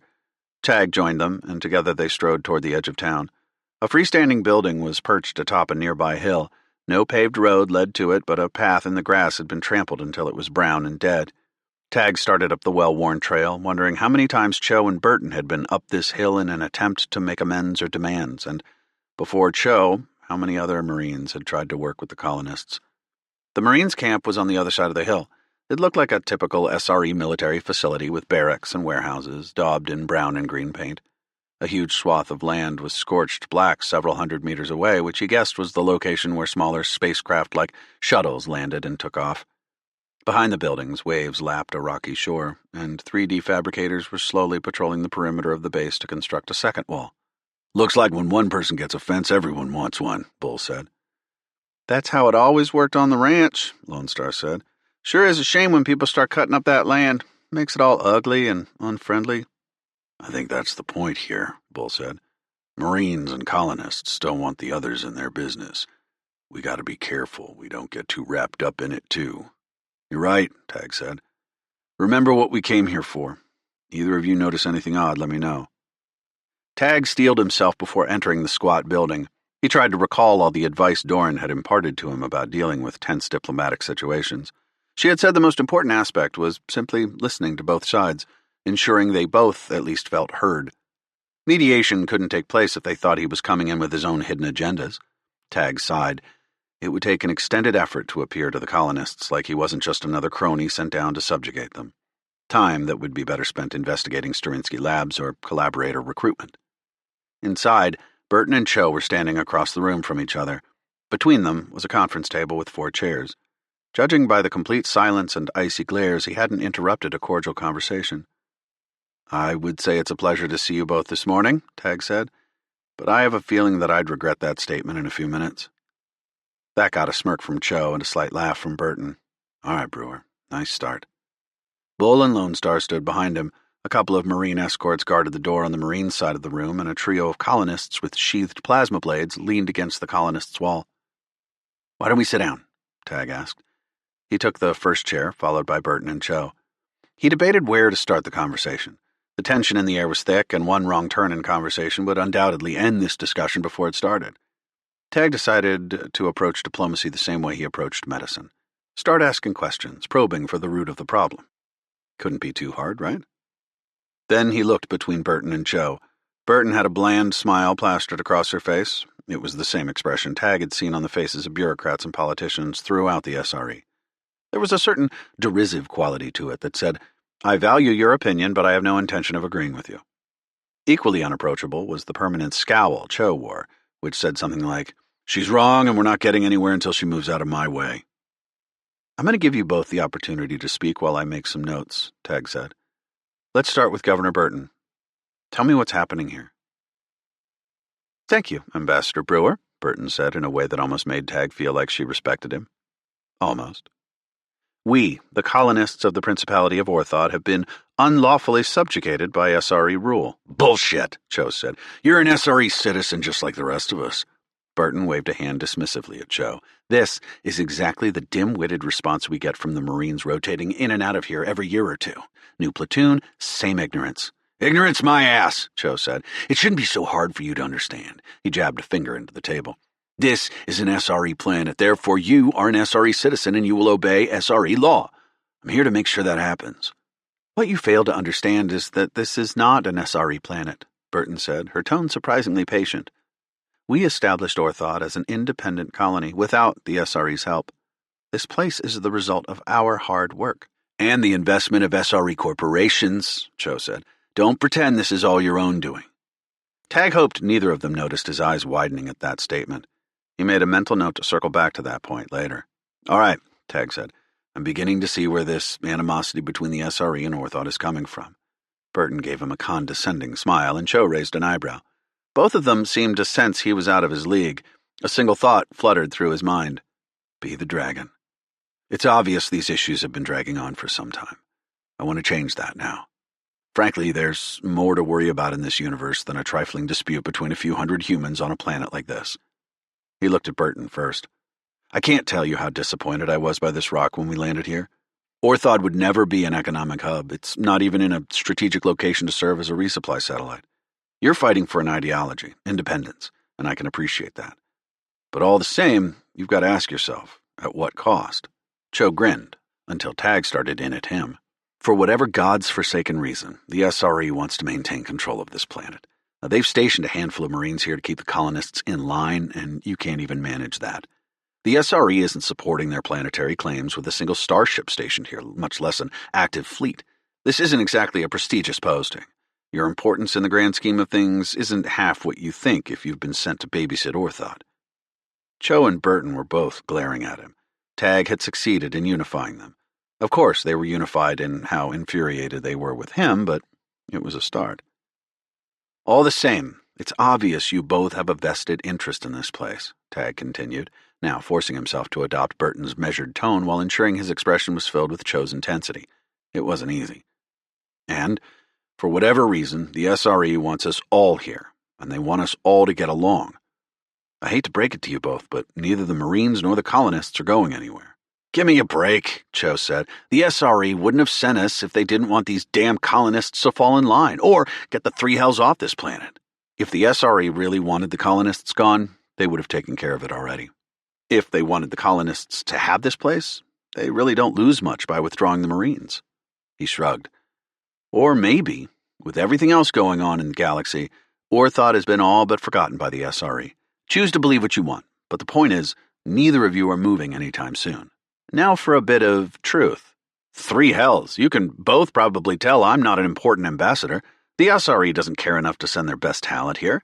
Cho was fuming and Burton's lips were straight, her eyes narrowed. The men and women lined up along the room shifted uncomfortably in Tag's periphery. I can't pretend to know the SRE's reasons for treating this situation like they have. The only thing I do know is that we're all on Orthod together, and we are faced with the very necessary and difficult task of learning to get along. Chapter 23. Mediating the conversation between Cho and Burton was like herding ice gods. Neither of them would drop their guard while the other was in the room. After suggesting one-on-one meetings, he finally called the conference to a halt. The revelation that private groups had financed the initial colonization efforts on Orthod still rang in his mind, and he needed time to think. Ambassador Brewer, can I have a word alone? Burton asked after Cho and his Marines filed out, gesturing to her people and then Bull and Lone Star. Certainly, Tag said. At his feet, Lucky let out something akin to a bark. You care about her? Your pet? Burton laughed. As long as she can't talk, I want to speak with you off the record. Tag nodded, then gestured for Bull and Lone Star to leave. Burton's colonists did likewise. One of the women paused at the doorway, a hand on her sheathed knife. You sure, Governor? She asked. Yes, Sandra, thank you, Burton replied. When the door closed, she looked at Tag, her mask cracked, replaced by a weary expression. You're truly a neutral party in this? As neutral as I can be, Tag said. At the end of the day, my paycheck comes from the SRE, but that doesn't mean I won't be honest with you. Good, Burton said. Are you helping to abduct Marines and brainwash them? Tag wanted to ask. Instead, he decided to take things a little slower. Tell me why you came to Orthod and why you all have stayed. Why you don't want the SRE here. I want to hear the story in your own words, not the reports the SRE gave me. We picked Orthod, Burton began, because it was just livable enough. You were quite accurate in saying natural resources are limited here. That was one of the reasons we chose this place. We figured that colonizing a planet of little interest to the SRE might be the best way to ensure we're left alone. That's reasonable, Tag said, waiting for her to continue. At the time, terraforming equipment was also affordable enough with a little financing or venture backing, so that's what we did. We pooled our money from our salaries, businesses, what have you, and took off to Orthod. Seems a little brash, Tag said. Coming out here with no support, no ties to the SRE. What would have happened if you'd failed? We knew the risks. Her answer was curt, but behind it, Tag could see the depth of what was unsaid. Governor, Tag said. Maybe I'm wrong, but I don't get the feeling that the original settlers came out here like a teenager setting out to backpack around Earth. You had to have support, financing. It was either do or die. That's how repressed we felt while working for the SRE before we started life here. Tag didn't buy it. She was hiding something, and she wasn't even doing it well. It was as if she wanted him to find out her secret. What aren't you telling me? I need to know the whole story. I want to do right by both you and the SRE, but that doesn't happen if we're withholding information from each other. A grin crossed Burton's face. Withholding information? Gods, that's exactly what's been happening to us for years. No answers from the SRE. All our communications off this rock are controlled and censored by the SRE. If we ever tried to launch our own courier drone, the planetary defense systems would knock it out. I see, Tag said. I'll deal with that when I talk to Cho, but for now, I still don't believe you or your colonists jumped into hyperspace without coordinates. You're smarter than that. Burton sighed, looking away for a moment. The SRE will never leave us alone, will they? I'm afraid I can't give you a straight answer to that. Burton stared hard at him, as if to remind Tag what he had just said about withholding information. Really, I can't, Tag said. But if I were to guess, no, they aren't leaving. We have no chance of being truly independent. Tag wasn't sure if that was a statement or a question. Either way, he couldn't help but think about the collectors and drone mechs and all the other horrors he had seen in his short career as the Argo's captain. If Burton knew what was out there, she wouldn't want true independence. SRE offered protection, safety. Then again, maybe she did know what was out there. Maybe this was all a ploy. Maybe she was a collaborator. Burton looked away. Tag waited in silence. He could see she was going to tell him something important, something that might change the tone of their conversation. Prodding her wouldn't hasten its unveiling. He had to be patient. Finally, she turned to him. Her shoulders and face had drooped, the politician's smile gone. You were right. We didn't come to Orthod without a failsafe. We had a backer. There was Tag's opening. I was a last-minute choice for this mission, he said, trying to cover his lack of knowledge. So I don't have a list of all the investors with a stake in Orthod. I'm not surprised you don't know who our investors are. I'm not certain the Marines know either. Tag's heart thudded against his ribcage. Good gods, this had to be it. We weren't the only ones interested in a remote planet with few resources, Burton continued. These individuals approached me, Lindquist, and a few of the others through surrogates. We suspected something fishy when they claimed they wanted an outworld resupply station for their light-distance transportation network, but we were desperate and struck a deal with them. They would stay out of our hair, and we would stay out of theirs. They planned to construct a satellite station on the opposite side of the planet. And you accepted their offer? We did. For better or worse, Burton said. They offered us a free ride off this rock if we decided Orthod wasn't going to work out. And they're still around? Tag asked. No, Burton said. Not long after we saw the last of their ships take off, the SRE moved in with a platoon of Marines. No explanation. They just said this was SRE territory now. We were in hyperspace at the time. It wasn't until later they claimed we were here illegally. They said we could either comply with SRE laws and pay taxes like normal citizens, or be ejected from the planet. We paid our taxes, but didn't get any vote on how the SRE treated Orthod, so we stopped paying those taxes. And although they keep sending new platoons of Marines from time to time, they haven't tried to make us leave, and so it goes. So it goes, Tag repeated, his mind grappling with this new information. Have there been any communications with these investors since? No, I told you. All comms to and from this planet have been controlled by the SRE. Even when our friends were here, we never spoke directly to them. Once they had purchased the equipment we needed, we would only contact them in case of an emergency evacuation. Bizarre, Tag said. Looking back with the benefit of hindsight, it was strange, but nevertheless they were true to their word. If the SRE had some problem with them, they're looking around on the wrong planet now. The only ones left here are the colonists. Tag nodded, but then caught himself. Well, that isn't entirely true, is it? There are also the emoji. Governor Burton sighed heavily. Very early on, before the SRE officially arrived, the emoji showed up. I thought they were indigenous. They were, Burton said. I mean, they are. But they're a completely aquatic race. We didn't realize they were here until they surfaced one day and made contact with us. I believe theirs is more or less a democratic society, and I spoke to their version of a prime minister once. We made peace with them, made up a treaty and everything. They had once traveled the stars, he told me. While they found the idea of space travel alluring, the danger of dealing with other races had convinced them the stars weren't where they belonged. They worship, no surprise, a water deity, and their central tenet is being satisfied with your life as it is. It wasn't hard to convince them to retreat into Orthod's waters once we had assured them they were safe from us. That was the first and last time I saw any of the emoji. I'm surprised they didn't try to throw you off when they found you all on their planet, Tag said. I was just as surprised, Burton said. They didn't say much about it, but they did imply they had a similar deal set up with the, investors on the other side of Orthod. I would be willing to bet there had been some kind of conflict there that convinced them they shouldn't mess with humans, but I never asked, and the emoji have left us alone since. This is helpful, Tag said.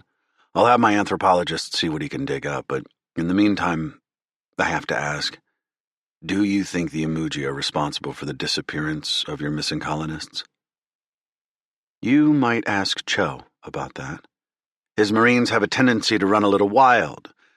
That's unusual, if you ask me. Other platoons before his have been much more disciplined. It wouldn't surprise me if they were responsible. She shuddered. Tag didn't think it was acting. With the accusations they've been throwing around, I think they abducted our colonists for revenge. I see, Tag said. But he said nothing about having captives. That's right. He has threatened us before, though, said, and I quote, accidents happen on the frontier. Tag nodded and made a note. What do you think happened to his Marines? Burton's face froze once more into a mask. With all the weariness in it, the openness that had been there before seemed to have evaporated. I don't know. Is it possible some of the colonists really did have something to do with it? Possible? I suppose anything is possible, but my people wouldn't abduct anyone. And if they had, I would know about it. Tag wanted to press further, but he could sense that this line of questioning had cooled her willingness to exchange information. Besides, a conversation with Cho was long overdue. He needed a break to collect himself for his next interview. He hadn't realized just how mentally exhausting this would be. Next time, he thought, Sophia gets to play the diplomat. Well, Tag said, making a show of looking at his wrist terminal, I do appreciate your time, and I'm sure you have matters to attend to in town. I'll want to meet again tomorrow. Of course, Burton said, standing. She gave him a vapid smile. It was a pleasure. She left, shutting the door behind her. Lucky jolted upright, woken by the sound of the door hitting the frame. Tag scratched under the Rizar's chin. We certainly have our work cut out for us, don't we, girl? She mewled in agreement. Chapter 24. Cho sauntered into the conference room. Lucky bristled at the sight of him, but her growling settled as he approached the table. After she had thrown herself into the fray during the fight on the Montenegro, he wouldn't take the creature for granted ever again. She had seen the threat of violence before anyone else in that room, and Tag couldn't ignore her reactions toward people now. He kept one eye on the Rizar until she closed her eyes again. It took a second before her breathing returned to the lazy, deep rhythm of slumber. I know why you keep her around, Cho said, pulling out the seat across from Tag. He dropped into it. Tag stiffened. You do? If news of the assassination attempt and his role in preventing it had reached Orthod, it could ruin Tag's efforts to dig out the collaborators' secrets here. Of course, the big Marine offered the back of his hand to Lucky. She opened one eye and sniffed his hand. A forked tongue whipped out of her mouth and traced up to the Marine's wrist. With a slight grin, Cho patted Lucky's head, and she closed her eyes in contentment. I was stationed on Epsilon Gamma 4 back when I was a private. It was my first deployment. There was an SRE colony there, too, a few decades older than the Principality. I saw a couple of kids picking on a dog, hitting it with sticks. The Marine's cheeks flushed red and his eyes fixed on the wall, staring at a point only he could see. Sergeant let me keep the pup in the barracks as long as I fed it scraps from my own meals and nothing else. Dog, we named him. Real creative, I know. He laughed to himself. But I was a private.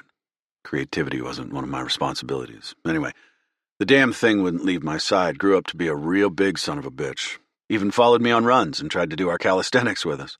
Became something of the platoon's mascot. Cho reached down to pat Lucky's head again. Just looking at her, I can tell she ain't no ordinary pet, is she? There's something special about the bond of an animal and someone who rescued him, whether it's from a station shelter or whatever. I can see it in her eyes, the way she seems to trust only you. Yeah, Tag said. You hit the nail on the head on that one. He didn't want their conversation to stray too far in that direction. Trying to explain how he had rescued Lucky would only invite more questions about Tag's background and his actual purpose here. But I'm afraid we don't have time to talk about pets, and we don't need to inflate this one's ego more than it already is. Thinks she's a queen, doesn't she? That she does, Tag tapped on his wrist terminal. Let's get started. You know how the SRE is. They want results, and they want it now. A rough guffaw escaped Cho's lips. Results. Either something's changed with the SRE or they really don't give a shit about Orthot. What do you mean? Tag asked. Those damn colonists are plotting something, Cho said. I'm absolutely certain. I had hoped you were here to do something about it because all I get from command are orders to stand down, don't engage, all that bullshit. They give us guns, but we ain't allowed to shoot anybody. It doesn't make a damn bit of sense. Why do you think the colonists are plotting something? One of Cho's hands balled into a fist, quivering on the table. They took my men. 4 of them. Are you sure it's not the emoji? Are you kidding me? Cho asked. Damn lizard people don't care about us. Why would they? The only reason I know they exist at all is because Maxine told us when we got here. You ask me, it's a fucking lie she tells her people to keep them in line, keeps the kiddies in bed at night, that kind of thing. All right, Tag said, drumming his fingers on the table. Do you have any evidence that the colonists abducted your Marines? Do I need evidence? Cho asked. My men didn't abduct themselves. Sometimes, on long deployments. Gods, you've been listening to Maxine, haven't you? They didn't just get drunk and jump off a cliff somewhere. We get a little bored around here, sure, but we're not incompetent. We're goddamned Marines. Okay, got it. You know I have to ask. I need to understand all facets of the conflict here. All facets, eh? Cho asked.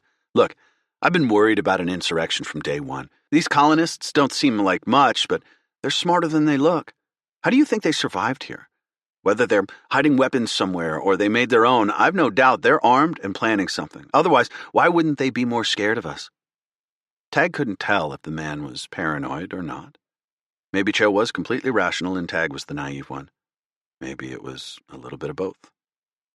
They don't want us here. I'll tell you what, I wouldn't be surprised if Maxine pulls some kind of attack on us, then blames it all on the so-called emoji. It'll be months before the SRE responds with our luck, and what are they going to do? That all sounds pretty, paranoid? Think I'm a delusional type, don't you?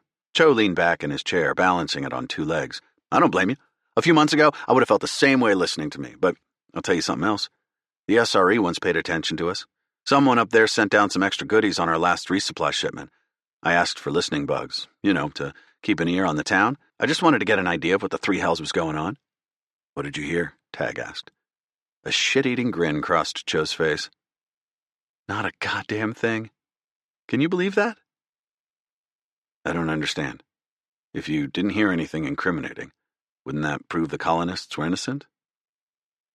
You don't get it, Brewer, Cho said. He spoke slowly to emphasize each word. Nothing at all. Not a word. Just a bunch of static. The bugs didn't work. Wrote it off as a bad batch. Tried some more. Same results. So the SRE equipment failed. I've seen that same shit used all across the galaxy. Never more than 1 bug in a batch failed, and only after considerable use, Cho said. Either the SRE purposely sent us bugs that didn't work, which doesn't make a lick of sense, or the colonists have their own anti-spying measures in the town. Sounds like you've got more brainiacs in your crew than I do, so why don't you ask them if it's possible? See what they think. Sure, Tag said, still a little confused. I'll do that. Cho's rant had derailed the conversation completely, and Tag had almost forgotten the questions he'd meant to ask the Marine. He feared the grav-impeller had come loose from the starship, though, and there wasn't much he could do to keep control over it. You mentioned your Marines get a little bored. What exactly did you mean by that? Cho folded his huge arms over his chest. You a mediator or a detective, Brewer? I'm just trying to get the whole picture. Question still stands. Look, Tag said, trying not to sound too exasperated. I want to know if Burton's complaints about your Marines hold any truth. What do your Marines do when they're bored? Seems like an awfully petty thing to focus on, Cho said. We got much worse problems than my Marines trying to blow off some steam after being stuck on a planet without so much as a goddamn pub. And you know damn well the colonists aren't letting us share a drink with them in their little piss factory. Really, Lieutenant, Tag began again. I'm just trying to do my job. It's pretty clear-cut to me. SRE sent us down here to keep law and order, but they don't want to give us the authority or tools to do it. Don't touch the colonists. Don't look at them. Even when they abduct my people, I can't do anything that might threaten the colonists' civil liberties. It's getting goddamned ridiculous. You want to send a message to the SRE? Tell them to let us do something about this mess. He slammed a fist on the table. Then, when you're done with that, tell them to fix what we got up here. Half the terminals in the barracks don't work, and we have to program the damned fabricators by hand because the AI don't work. Marines ain't engineers. Nobody trained us for that. And every time this planet so much as thinks about an earthquake, our terminals go down. We lose control over the entire planetary defense network. Perhaps one of the colonists could assist you, Tag suggested. I believe several of them were. If the goddamn colonists knew what was happening, they'd be sending up courier drones every time it happened, spreading all kinds of propaganda and nonsense to neighboring colonies. Tag was speechless for a moment. He really had no idea why the SRE had ignored Orthod's plight. No wonder Cho was pissed. Steam was practically venting from the man's ears, and Tag didn't blame him. He wanted to go back to the question of the bored Marines, where they went and what they did in their free time, but he feared raising the subject again would be like asking Cho to walk on a bed of plasma blades. This is helpful, Tag said, and I regret to say, news to me. I bet it is. Maybe it's best we call it a day for now, Tag said. Let's meet again tomorrow. Cho gave a curt nod and started to get up from his seat. I'll make sure your requests get back to the SRE, Tag said. They need to hear about the conditions of the camp and the problems with the network. Sounds splendid, Cho said with evident sarcasm. The Marine left. A second later, Bull and Lone Star spilled inside. Long day? Was that a question? Tag asked. Just a statement. Pretty uneventful outside. I take it things were different in here. Very much so. Lone Star leaned back against one of the walls. So, what's next on the docket, Cap? Don't know about you two, but I could use a drink. Chapter 25. The local pub was as busy as it had been the previous night. Colonists, fresh from work, with dirt still on their coveralls, lounged about the space. When Tag entered with Bull and Lone Star at his side, the room seemed to go quiet, as if a pack of predators had suddenly entered the woods. Most of the colonists avoided making eye contact with the trio. Those who did glared at the Marines. One by one, conversations resumed as normal, but the unfriendly looks remained. Tag! A voice called. Tag looked about the room. He saw Hannah beckoning to him and the Marines. Eager to find a familiar face in the otherwise standoffish crowd, he waded through the colonists to meet her. She motioned for them to join her at a table with two other colonists. These are a couple of my lab assistants. Hannah gestured to a slender man stooped over his glass, and then a woman who had a cheerful smile and a ruddy complexion. Rodrigo and Steph. Tag introduced the Marines and then asked Hannah, what was with that welcome? Didn't think I bothered anyone here last night. It's the Marines, she said. Cho's guys never stepped foot in here. It probably took them a second to realize those two were with you. It only took one beer before the group had moved past forced small talk and into more lively conversation. After the morning he'd had, Tag found himself listening more than speaking. He was taken off guard when Rodrigo turned to him and asked, So, how did you end up becoming a bureaucrat, Ambassador Brewer? Please call me Tag, he said. And to answer your question, I guess I just sort of stumbled into it, What about you? How did you end up on Orthod? Rodrigo grunted. My family has always lived on SRE stations. Just cogs in the machine, you know? I wanted something different, a purpose. I'm in it for the adventure, Steph said. She looked up at Bull and Lone Star. How about you two? What are your stories? Wanted to serve, Bull said without further explanation. You're not going to get much from him, Lone Star said. He's about as talkative as a rock when it comes to strangers. Where I come from, we're real friendly. I remember one time on the ranch, Tag tuned her out. He'd heard all of Lone Star's stories at least once. Hannah's eyes kept coming back to Tag while they chatted. He hated to admit he liked the attention. Eventually, Hannah leaned back in her chair slightly and turned to face him as the lab assistants and Marines, mostly Lone Star, continued their conversation about life among the stars. You look even more exhausted today than when I saw you last night, Hannah said. That bad, huh? Let's just say I don't envy your position, Hannah said. Maybe I'll do something easy with my next life, like be a scientist on a remote colony. Wander around a bit, pick up some samples, drop them off at my lab for my assistants to handle, then mosey off to the bar for a margarita. Beer is all that's offered, I'm afraid. Not even Gutfire? I hear you can get that on the black market for cheap. Tag took a gulp of the grassy-tasting brew. It left an aftertaste like he'd swallowed a salad without dressing. With beer this good, why would you go through the trouble? Hannah tapped the rim of her glass against his. Cheers to that. She finished off her glass and set it on the table. You still interested in that lab tour? Right now? I've got to go back to check on a couple samples, and these guys need a break. She motioned to the lab assistant, still engrossed in conversation with the Marines. Normally, the assays I've got to run are pretty boring. It would be nice to have the company. Sure, Tag said. As they exchanged their goodbyes with the others and made their way to the door, Tag thought about everything he'd learned from his talks with Burton and Cho. He wondered if Hannah might have insight into the puzzle. She was smart and observant by nature. She spent most of her time in the field, so maybe she had noticed something that would help reveal who Tag's real allies were on Orthod, and who might be the collaborators. And three hells, even if she didn't, he wanted to keep talking to her. Hannah looked up at the darkening skies. The brightest of the stars had already appeared. Her dragon tattoos seemed to pulsate as they walked along. It's been so long since I've been up there. Do you miss it? Not traveling in a metal tube going at speeds faster than light, she said, but the excitement of being one of the first people to travel to a new place, to discover new life we've never seen before, to meet new challenges and study what has never been studied. Her eyes met his, and Tag saw himself in her for a moment. Those were many of the reasons he had joined the SRE. Maybe I'm getting sentimental, but the days leading up to Orthod might have been some of the best of my life. The sheer thrill of the unknown. I can understand. Hannah laughed. Can you? I mean, no offense, but you're being shipped off to mediate conflicts in places that have already been settled, right? I don't mean to sound derisive, but it's not quite the same thing. Maybe, Tag said. He knew exactly how she felt, but was frustrated he couldn't say it. But I'm still throwing myself into the unknown. I mean, can you imagine being alone in a room with Cho and Burton all day? It sounds like a nightmare, Hannah said with a smile. She gestured toward a 2-story building that looked no different from all the others. This is me. She opened the door a crack. You ever been in a lab? A couple, Tag said. Great, Hannah said. Then maybe you'll appreciate how awesome this place actually is. She ushered him in. With a gesture over a terminal, the lights flicked on. Whoa, Tag said. Yeah, a proud smile filled Hannah's face. The equipment here would make even the SRE researchers on Earth jealous.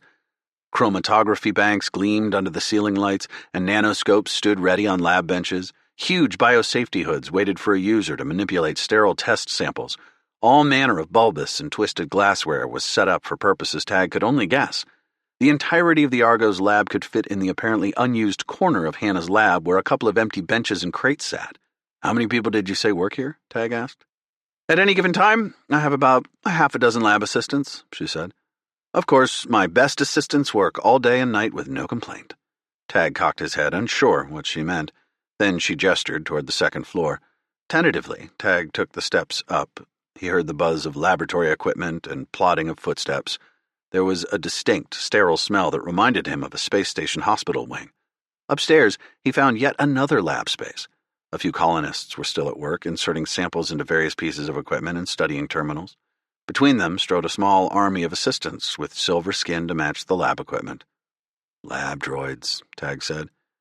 Didn't you say a non-profit was funding this work?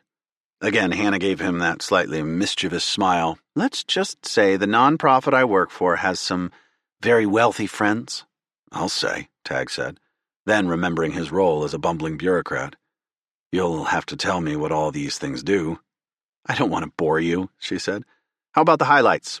I can show you some of the samples we're examining. Samples? You mean actual flora and fauna from Orthod? Yep, she said. Her brow furrowed. 3 hells, he thought. Even that's cute. Unfortunately, the analysis is destructive. You have to sacrifice the creatures to analyze them? Tag asked. Sacrifice? You're sounding like a scientist, Brewer. She poked his shoulder. You really have been around a few labs, haven't you? I pick up jargon quick. It's one of the pleasures of working in bureaucracy. If things get tough with Cho and Burton, you're welcome to join us here. I've trained worse assistants. You don't know how tempted I am to take you up on that. She laughed. All right, before I get you in trouble, Tag followed her past a couple of droids. They were inserting vials of emerald green water into a machine that separated the samples into thousands of small wells. The samples were the same color as the water off the shore. Is that from the ocean? Observant, she said. Yes, it's an algae-like plant, I think, at least. It might be more fungus than plant, really. It's always a bit of a challenge to fix xeno-life forms into our Earth-based taxonomy. I can imagine. That algae stuff isn't so exciting, but it serves as a good way to measure how the human colonists are affecting local life forms. Most of the bacteria, viruses, and other contaminants hitching a ride on our people don't readily affect the indigenous life forms. She gestured to the algae-like samples again. But eventually, some of these bacteria adapt. The viruses, too. It's an amazing process. Natural selection at work, on the nano and microscopic scale. For example, a strain of E. coli has found a new home in the algae. They're spreading like crazy. Sounds dangerous. Are you worried about a pandemic? 100 points for you, Hannah said, clapping his shoulder. The strain is normally not harmful to healthy humans, but since it has adapted to infect the algae, we fear these adaptations might alter the E. coli in ways that could be detrimental to human health. Ah, interesting. Before, I thought you were only interested in protecting native life, but you're also concerned about the colonists. Hannah leaned in as if she didn't want any of the colonists to overhear. Tag could feel her warm breath across his neck. It's a matter of practicality. The only way I can get these people to support my research is to pretend like I'm doing it for their benefit. I couldn't give a rat's ass, though. Tag pulled away slightly, watching her to see whether she was serious. That endearing grin crossed her face again, and he returned her smile, feeling a lightness in his chest. I'm joking, she said. Kinda. I can admire the honest rationality. You and the mechanics would get along well. Hard enough getting along with the humans here. I wouldn't want to add any aliens to the mix. Hannah turned and leaned over a polyglass terrarium. She reached behind it and clicked on the light. Check these guys out. When the light flickered on, it revealed a miniature landscape of dirt-caked rocks and a few scraggly plants. There was a simulated steam vent at the center of the terrarium. The air wavered above it, and if Tag focused, he could smell the bit of sulfurous gas leaking from the tank. Hannah tapped on the top of the polyglass chamber, and a small hatch opened. From a nearby jar, she plucked a cricket-like creature and then dropped it into the terrarium. Watch, was all she said. The cricket thing hopped toward the steam vent. As soon as it hit the air flowing up from the vent, it spread wide gossamer wings and floated, catching the updraft. Its dark wings sparkled as though studded with miniature stars. It's beautiful, Tag said. That's not it. Just wait. What? Tag's question was cut short. A plant exploded into action, spreading out into a multi-clawed creature with too many little heads for Tag to count. Its jaws opened and slashed like so many miniature scythes. The cricket thing never stood a chance. Good gods, Tag said. Those things are out there on Orthod? This is an infant. That smile crossed Hannah's face. You should see them when they get big. Are they common? Tag asked, wondering if his mission would take him outside the vicinity of the Principality of Orthod. Maybe sometime you can ride out there with me and find out. Tag laughed. Maybe I will. I'm serious, Hannah said. I mean, if you're not busy, What about now? Now? You going to keep repeating me, or you going to give me an answer? She gave him a teasing smirk. Besides, what else could you be doing that's better than this? Sleeping? Chapter 26. Hannah took Tag south of Orthod, toward one of the hills covered in winding tree-like plants. For a while they drove in silence. Hannah focused on the untended path ahead, only the bouncing lights from her air car guiding the way. Tag was content to sit and watch the landscape roll by. Steam vents poured plumes of mist into the air, and bird-like animals dove to scoop up the insects hovering around the vents. Is that one of them? Tag asked. He pointed toward what looked like a giant version of the plant he had seen in her lab. It seemed to shrink away when the headlights hit it. Yep, that's one. She put the air car into a stationary hover and killed the lights. The plant waved back and forth. If Tag hadn't known better, he would have thought it was the wind rustling its leafy branches. But none of the grass was moving, and neither were the leaves on the other tree-like plants around it. Only the tall, scraggly plant. It'll move like that for a while, and then... Hannah leaned over to Tag, one hand on his shoulder. Just wait for it. One of the birds swooped near the vent to snatch an insect. The plant sprang, toothed jaws forming from its leaves, and swallowed the bird. Then the plant went still again. At least it isn't big enough to eat a human, Tag said. No, Hannah said, putting the air car into drive again. But that won't stop it from trying. She held out her arm. This one didn't have any tattoos, but there was another kind of artwork on it. Long white scars traced up around her elbow. Doesn't look like fun, Tag said. It wasn't. Want to see something else? Is it slightly less violent? Slightly, she said. The air car pushed up the hill. Hannah wove between the mangrove-like trees growing around the steam vents. Each vent seemed to be its own ecosystem, with nocturnal beasties feeding off each other and it. There must be so many creatures here, Tag said. He knew he probably looked like a kid watching a hollow film. For as many different planets as he'd been to, as many different life forms as he'd seen, he never ceased to be amazed. He hoped he never became so jaded by his travels through the universe that he found the sight of new life boring. There are, Hannah said. It's been a dream working out here. Just amazing. Amazing, he agreed, studying her face. A nagging voice of guilt crept at the back of his mind, first like an icy chill, then an almost nauseating tug at his innards. He should be doing something, anything, to find those collectors, not gallivanting about the countryside with Hannah, no matter how much he wanted to be out here. But like she said, what else would he be doing right now? Sleeping? Surely, he could trade a little exhaustion tomorrow for a chance to clear his head now. After all, he needed a break from the conflict he'd been embroiled in since he set foot on this planet. Here we are. She stopped the car and turned it off. The vehicle lowered to the ground and they got out. This is my favorite spot. She took him to where the hill crested. It became apparent this wasn't just a rolling hill. It ended abruptly in a cliff overlooking a wide bay that led to the ocean beyond. The water's tranquil surface reflected the stars so clearly that it was impossible to distinguish where the sky met Orthod. It was as if Tag could leap from the cliff and dive into the stars themselves. No EVA suit, no Argo required. Hannah sat down with her back against a tree and motioned for Tag to join her. This thing isn't going to eat us, right? Tag asked. He grinned to let her know he was joking. Not unless I tell it to. She smiled as Tag sat next to her. Maybe this sounds silly to you, with all the traveling we've both done, but it never ceases to amaze me how beautiful it all is. Her eyes turned skyward. No, Tag said, and he meant it. It never gets old.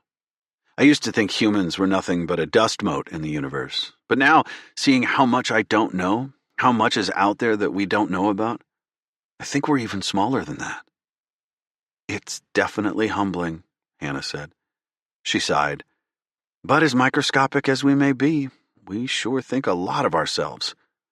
It takes some kind of ingrained evolutionary bravery to strap ourselves in a metal tube and explore the unknown. She used her finger to circle the stars. Or maybe it's just stupidity. A little bit of both, I'm sure of it. They were both silent for a moment, admiring the serenity of all that lay before them, as if the universe was laid bare. Insects and birds chirped their soft melodies. Away from the sulphurous steam vents, the air was clearer and cleaner than anything Tag could remember. The constellations are different here from the ones I remember as a kid, Hannah said. Humans are different from the day they first stepped onto Luna. They're different from the first time they set off out of the solar system, and different from when they first established a colony somewhere other than Earth. We are always changing, biologically, philosophically. As we spread out, we're constantly establishing new cultures and ideas.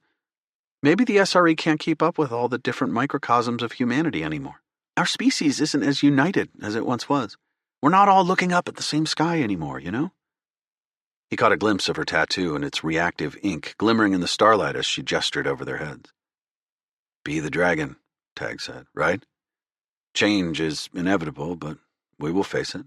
We will embrace it. At the end of the day, we all share a common bond. Earth is where we all came from. There will always be some unity in that. I hope you're right, Hannah said, because I've seen how these people here are trying to assert their own identity. I've seen the subtle changes in the epigenetics of the life forms on this planet, and if the colonists allowed me to test them, I bet I'd see the changes in them too. With colonization, that's inevitable. It is, Hannah said, and I'm aware I'm a bit of a walking paradox, preaching about embracing change and then worrying about how humans are changing the indigenous life forms they come into contact with. She looked at him, her eyes locking with his. He sensed a fire behind them, a passion he sometimes recognized in the Marines when they talked about their service, or Sophia when she spoke about the Forinth, and even Corin when he described the beauty of mechanic-made machinery. Embracing change isn't just about accepting our future in the stars, it's about commanding that future, taking control of it. We have the choice to merely face our fate or to be our fate. That's what exploring the frontier is about. I just wish the SRE understood that better. What do you mean? Tag asked. She laughed a little. I'm getting ahead of myself. This is what happens when I don't have anyone to talk to but die-hard colonists or Marines whose religion is the military. The SRE has been so slow to react to things out here. I've heard about the other colonies they've had trouble with, and every once in a while a report filters through about some new unknown danger or threat. We're so reactive as a species. I wish we'd be more proactive. Tag wanted to tell her about his mission, how even before he was facing off against the collectors, he had been developing new synth-bio AI technologies, venturing off to make those proactive scientific discoveries she'd been talking about. But he couldn't say a damn word about it, and besides, she was right. Even that mission had actually been a violent reaction to a new threat. All this talk about being proactive, Tag said, isn't that what science is all about? Unearthing the unknown, pushing us forward? It is, Hannah said. Exactly.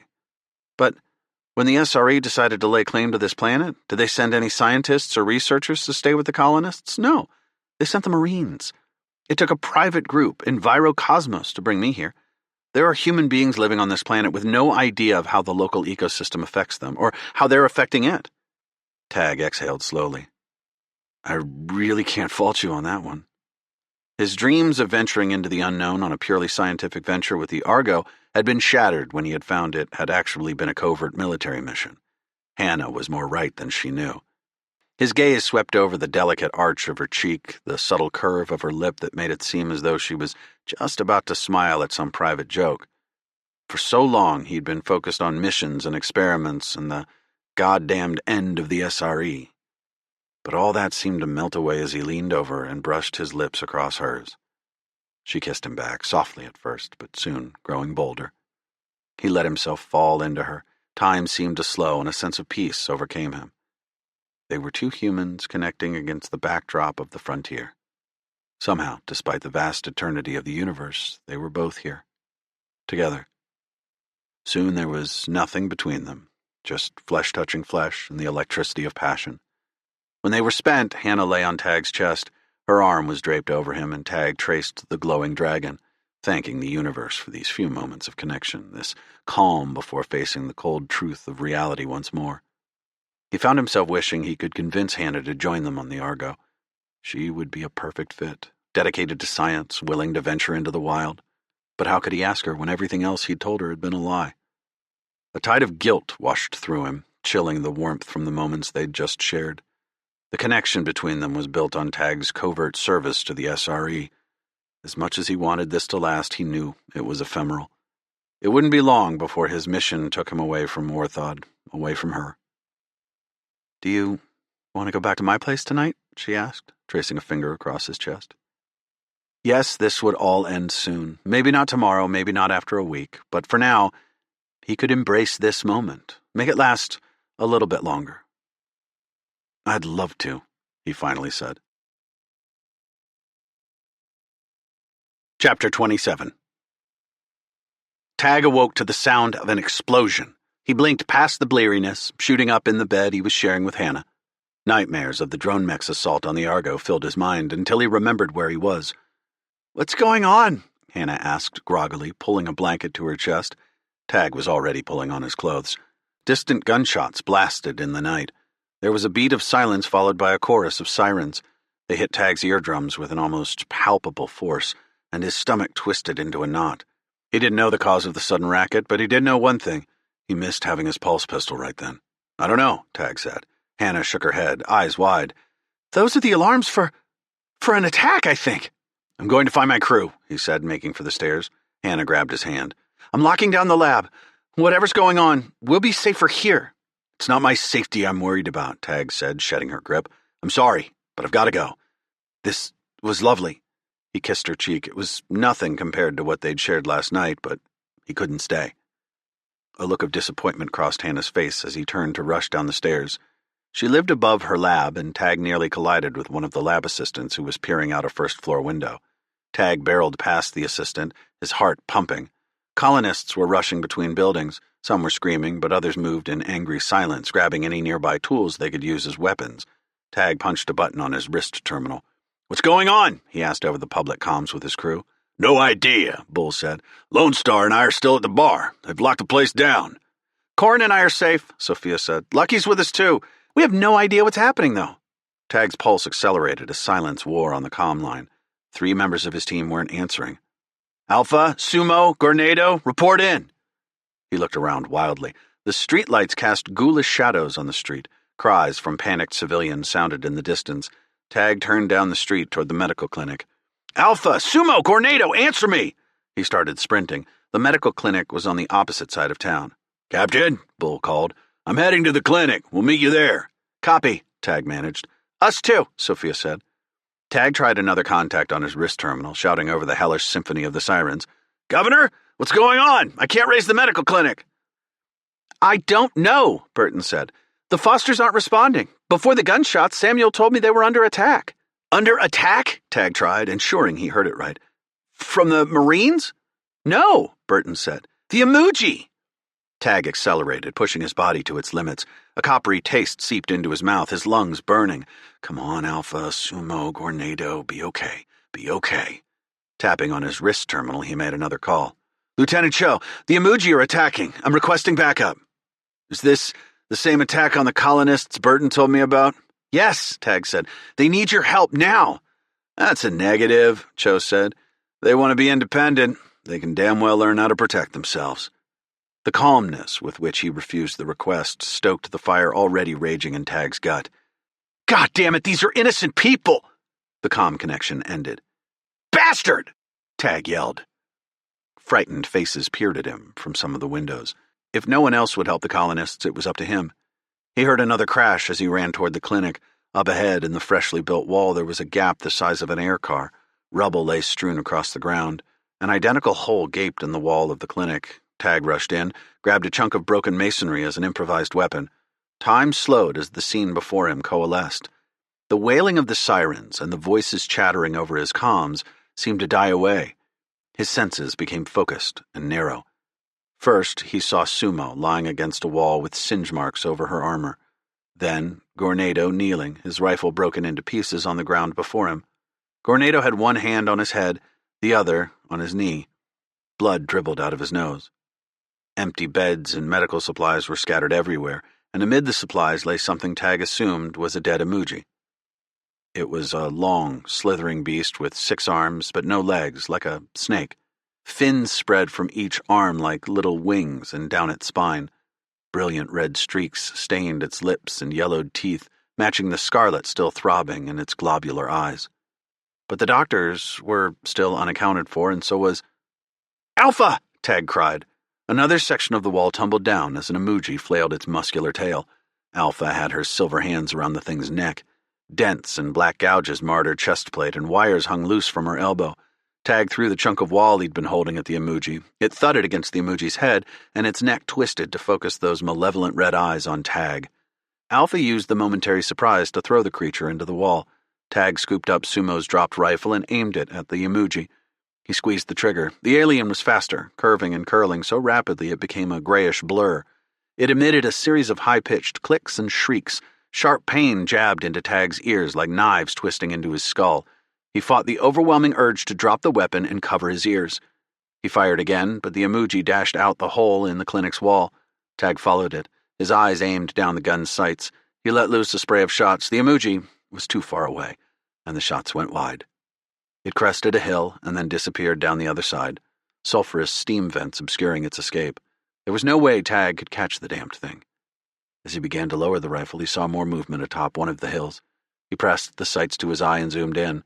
Far out of range of the pulse rifle, 7 or 8 emoji were slithering away. They seemed to be holding some kind of tubular weapons. With them, they carried 4 humans, 2 of which Tag guessed were Samuel and Beth Foster. "Son of a bitch," he said. He considered giving chase, but he was outnumbered. His brief spat with the single emoji didn't make his odds seem favorable. He lowered his rifle and ran to the fallen Marines. "You with me, Sumo?" Tag asked as he knelt beside her. Her eyes crusted over with blood caked in dust from the rubble blinked open. She pushed herself up slowly. "Goddamn thing's got us. So fast." He offered her a hand and helped pull her up. She groaned as she took her rifle back from him. Gornado had managed to lift himself up. "You good, Marine?" Tag asked. "Took a couple of hits, but I'll live. My pride took the biggest hit. Don't blame yourself. Those things are faster than a ship in hyperspace. Alpha, how about you?" "I will require repairs," she said, "but I am functional." "Thank the gods you're all alive," Tag said. "I want a full workup on each of you as soon as possible, but we gotta go rescue those colonists, don't we?" Sumo asked, brushing bits of broken wall and insulation from her hair. Tag nodded. "Good," Gornado said, punching one fist into an open palm. "I owe those snakes a little payback." Footsteps pounded outside the clinic. Bull had arrived with Lone Star. Lucky was at their heels, hissing and spitting like she was ready for a fight. A few seconds later, Corin, Sophia, and even amateur historian Greg joined them. "Where are the Fosters?" Greg asked. "The emoji took them," Tag said. "Gods!" Greg said. He tapped his wrist terminal. "Can you say that again? I wasn't recording." Tag shoved past the man, shaking his head. The emoji were still moving toward the shore. An aggressively sharp object jutted from the water like a single rocky outcropping. It looked out of place, artificial. If Tag had to guess, that was the emoji's vessel. "Let's go," he yelled. "Get to the ship. We won't catch them on foot." The group charged out of Orthod and toward the Argo. Once aboard, Lucky instinctively ran to her cage as the others ran to the bridge. "Grab impellers, shields, weapons, and sensor arrays online," Tag ordered. He had no idea what they might face under the water, but he had long since learned that whatever it was, ice gods or dreg, being prepared was never a bad thing.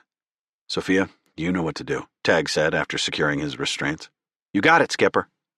Groans echoed throughout the bulkheads. The Argo lifted slowly and Sophia tilted the controls, the ship following her movements. The distant shoreline appeared in the view screens, past the hills and steam vents. Sophia pushed the throttle forward and they exploded toward the sea.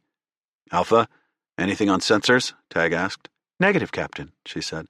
"I am uncertain as to why the—" Her words trailed off as she tapped across the terminal. Sparks flickered from her busted left arm and Tag hoped she would hold together, praying he wasn't pushing her too hard. A few minutes later they reached the shoreline, but the emoji vessel had already disappeared underwater. "We're going under," Sophia said. "Brace yourselves." Frothy water rose to meet them, glowing green in the beams of their forward lights. Then the Argo broke through, plunging into the unknown. At least 4 colonists had been abducted. Tag guessed this was the fate shared by the other missing people, colonists and Marines alike. They must be feeling lost, hopeless, unbelievably frightened, yanked from their homes and pulled into the ocean like this. A voice nagged at him, telling him this was a waste of time, that he hadn't come to Orthod to solve these people's problems. This was a distraction from his real mission. But that sort of thinking made him sound like Lieutenant Cho. He wasn't going to save the colonists. Governor Burton couldn't, even if she wanted to. The captives would be lost, devoured, or killed, or whatever the emoji were doing with them. Tag found he couldn't live with that. Saving lives was why he had joined the SRE, why he'd become a scientist, a doctor. Through his mind's eye, He saw the emoji again with their mouths painted crimson.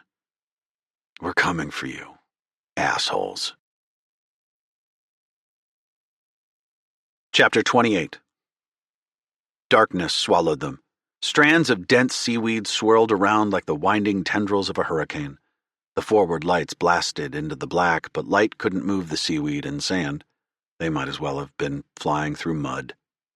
"Alpha, I need a ping on those emoji," Tag said, trying not to sound too panicked. He imagined the terror in the captive colonists and the crooked, red-tinged grins of the emoji.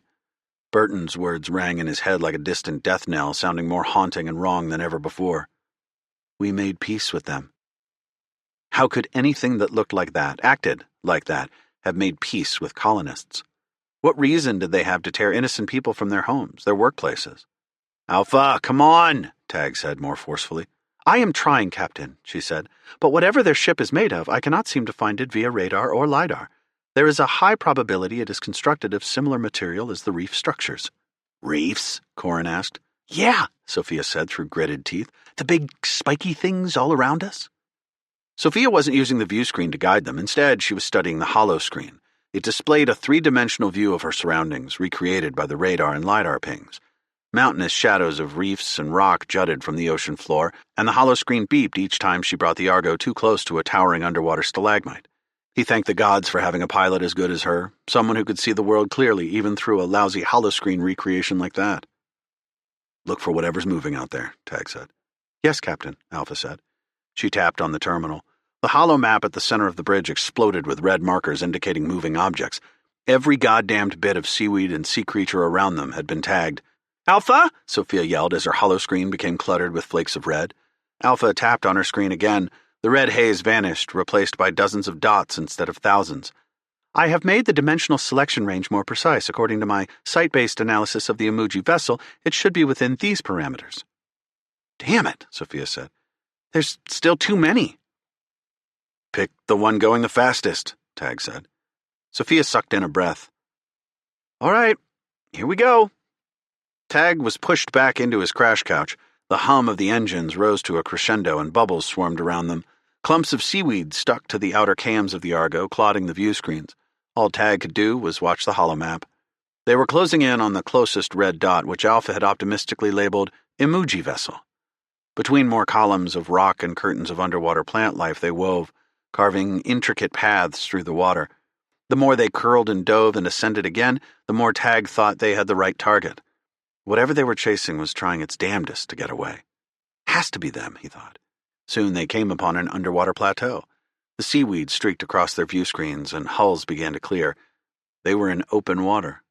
Schools of fish-like creatures darted away from them, some spinning in their wake. Ahead, Tag saw a glowing spot of red like an ember burning in the distance. "Corin, can you get a weapons lock? I don't want to fire on the craft because of the hostages, but do what you can to scare them. They need to know they aren't getting away." "Done," Corin said, tapping on his terminal. "What do you want me to do now?" Sophia said, nudging the Argo forward, closing the distance between them and the emoji. Tag hadn't really thought that far ahead. Maybe the emoji would give up, run out of fuel, or, gods, supplies? How long would they continue this chase? There had to be a better way. Then it hit Tag. "Alpha, you remember that time we dragged Bracken and the stalwart through hyperspace?" "Yes, Captain," she said. "I have perfect recall. I engaged the grav tether to tow them behind us." "Good. You think it's possible to lasso these guys with the tether?" "Lassoing implies a physical..." "Figure of speech," Tag said. "Can you halt the emoji vessel and drag it toward us?" Alpha was quiet for a few moments. The only noise at her station was the clack of her metallic fingers on the terminal. "It is certainly a possibility, but the odds are..." "What do I usually say about the odds?" Tag asked. The emoji vessel grew larger in the view screen. "You do not want to know them, Captain." "Right," Tag said. "You just get ready to make that tether connection when we get close. Whatever the odds, I know you can do it. I know that you will do it." "Yes, Captain." Alpha's beady eyes narrowed as she hunched over her terminal. Without the underwater forests to hide behind, the emoji vessel sprinted across the open ocean floor. Not much ground was left between the emoji and the Argo. Sophia shoved the throttle forward.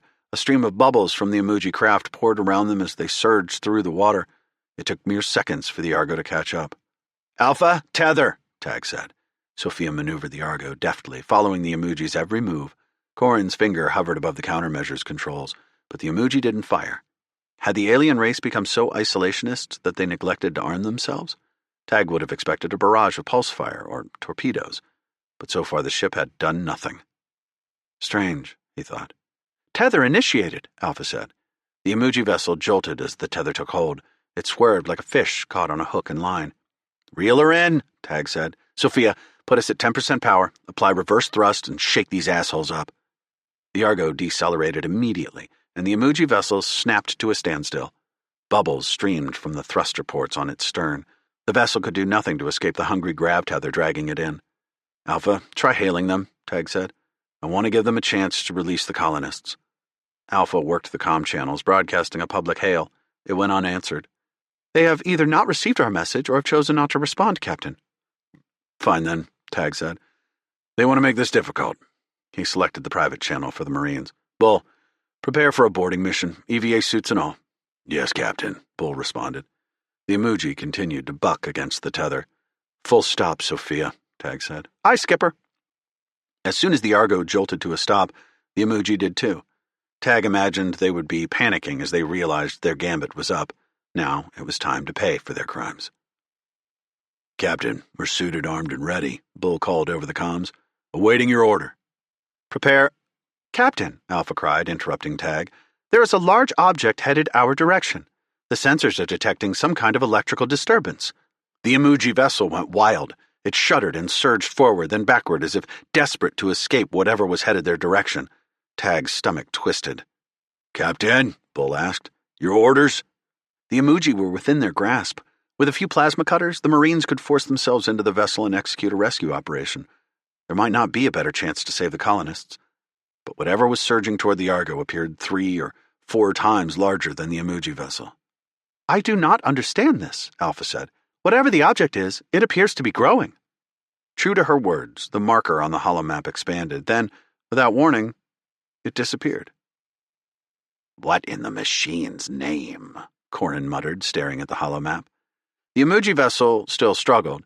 They must have seen this new threat too, and based on their desperation to escape it, he bet they had some idea what it was. If they didn't like it, neither did he. Can you track it? Tag asked. No, Alpha said.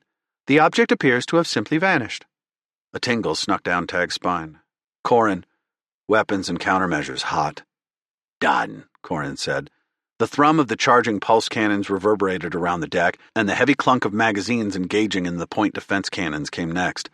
Sophia, start getting us out of here, Tag said. Aye, Skipper, Sophia said, throwing the Argo into reverse acceleration. The flailing emoji vessel was dragging after them. Alpha, I want to know what that thing was and where it went, Tag said. I am attempting to locate it now, Alpha said. But if its trajectory and acceleration hold true, it should be hitting us in 10 seconds. Tag stared at the view screen, waiting. His fingers clutched the edges of his crash couch. 5 seconds remaining, Alpha said. Engage the energy shields, Tag said. Captain, doing so will compromise the integrity of the grav tether. Just do it. Then it hit them. Chapter 29. A storm of silver and black churned around them like a squall of razors. Thousands of somethings slammed into the ship. The energy shield lit up in arcs of green lightning wherever there was an impact. Klaxons began to bark, announcing potential hull damage. What are those things? Tag asked. Alpha isolated an image of one and displayed it on the view screen. It appeared to be a fish-like creature with rotating jaws, but more like a drill than an animal. The pattering against the hull suddenly stopped. Are we clear? He asked tentatively. A huge object once again showed on the holomap. This time Tag saw it belonged to the massive school of drillfish. As they drew closer together, they seemed to glow, flashing a brilliant golden hue that pierced the ocean's darkness. The school pulsed several times in tandem, then flew apart. The signal on the holomap was lost. What are they doing? Corin asked. Sophia, 30% power to reverse, Tag said. You got it, Skipper. The Argo churned backward with the forward bow aimed at the drillfish. How's the grav tether doing? Tag asked. It's holding steady, Alpha said, but only at 45% efficiency. Understood, Tag said. He could see the numbers on Alpha's holoscreen fluctuate even from his vantage point. How much faster can we go without risking detachment? 5.3% more. Do it, Tag said. And Sophia, take us up. Fish can't fly, I hope. Sophia nodded, and the Argo accelerated slightly. Tag didn't want to lose hold of their cargo now, but he didn't think enduring another attack by the drillfish was a particularly great idea either. Corin, let's put a chaff screen up against those little bastards, Tag said. He imagined Hannah's look of disappointment if she could see him damaging the ocean's ecosystem, but right now they needed to escape and rescue the colonists. He could feel guilty later. A black flood of particles spewed from the bow of the Argo. The ship began to rise, pushing up toward the water's surface. Light started to shimmer around them as the waters became a lighter blue. The Imuji vessel continued to wriggle in their grasp. We'll get these bastards onto the land and see how well their little submarine works, Tag said. The marker for the drillfish disappeared on the holomap once more. Tag braced himself for a final attack by the creatures. He was confident the energy shields could withstand it. Then the Argo would be back into the dry air and out of their reach. A flash of golden light gushed through the smog of chaff. What was that? Sophia asked. Before anyone could answer, the lights in the bridge all surged on, glaring enough to rival a star. The view screens and holoscreens flickered blue and purple, and the holomap at the center of the bridge fell away in a shower of sparks. A curtain of darkness fell over them, and the comms went out. Alpha, what just happened? Captain, it appears those creatures have unleashed some kind of electromagnetic pulse, Alpha replied. I thought even human ships were shielded against such weapons, Corin said. They are, Sophia said. Whatever that was, it was different. Bring all our systems back online. I will attempt a manual restart, Alpha reported. Tag heard her suit unzip and the whine of electric servos as she physically connected to her terminal. If Alpha couldn't get the ship moving, they would be stuck in this underwater tomb until they could power up the fusion reactors again. It might take days to diagnose the problem if they couldn't restart the ship's comp systems from the bridge. Gods, how long would they be down here? He shivered, trying not to think about it. The grav tether had undoubtedly failed with the anomalous power surge. They had lost the colonists. The crew of the Argo could survive down here as long as they needed. They had the rations and supplies, even if the power was down. The air supply would last for days with the skeleton crew they had been running with. The drillfish had other ideas. Hail, to rival all the storms and hurricanes Tag had ever endured growing up on Earth, unleashed itself against their hull. It sounded like so many thousands of small meteorites pinging against the alloy, and then, between the impacts resonating through the bulkheads, there was a sound even more disturbing. That sounds like the goddamn drag, Sophia yelled. Those things are trying to get through the hull. Tag twisted in his crash couch. Alpha, get those systems back up. The Argo can't survive down here with a million leaking punctures. I am trying, she said. I think that I have isolated the power surge. Here we go, Captain. The lights on the bridge flickered on. Alarms wailed, and the grav impellers restarted with a growling thrum. The view screens erupted with the sight of thousands of swarming drillfish. Corin, open fire, Tag said. The chug and thump of the point defense cannons opened up around them, but many of the fish were too close for the PDCs to effectively target them. Alpha, do we still have a grav tether lock? Tag asked. Negative, Captain. It appears the connection was lost as soon as the power went down. Damn, Tag said. He had expected as much, but it didn't make it any better. You got a read on them? I believe so, Captain, Alpha said. I have detected a mass with similar density and dimensions as the Imuji vessel. A spot on the holomap once again lit up. Full ahead, Sophia, Tag said. The Argo began to accelerate, shaking wildly in the turbulent waters. The noise of the drillfish still rang out through the ship. Tag had thought the rapid acceleration would have shaken the persistent beasts, but they continued to attack, clinging to the ship. As if by magnets. These things are capable of producing some kind of magnetic field, aren't they? Tag mused. That's why they're throwing off our sensors, the EMP blast. Gods!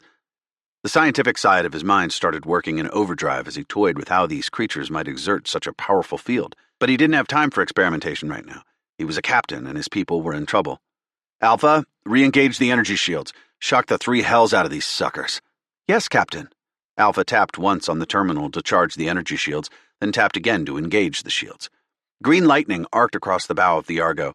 The shields sparked wherever it touched the fish. Most were thrown off, their bodies illuminated in a resurgent mixture of red and oranges, almost as if they had caught fire.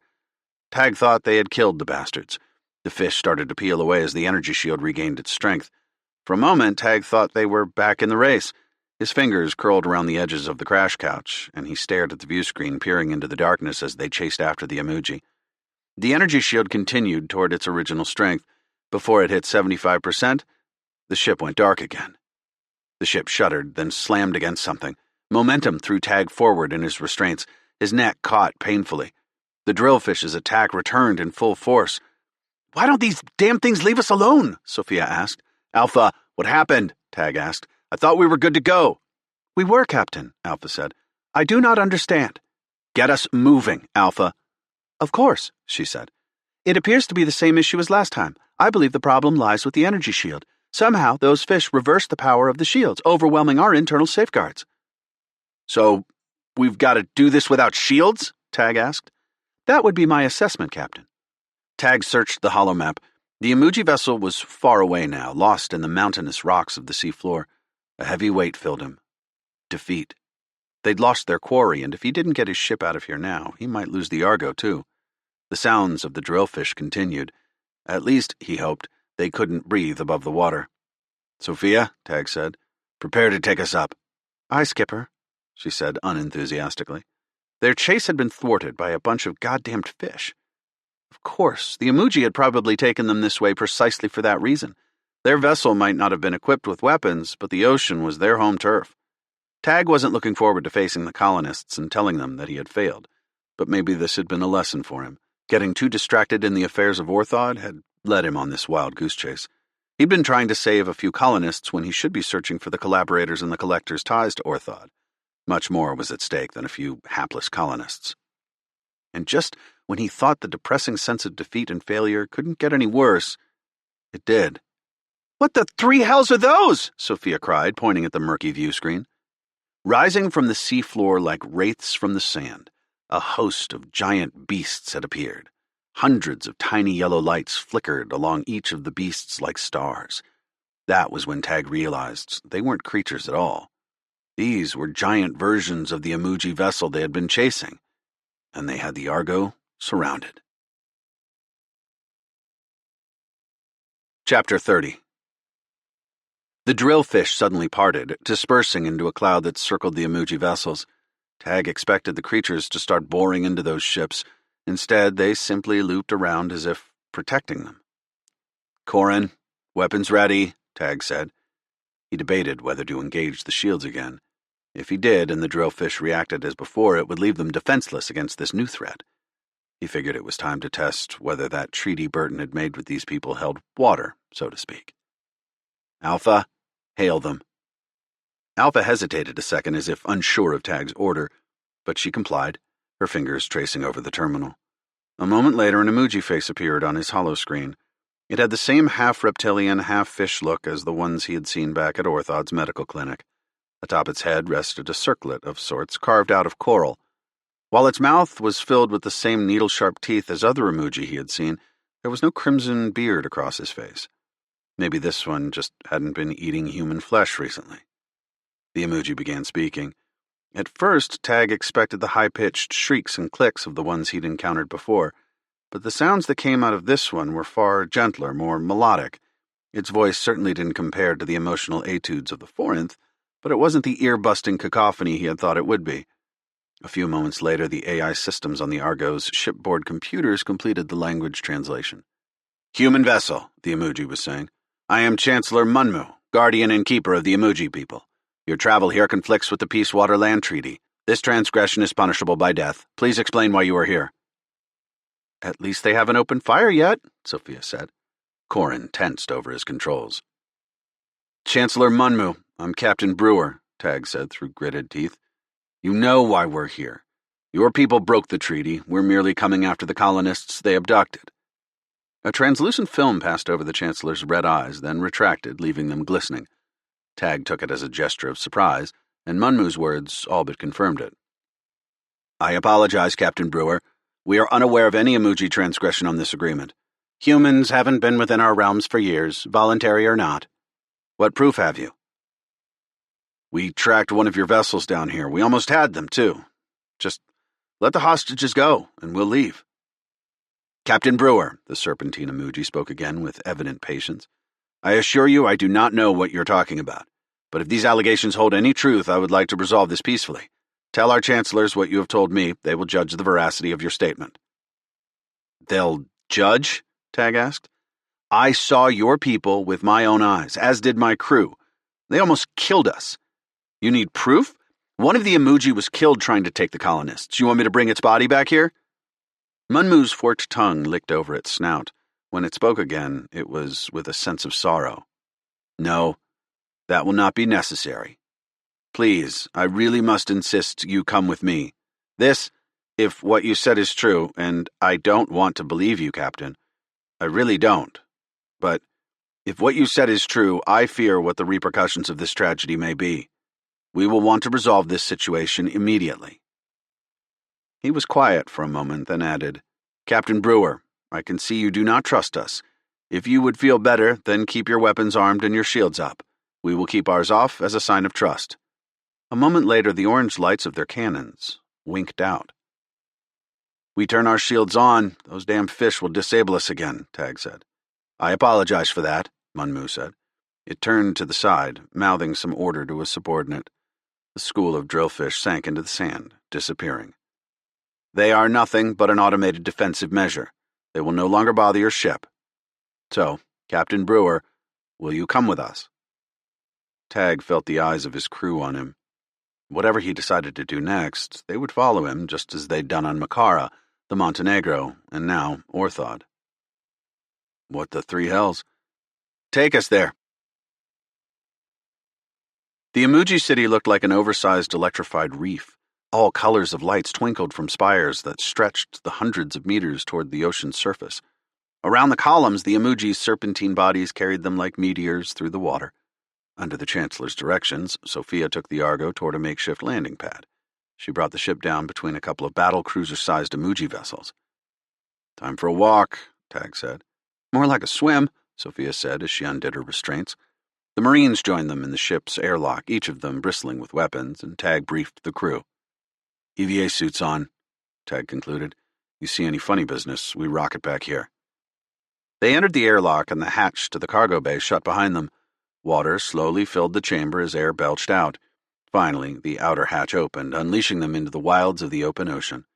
Tag felt the outer layers of his EVA suit compress before the suit's systems repressurized them, responding to the immense weight of the oceanic depths. It was a wonder that the Emoji could thrive so deep under these waters and yet have no problems functioning on land, too. But any scientific questions of physiology and biology would have to wait. A score of Emoji were swimming toward them. He recognized Chancellor Munmu by the circlet atop its head. Welcome, Munmu said, his voice slightly distorted by the water. Please follow me. Munmu's body squirmed like the tail of a crocodile, propelling itself at a speed that would make even the most genetically enhanced Olympian swimmer jealous. Tag only kept up thanks to his suit's jet propulsion system. They wound through the spires of the buildings, passing an open-water market and what appeared to be restaurants. The red eyes of the Emoji all followed Tag and his crew as they jetted through what seemed to pass for streets in their strange underwater city. Under the shadow of one building, Tag thought he saw an Emoji with the same ghastly red maw as those he had seen at the colony. The red-lipped Emoji retreated back into the dark, watching Tag pass by. Munmu never slowed. It led Tag's crew at blindingly fast speeds. Soon they swerved upward and into one of the city's central buildings. Munmu led them into a bulbous, saucer-shaped portion of the building. There they exited the water through a moon pool. Munmu left a trail of dripping water as he strode toward a pair of doors. You may take your helmets off, he said. We have prepared the chamber to be more suitable for humans. Tag glanced at his helmet's heads-up display. The atmosphere certainly seemed amenable, and he risked taking off his helmet. He held it by his side, breathing in the salty air. Is that better? Munmu asked. It is appreciated, Tag said. The others joined them, climbing out of the water and removing their helmets, and Munmu led them to another chamber. Several Emoji sat atop their curled tails, situated on pillows arranged in a semicircle. When Tag entered, they went silent. Munmu sat on the central pillow. It gestured for Tag and his group to arrange themselves in the remaining seats.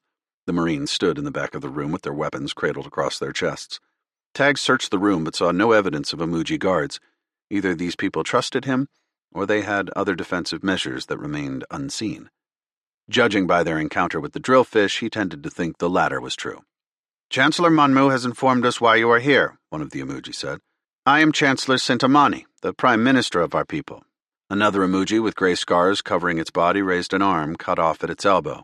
I am Chancellor Sinmun, Justice Enforcer of the emoji. The others introduced themselves in their various roles ranging from economic overseers to technological development secretaries. Is it common for so many leaders of emoji society to greet a visitor like this? Tag asked. It is when it concerns such an important matter, Sintamani said. It gestured to the other chancellors. The treaty with the humans affects all of us. Please, tell us your story and explain why you violated our waters. Tag relayed their recent experiences from the attack on Orthod to chasing the emoji vessel into the depths of the ocean, then being obstructed by the drillfish. Can you describe these emoji who took your humans? Sinman asked. There was one trait that stood out in Tag's mind. They had red stains around their mouths, he said, like blood. Are you certain it was blood? Sinman asked. I suppose I can't say with 100% confidence, but it seemed like blood. Like maybe they had bitten the colonists or... Sinman shook its head. Bitten them. An emoji that fights with its mouth? Preposterous. Sintamani erupted into laughter. How disgusting! No, that can't be true. I know what I saw, Tag said, trying to keep his voice measured and calm. Munmu leaned forward on its tail, scratching at its chest with 3 of its arms. It blinked. You are certain? I am absolutely certain. All the emoji I saw had crimson stains around their mouths. In fact, on our way out here I saw one that looked just like them in the city. Murmurs broke out between the chancellors. They conferred among themselves, and Tag shared a confused glance with Sophia. Finally, the emoji fell quiet, their attention turned back to Tag.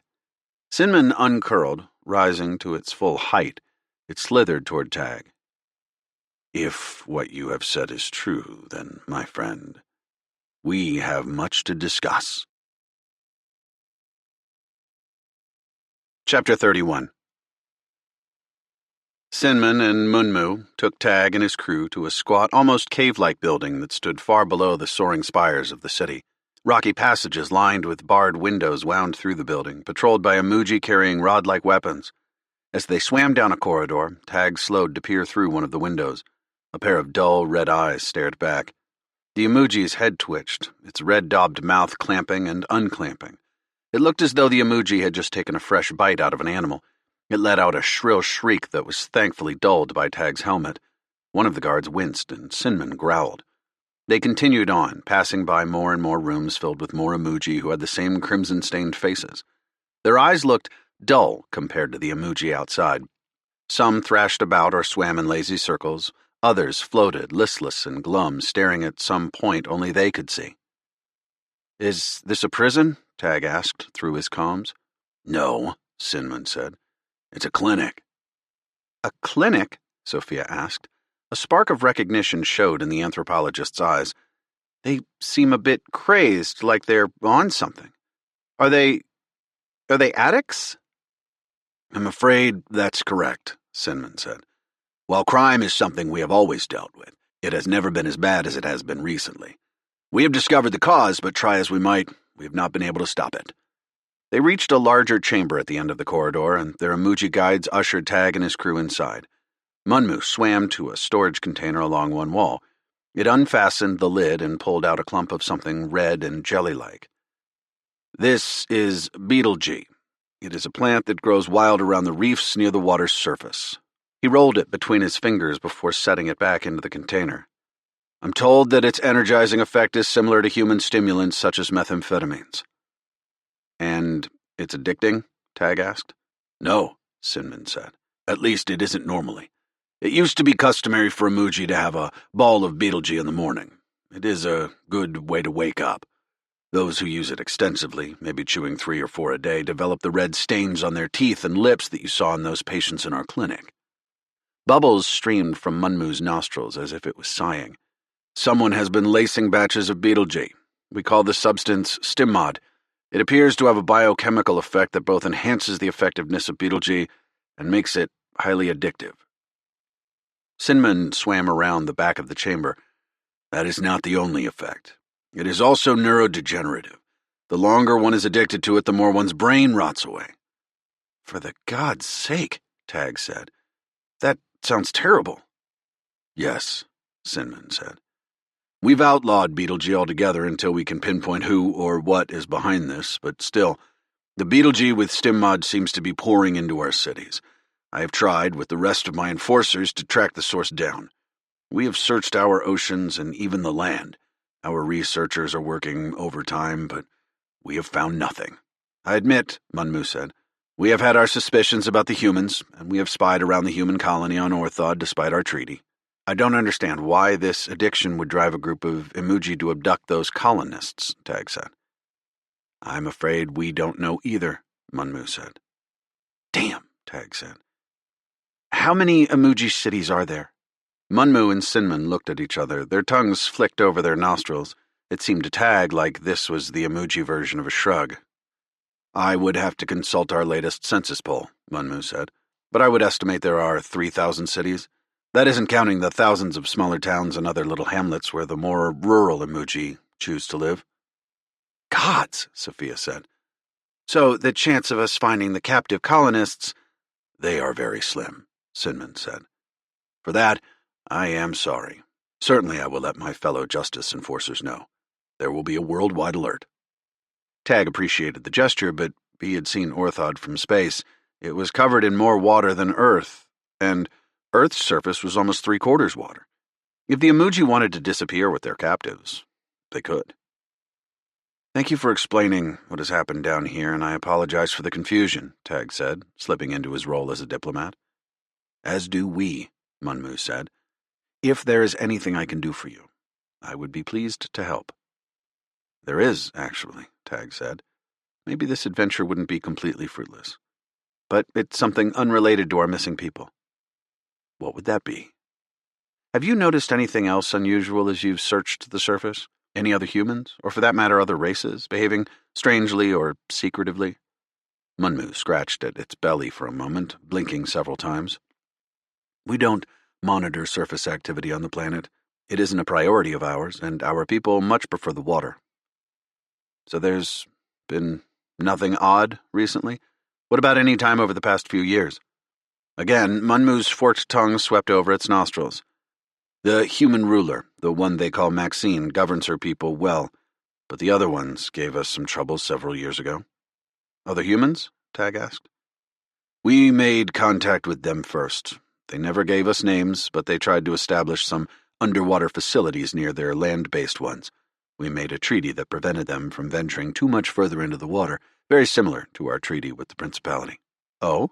Tag said, waiting for Munmu to continue. They disobeyed it, though, so we were forced to retaliate, Munmu said. They reduced their activities and we never bothered with them again. You don't have the name of these people or their companies or colony or anything like that? Tag asked. No, Munmu said. They were quite adamant about remaining anonymous. Damn, Sophia said. Just when I thought we were close to something. Having reached a dead end in both his investigations, Tag wanted to make his way back to the Principality. He needed to return to his primary mission. He had spent enough time down here. Are we free to leave? Tag asked. Of course, Munmu said. We will hail you if we discover your missing people. Good, Tag said. Do you by chance have some extra tainted Betelgeuse? The translucent membranes passed over Munmu's eyes several times. You want these drugs? I'm not going to try them. I want to help research the added compound, Tag said, thinking of Hannah. Her lab would be perfectly suited to analyzing the source of the StimMod, given her already extensive catalog of the planet's flora and fauna. Maybe we can help. That would be most appreciated, Sinman said. It gave Tag a container of samples, which he passed to Alpha for safekeeping. We wish you the luck of calm waters. Thank you, Tag said. And, you too. As Munmu escorted them back to the Argo, it insisted several times that they stay for a traditional Imuji meal. Tag was curious enough to consider it, but he had wasted enough time on this underwater field trip. True to their word, the Imuji's defenses did not target his ship on the return trip. The uneventful ascent gave Tag plenty of time to think. What had they gained today? Knowledge of a drug epidemic. No more leads on the Burtons' mysterious benefactors than they had before, and they'd lost a handful of colonists, including the settlement's medical doctors. Once again, Tag found himself faced with more questions than answers. As the Argo swooped over the mottled brown and green landscape toward the Principality, a new weight seemed to settle over his shoulders. Now he had to face Burton and tell her that they had failed to save her people. Chapter 32. The Argo landed with little fanfare outside the Principality. From the sky, Tag could see that the 3D fabricators were already working on a second layer of defenses beyond the original wall. But after what Tag had seen of the emoji, he doubted those polymer walls would stand up to a group of crazed Beetlejuice addicts. As the crew assembled at the cargo bay door, Tag toyed with the pulse pistol he'd stowed in his holster. With tensions high between the colonists and Marines, he could no longer risk going around unarmed, not after the emoji strike. The situation was like a drought-ridden forest awaiting a stray spark. If it wasn't already aflame, it would be soon, and Tag didn't want himself or his crew to be caught in the fire, whether literal or metaphorical. Alpha, I want you to head back to the clinic. Without the Fosters, they'll need your help, Tag said. Gornado, Lone Star, protect her. We'll keep her safe, Captain, Gornado said, clapping Alpha's shoulder. And I'll keep old Gore safe, Lone Star said. A little civilian unruliness and unrest. Ain't my first rodeo.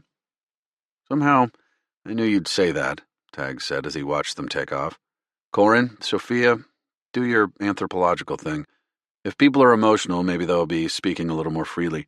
You might as well use this as an opportunity to see what you can find. On it, Skip, Sophia said. Corin nodded. I had expected you all to display slightly more sympathy for these colonists, especially when struck by tragedy. There's going to be quite a bit more tragedy if we don't track down the collaborators on Orthod, Tag said. We need any break we can get. Logical, Corin said. I approve. I live for your approval, Tag said as the duo trudged down the ramp and toward the Principality. Bull, Sumo, ready? Tag asked. We got your back, Bull said. There was a growling bark from atop one of the cargo crates. Lucky stood there, staring down at them. Sorry, but I think it might be safer for you to stay back, Tag said. Already got enough hands in the field. Why don't you guard the home front? Whether Lucky understood him or not, she certainly seemed to get it when he and the Marines shooed her away from the hatch as they left.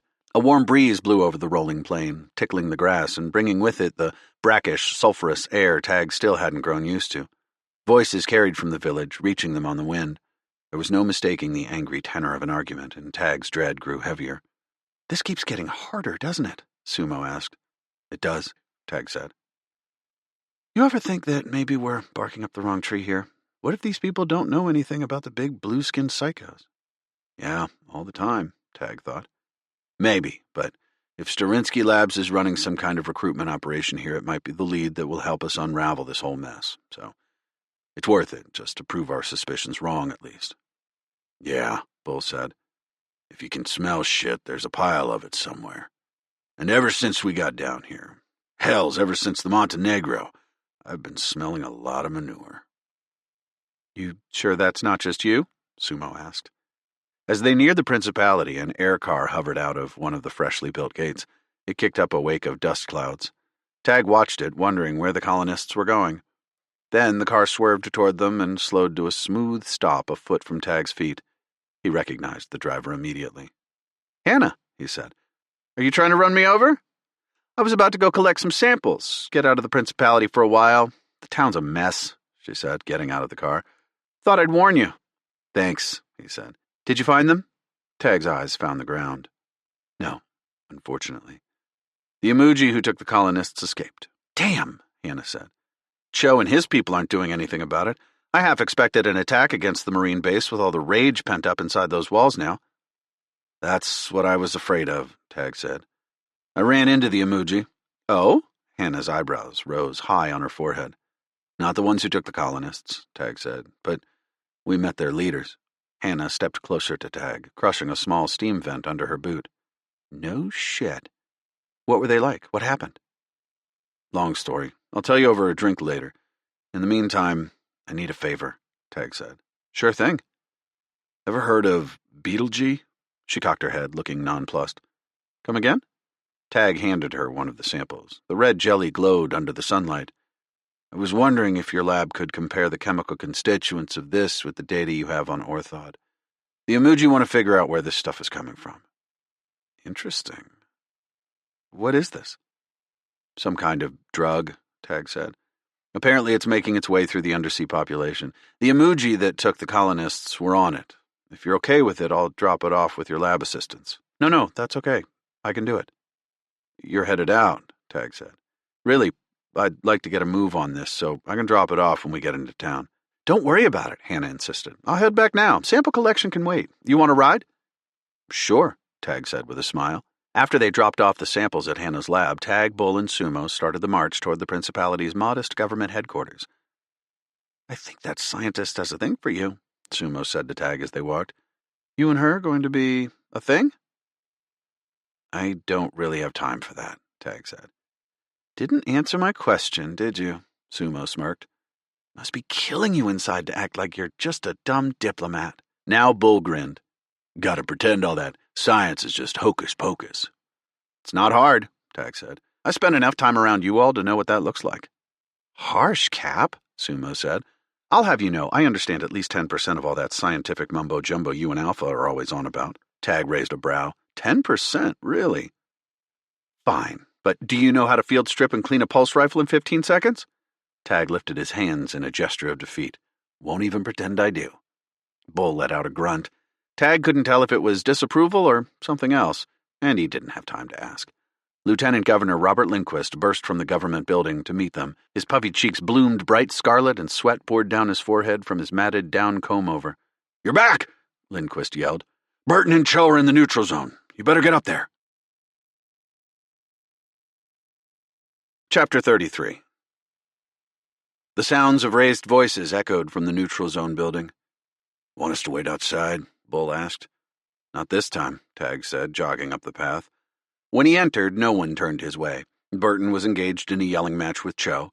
Each had a contingent of bodyguards who looked dangerously close to unholstering weapons. It seemed that with the right breeze, the whole building might go up in a flurry of blades and guns. How could you let them take our people like that? Burton asked with a wide sweep of her hand. Cho's face was red. If you want to be independent, you can damn well learn what that really means. What is going on? Tag demanded. They ignored him. Tag stepped between Burton and Cho, pushing them apart. Their rage turned from each other and toward him. Accusations flew like arrows. Tag withstood the onslaught. Quiet! Tag bellowed when both Burton and Cho paused to draw breath. Nothing is going to get done around here if you don't shut the three hells up! Cho's chest heaved and his hand strayed toward his pistol. Burton's nose was pinched up in a snarl. Everyone out, Tag said with a growl. It's just you two and me in here. When neither said anything, Tag stomped his foot. Now! The Marines and colonists didn't twitch until Burton and Cho finally gestured for them to leave. Tag nodded to Bull and Sumo. Keep an eye on them outside. Yes, sir, Bull said, his face expressionless. Once the doors shut behind them, Tag motioned for Cho and Burton to have a seat. They continued to stare at each other, their gazes locked like two stags with intertwined antlers.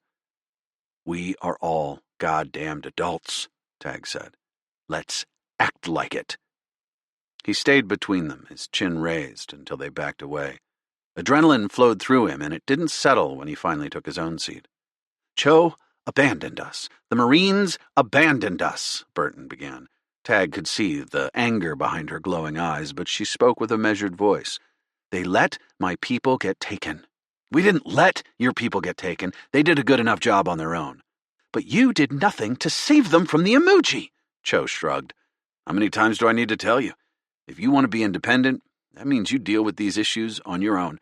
You admit you're part of the SRE, I'll treat you like it. Besides, that's what our friend is here for, isn't he? For the first time, a look of sincere concern crossed Burton's face as she turned to Tag. Did you get them? Tag sighed. No, I'm afraid we couldn't save them. Gone with the other colonists, gone with my Marines, Cho muttered. Then the fire behind his eyes returned. He stared hard at Burton. Whatever you did to piss off the emoji, you better set it right. What I did? Burton said. Tag could see the conversation was quickly going to devolve into shouting again. Give it a rest. You're not getting anywhere, and even if you were, you'd be headed in the wrong direction. They still fumed, but at least they were watching him now. Tag took a deep breath, praying that they would actually listen. The emoji who abducted the colonists weren't representatives of their people, Tag said. They're dealing with Some kind of drug epidemic down there. He explained what he had found out about the addicts and the stim mod laced in the Betelgeuse, along with the research the emoji had been performing. That being said, neither they nor I have any idea why a group of addicts would abduct humans. Can you be certain they were the ones that took the Marines? Cho asked. He was still eyeing Burton suspiciously. No, I cannot, Tag said. But it certainly seems like it. Cho said. I could buy it, maybe, but I think Burton has some goddamn explaining to do. Me? About what? She asked. Don't play me for a goddamn fool, Cho said. I know about your private investors. You're not as innocent as you pretend to be. These baseless accusations. Baseless my ass, Cho said. I told Ambassador Brewer all about your little games. Tag recalled Cho's half-paranoid conspiracy theories that the colonists were up to something and thwarting his reconnaissance attempts. Burton, you've got one chance to come clean, Cho said. One chance before I blow the lid on the shit you're trying to pull. I have no clue what you're talking about. Burton pursed her lips, her nostrils flaring. Tell me what it is you think I've done. Cho ignored her and stared at Tag. I've been waiting for someone from the SRE to show up before I reported this. Now, maybe I'll actually get the support I need and the respect I deserve. Go on, Tag said, his mind spinning. Had Cho discovered something about the collaborators? I had my Marines do a sweep after the attack, Cho said. Wanted to probe the area for vulnerabilities and see if we could find any evidence of where the emoji went. Didn't find them, but we did find something else more interesting. He tapped on his wrist terminal and it displayed a hollow of a hole in the ground next to freshly shoveled earth. There was a crate in the hole. I don't understand what we're looking at, Burton said. Maybe this will help. Cho gestured over the wrist terminal and the next hollow showed the crate opened. Tag's pulse accelerated. The crate was filled with weapons and ammunition, everything from pulse pistols to rocket launchers. Why are you showing me a crate of your weapons? Burton asked. These aren't ours, Governor. Where did you find these? Tag asked. About 20 clicks south of here, following the coastline, Cho said. I'm sure Burton, or one of her people, could show you the spot. I assure you, I have no knowledge of the crate or its contents, Burton said. You sure about that? Maybe your backers could explain it then, Cho said. Burton sighed. It's true that the people who invested in our colonization attempts were unsavory, but our interactions with them were limited to taking their money. I never knew what they were doing or why, and I didn't ask questions. My people were desperate. You must understand that. We wanted out of the SRE. We wanted a home. Our investors gave us that opportunity. They promised not to bother us as long as we didn't bother them. You like those kinds of deals, don't you? Cho asked. How well did that work out with the emoji? Burton went on as if Cho hadn't said anything. Maybe they were in the weapons trade or something. I don't know. I never wanted to know. But what I do know is that I don't have anything to do with guns, drugs, or abductions, and neither do my people. Everything Burton said held an intense sincerity. Tag had a difficult time judging whether she was that polished of a politician or if this was absolute truth. You're really going to pretend you know nothing about what these investors were doing and why they came here armed? Cho asked. Tell me, what were you planning with their weapons? You know as well as I do that we haven't ever armed ourselves, nor do we have any intention of doing so. Cho shook his head. Liar. Look, Tag said. Cho, you've got a crate of weapons here that looks like it's been buried for years. The investors, whoever they were, are no longer living here. Unless you have some other proof you want to share with us, it's best if I talk to Burton alone. Cho lifted his hands, palms facing out. Be my guest. You might also ask her about the unregistered tritium weapons we found. That piqued Tag's interest. Rifles and pistols were one thing, but fission-based weapons? Good gods, that was a whole different league. This went far beyond a petty squabble between colonists and Marines. What the three hells had Tag gotten himself into? Chapter 34. I did some digging into the old files other platoons left behind, Cho said. Apparently these so-called investors were transporting tritium and storing it here in large quantities. That's why they wanted an out-of-the-way colony without much of an infrastructure, Tag guessed. All that radioactive matter, They wanted it out of sensor range. Pretty much, Cho said. That's also why they hightailed it when the SRE finally sent Marines down here. Gods, I had no idea, Burton said. If I had, all that tritium. If there had been a single leak, the radiation would have poisoned my people. I never would have colonized here if I'd known. You were damn lucky, Cho said. How do you know all this? Tag had been given precious little information on Orthod, but whatever records the Marines had kept would surely have been shared with him, especially if it concerned something like illicit tritium trade. Maybe the SRE is withholding access to all digital records. They never return my information requests, but they can't hide the paper records my predecessors left, and it turns out Lieutenant Mattis, the original platoon leader on Orthod, kept some interesting records that my people just uncovered. Took a bit of work. He hid them well. This is insane, Tag said. Did he say who was responsible? Mattis wrote down the name he got for the group down here, Loris Industries or some bullshit like that, but he thought it was nothing but a front, a shell company. Gods, Tag said. We need to talk to Mattis. Yeah, we do. Cho narrowed his eyes, focusing on Burton. But he's dead. Died on Orthod, in fact, in an accident. You wouldn't know anything about that, would you, Burton? Burton looked shocked. I have not murdered anyone, and neither have my people. I've heard enough today, Tag said. Burton, keep your people in town for now. Establish a watch. Cho, I want you to post guards near the Principality, too. Cho looked about ready to protest, but before he could open his mouth, Tag spoke over him. I know you don't want to help the colonists. I disagree with your reasoning, and I wish I could get an order from a superior to make you comply, but I can't right now. If it makes you feel any better, tell your men that they're on the lookout for the Amuji addicts. If they strike again, you'll have a better chance of catching them than the locals. Maybe you can find out where they took your Marines. Assuming it wasn't the colonists that took my people, Cho said. Give it a rest, Burton said. Do not start, Tag said, massaging his temples. And what is it you plan on doing, Ambassador, while we're risking our asses? Cho asked. Tag wanted to tell the Marine that he was going to be the one risking his ass along with his crew, but he refrained. Arguing with these people didn't seem to do any good. They were so caught up in their feud that they couldn't see the bigger picture. While Burton and Cho squabbled over control of Orthod, the real danger lay in the stars.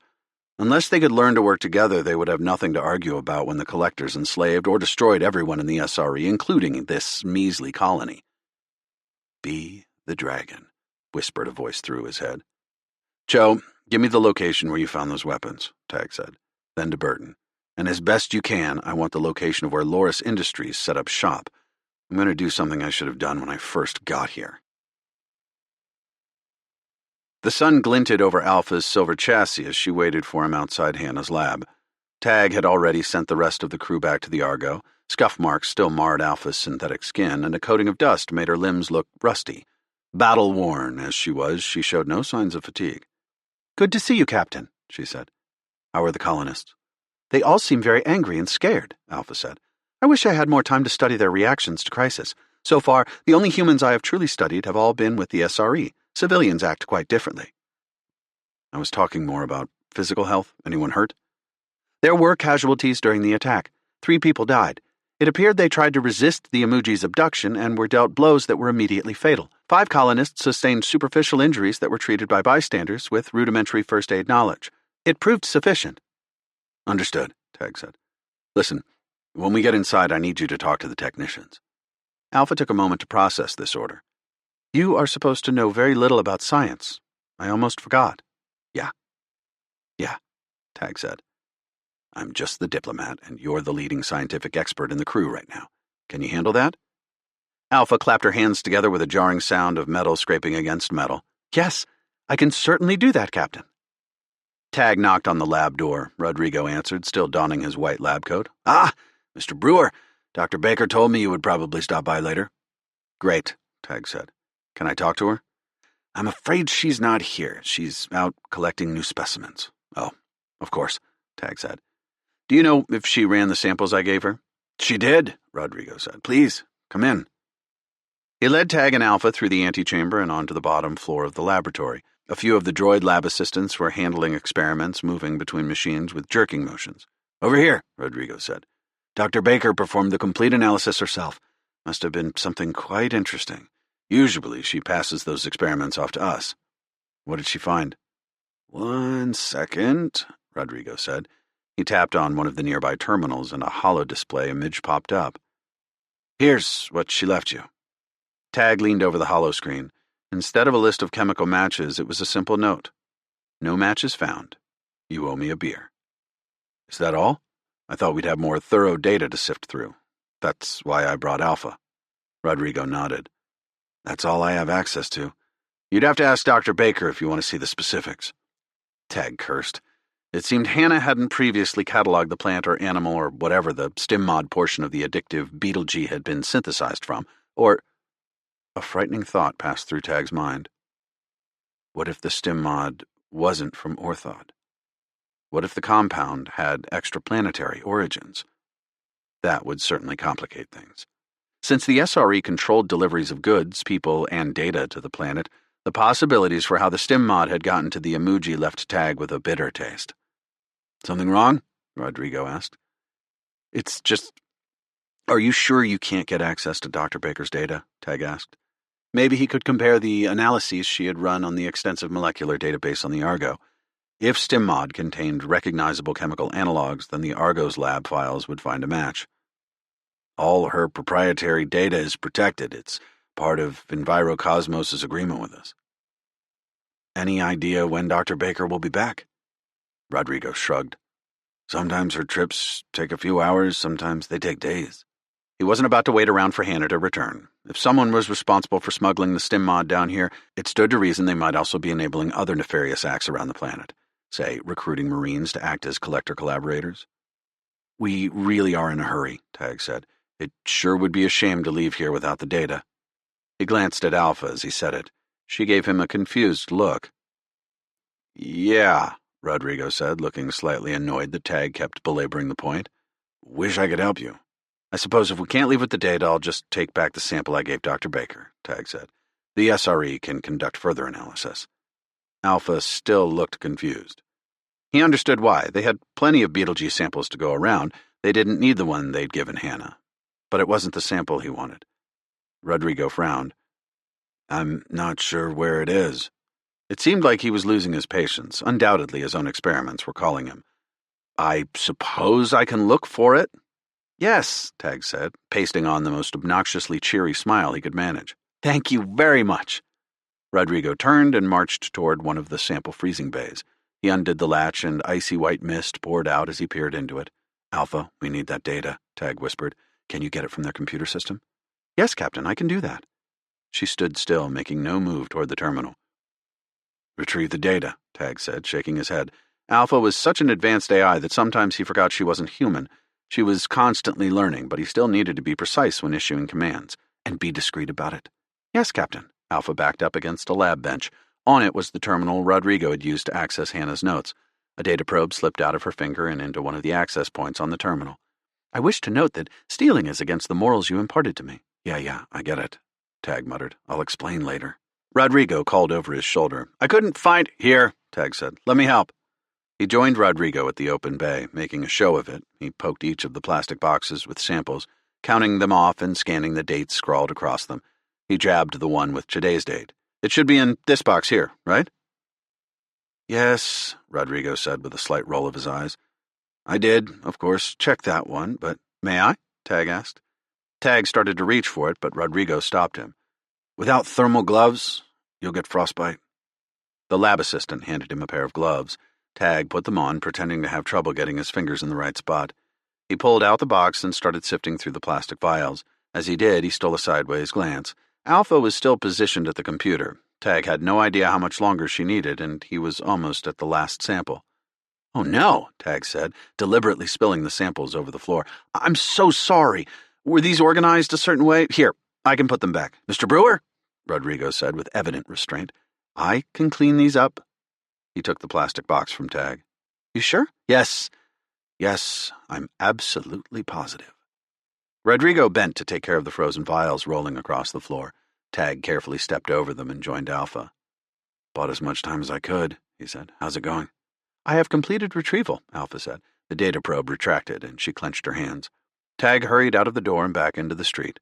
He jogged with Alpha toward the Argo. The ship waited in the distance, its grav impellers already glowing blue, primed and ready to go. "What's your analysis of the data?" Tag asked Alpha. "I don't think you'll be pleased," she answered, not the least bit winded by their run. "Dr. Baker lied." Chapter 35. "She lied?" Tag asked as they approached the open cargo bay. "That is correct," Alpha said. "She found a positive match from her results." "Hold that thought, Alpha," Tag said. He jogged toward the bridge where Corin and Sophia were waiting. "I don't know what's going on, but it doesn't look good. I need you all in tip-top shape, got it?" "And when aren't we in tip-top shape?" Sophia asked. "Point taken," Tag said. "Alpha, give them the coordinates for the weapons cache. Plot a trajectory from that point to the approximate location of the investors' facilities that Burton gave us." "Weapons cache?" Corin asked. "Keep countermeasures hot," Tag said. "Let's be prepared for anything. That includes shields, Alpha." "Yes, Captain." Tag hit a button on his terminal to call the Marines. "Bull, how are you all holding up down there?" "Ready to roll out when you give us the word." "Good," Tag said. "We might need your boots on the ground for recon. Prep the others." "Yes, sir," Bull replied. "Take us up, Sophia," Tag said. The impellers rumbled to life. Dust plumed around them, curling into the nearby steam vents. The endless carpet of half-brown grass waved as they ascended. Then Sophia kicked the throttle forward and they blasted toward the first point on the route Alpha had calculated. "So, about Hannah," Tag said as the ship leveled out. "Show me what you found, Alpha." Alpha tapped a few commands on her terminal. Next to the holomap of Orthot, a three-dimensional molecular model of the StimMod compound sparked to life. "There appear to be two primary components of the StimMod. The first is a chemical that was banned by the SRE. It is derived from a plant-like life form at another colony that, like Orthot, appeared to be striving for independence. It was originally designated as a painkiller, but was found to have neurodegenerative side effects when used extensively." "Okay," Tag said. "So, it looks like this stuff was brought here by humans. Not good at all. What's this second component?" "It is engineered from a virus analog native to Orthot. This virus, according to the data logs, is known to infect the emoji. I estimate its effects to be roughly equivalent to those of the common cold. However, one side effect of the virus includes increased potency of the StimMod, which reacts to a certain protein within emoji cytoplasm akin to human enzyme. This enzyme-like molecule is what allows the StimMod to affect the emoji neurotransmission process." "Want to translate that for those of us without a medical degree?" Sophia asked. "Gods be damned," Tag said as he realized the implications. "That doesn't really help me," Corin said. "I'm not sure it helped Sophia." "What it means," Tag began, "is that the StimMod has been deliberately engineered to be addictive to the emoji. It's not some naturally occurring substance that ended up in their Betelgeuse supply. Someone, a human, put it there." The force of all the pieces clicking together hit him in the gut. Creating something like that would take a well-equipped lab, and not only that, but it would take a researcher who had intimate knowledge of Orthod's biological systems. "Hannah," Sophia said. "Gods, you don't think—" "No." "She's an intelligent researcher," Tag said. "She didn't want us to find out about the StimMod. She knows something. Maybe she was trying to keep us from finding out the truth and putting ourselves in danger." The night he'd spent with her had been a charade. He had felt guilty, thinking he was the one concealing secrets, but he hadn't been alone in hiding the truth. Or maybe she's being coerced by someone out there, an emoji or another human with some kind of leverage over her. "We're here," Sophia said. She brought the Argo low over the site of the weapons cache discovery. Amid the winding tree-like plants and leaves of grass, there was a freshly dug-up hole. "That must be it." "Looks like it," Tag said. "Scan the area for anything suspicious." "On it," Sophia said. She put the Argo into a slow, lazy path. "If Cho's people were already here, you think we'll find something?" "Not sure," Tag said. "But they didn't have the benefit of eyes in the sky." They hovered over the forest for several minutes. Alpha stared at her holoscreen, analyzing the sensor readings as they came in. Tag watched the view screen, looking for anything out of place. He found his thoughts straying toward Hannah. Was this what she'd meant about facing fate like a dragon? Making her own rules, operating outside the boundaries of a civil society? He hadn't known her that long, but he had wanted to believe she was one of the good guys. He had thought she was like him, carrying out a scientific mission for the good of humanity. "Captain," Alpha said, "I found something." She gestured over her terminal, and a new marker appeared on the holomap. Sophia directed the Argo over it. A thicket of trees concealed whatever it was she'd identified. "What exactly did you spot?" Tag asked.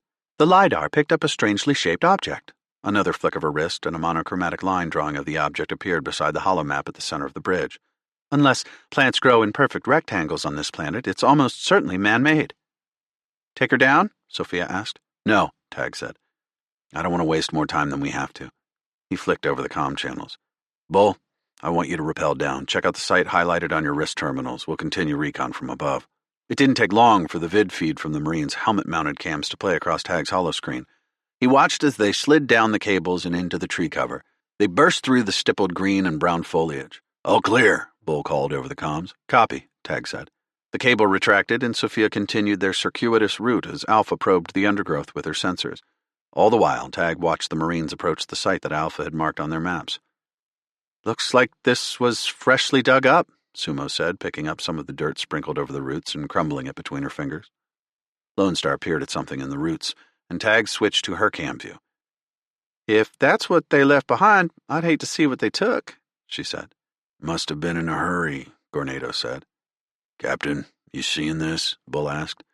"I am," Tag said. "Rocket launchers, grenades, rifles. Is there another Marine platoon camped out here that we don't know about?" "I'm just praying you ain't right," Lone Star drawled. "That makes two of us," Tag thought. Chapter 36.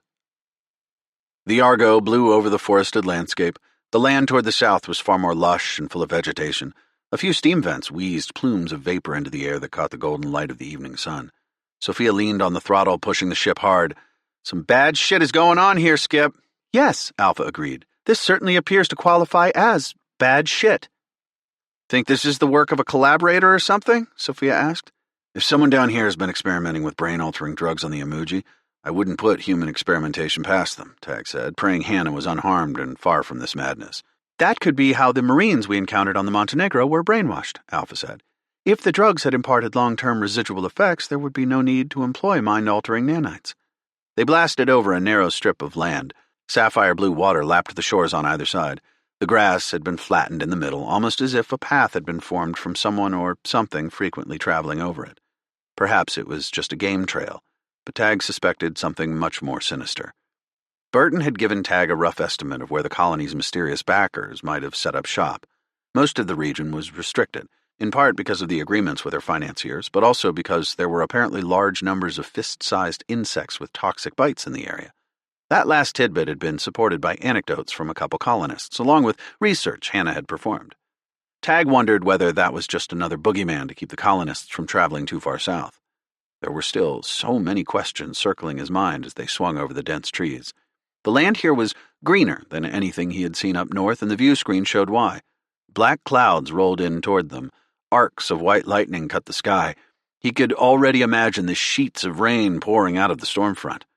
"Perfect timing," Sophia said. "It will not be a problem for me," Alpha said. "Our sensors should not be affected by the storm." It didn't take long for the clouds to roll over them. They could have risen above the storm and used the ship's sensors to scan the ground, but Tag wanted to see the landscape himself. In his mind's eye, he pictured the New Blood. They hadn't been able to see the Sterinsky Lab stealth ship on the LiDAR or radar. Rain smeared across the view screen, and the tinny ping of hail echoed through the hull. "Something else isn't sitting right with me, Captain," Sophia said. "If Hannah has been coming down here regularly, it's a hell of a journey in just an air car." "I'm not trying to sound arrogant," Corin said, "but—" "Really? This time you're not trying to sound arrogant?" Sophia asked. "Yes. Well, I know of no human aircar technology that could make this journey in such a short amount of time," Corin said. "Alpha?" Tag asked. Alpha ran the calculations in a nanosecond. "They are correct. Either Hannah did not come this far south, or she had an alternative means of transport." "We saw no sign of her aircar on your sensors," Tag said, thinking aloud. That could mean many things. Maybe the aircar had been parked at a secured location. Three hells, she might be exploring some cave somewhere. His stomach plummeted. Maybe she had been picked up by whoever was using those weapon caches. Abducted by the people at the heart of the StimMod conspiracy. Tag tried to reason through these other options. They continued sweeping the forests, the storm their constant companion. Tag still struggled with what he would say when and if he did find Hannah. He hoped it was all a misunderstanding. that they would find the abandoned Loris Industries facilities and clear her name. Maybe there were no more collaborators on this planet. Maybe after they had infiltrated or recruited the Marines that had tried to assassinate Doran, the collaborators had abandoned this planet. Surely the collectors had no interest in such a trivial place when all the rest of the SRE was out there, ripe for the picking. Although they'd yet to find more evidence of human activity in the area, the sensors reported a multitude of holes pockmarking the forest floor. The holes became more common as they approached the southernmost tip of the coastline. Each appeared anywhere from a few centimeters to several meters wide. Tag guessed there was an underground cave network in the area. Trawling through all those caves could take days. Anyone else think those caves would be a damn good place to hide a weapons smuggling operation? Sophia asked. Or, say, a collaborator recruitment camp? That's what I was thinking, Tag said. But we're practically at sea level here. You can see the rain just filling those tunnels, even from up here. They probably just empty into the ocean. You couldn't... He stopped, a thought hitting him. One he should have already pieced together. Gods. Munmu said Loris had an underwater facility. All this time we'd been looking for someone on land. What if they're underwater? That is a valid hypothesis, Captain, Alpha said. Patch me into Munmu, Tag said. Yes, Captain. A few moments later, Munmu's scaly face appeared on Tag's holoscreen. I had not expected you to call so soon, Munmu said. Do you have news? Tag caught Munmu up on the origins of the StimMod additives. He didn't bother trying to explain the tenuous connections between the collaborator recruitment efforts on Orthod and the collector threat. There wasn't time for that. We need to locate these people, and we have reason to believe they may be somewhere around the old underwater human facilities. Ah, I see, Munmu said. When do you plan to visit them? Now. I'll alert a local squad of guardians, Munmu said. One moment. Captain, we're getting an incoming call, Alpha said. Patch it through. Another emoji guardian appeared on screen. The scales across its face were mottled and scarred, and a chunk of flesh was missing from one of its lips. Munmu told me of your request. We'll be happy to escort you to the location of the human facility. In a matter of minutes, Tag was back in the water with the Marines and Corin. The Argo remained above, with Alpha and Sophia manning it. Rain churned up the surface of the ocean and harsh waves kicked up silt and seaweed. The emoji navigated through the turbulent waters with ease, plunging deeper into the darkness. Tag followed, his propulsion system leaving a trail of streaming bubbles. Captain, Alpha's voice chimed over the comms. Sensors are struggling to pick you up amid all the signal noise. Understood, Tag said. Keep in touch. Let me know if you see anything on the surface. Yet another reason the fission weapon smuggling operations could have been tucked away down here. Another layer of secrecy and natural protection to keep it away from prying eyes, SRE or otherwise. But it hadn't escaped the eyes of the emoji, and for that, he was thankful. Bull jetted through the water beside Tag, cradling a mini-Gauss rifle constructed specifically for harsh environments like the ocean. Sumo and Lone Star swam after him with Corin and Gornado bringing up the rear. The squad of emoji speared through the water, cutting through the seaweed like aquatic scythes. Fish-like creatures swam out of their way, and giant things roughly the size of an air car scuttled across the ocean floor like gargantuan crabs. Tag thanked the gods these creatures seemed to be afraid of them rather than the other way around. Then, the noise of emoji chatter broke over his comms. They slowed, letting themselves sink to the ocean floor. Turn off your lights, one of them said, turning to Tag and the others. Tag switched off his helmet-mounted light. The others did too, and they were bathed in darkness, as if a black hole had swallowed every last photon around them. An emoji tapped Tag's shoulder and pulled him through the huge leaves of seaweed. Then he saw it. A distinctly human facility jutted from the ocean floor. It had a spherical bay that seemed suited for Corvette-class ships or smaller. The rest of it consisted of a huge utilitarian cubic structure. A multitude of portholes dotted its sides, spilling yellow light that illuminated bits of silt and debris floating in the water. Looks like someone's home, Bull said with a growl. Chapter 37. The emoji led the way into the Loris facility. They swam low, their bellies brushing the sea floor, careful to follow the trenches full of seaweed. Their bodies rippled like they were made of water themselves, fluid and swift. Tag did his best to shadow them, trying to keep low while minimizing the debris and sand he kicked up behind him. But there was little he could do to prevent the outflow of bubbles from his propulsion jets. An emoji glanced back at him. Its fin-like ears waggled, a gesture Tag figured for disapproval. The Marines weren't much better. They tailed him in fits and spurts, fighting against the currents, trying to simultaneously slam them against the ocean floor and carry them deeper, out into a void that was darker than space. Tag watched the facility's lights draw closer. Maybe Hannah was down there in that cavernous place. A tingling sensation ran down his spine. He wondered how she, a talented scientist, had been wrapped up in manufacturing a wide-scale drug epidemic and maintaining a facility like this without substantial help. Glancing behind, Tag saw the Marines' faces illuminated in the sallow light. Their features looked ghastly, with dark shadows pulling on their eyes, every crease and scar accentuated by the contrast. No doubt they were running on fumes, but their eyes were as hard as the alloy hull of the Argo. One emoji darted ahead. Tag tried to watch it, but it was like trying to follow a torpedo. It was then he realized just how slowly the emoji had been swimming for the humans' benefit. The emoji swam under the ship bay and disappeared. A moment later, the others turned back to Tag and his crew, beckoning them with whips of their serpentine tails. Tag kicked up the power on his propulsion jets and spiraled after them. It appeared they had abandoned stealth in favor of speed. They swooped under the ship bay into a moon pool. The emoji slipped above the water's surface first. One stuck its face and a few arms back in, signaling to the humans that the coast was clear. Tag pulled himself up, water sluiced off his suit.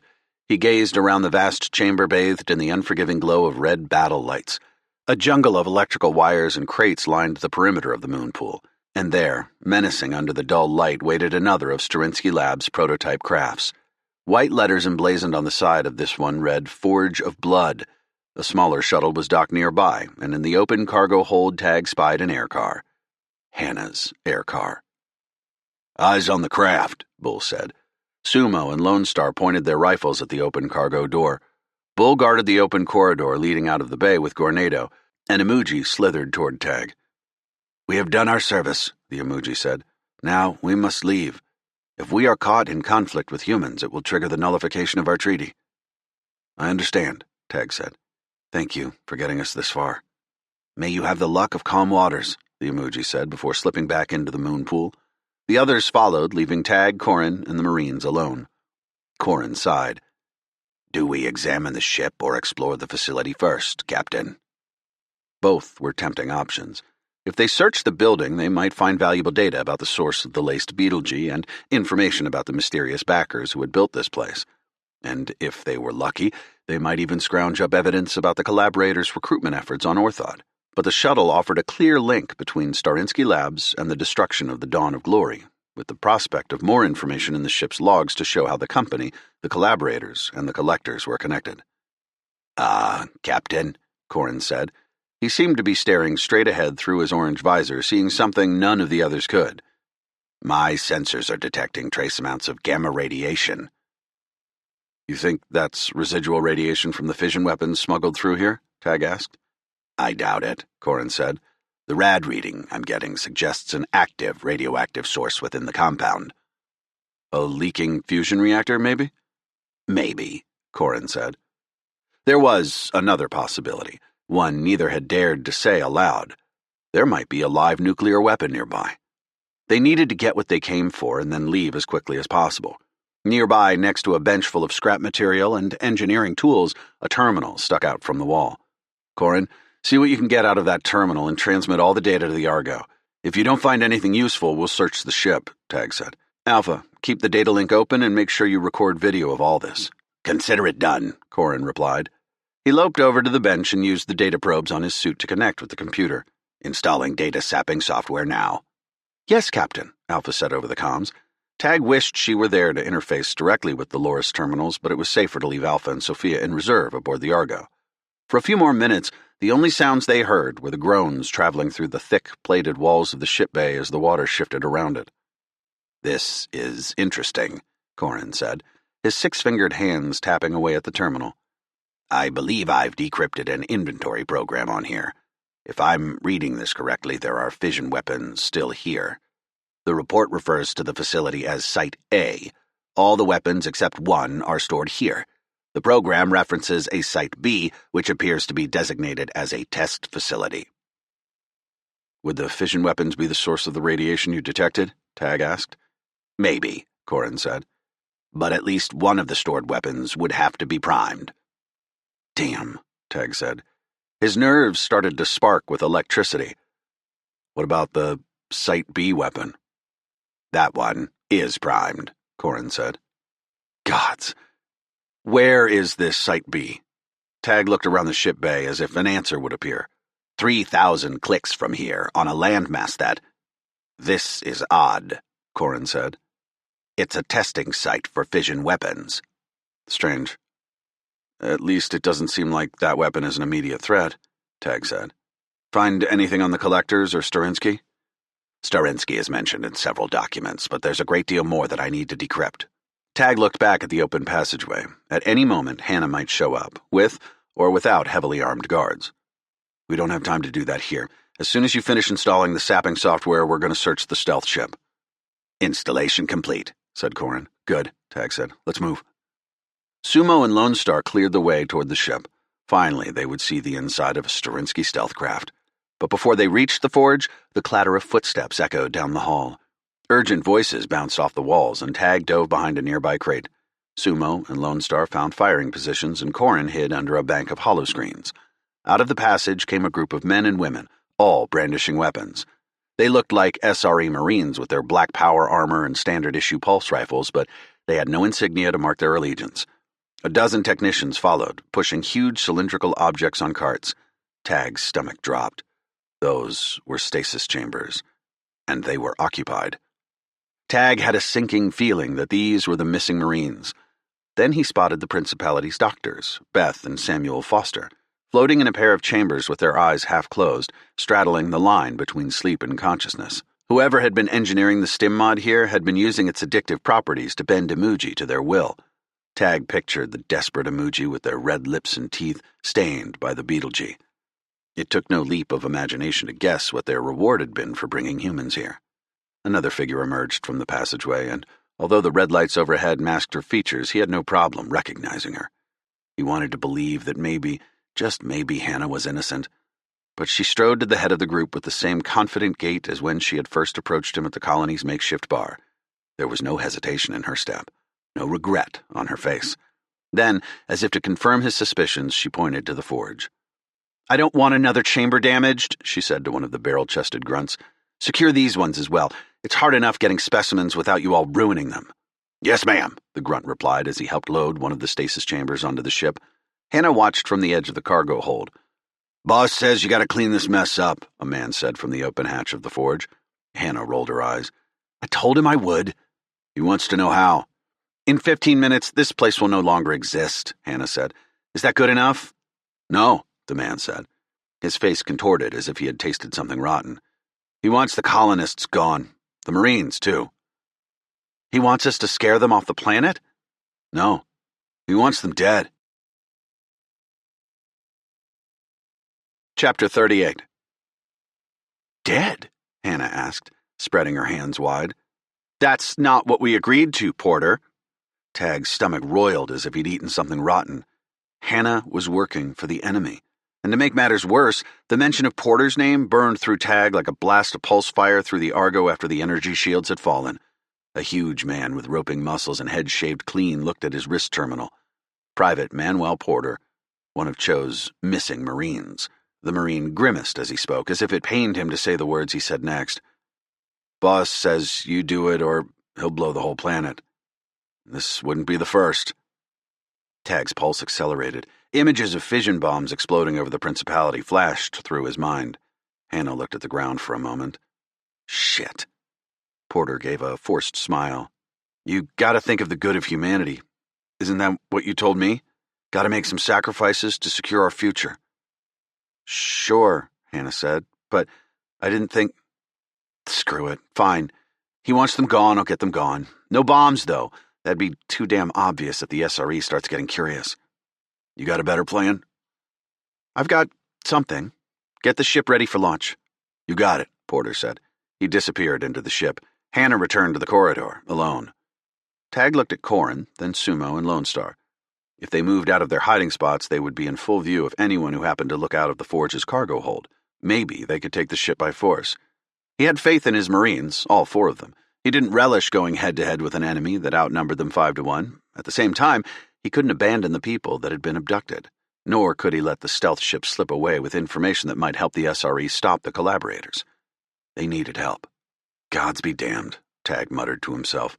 Bull looked over at him, and Tag waved him off, gesturing for him to hold tight. Alpha, Sophia, we're going to need more Marines. Go to Cho now and show him the video of what we found here.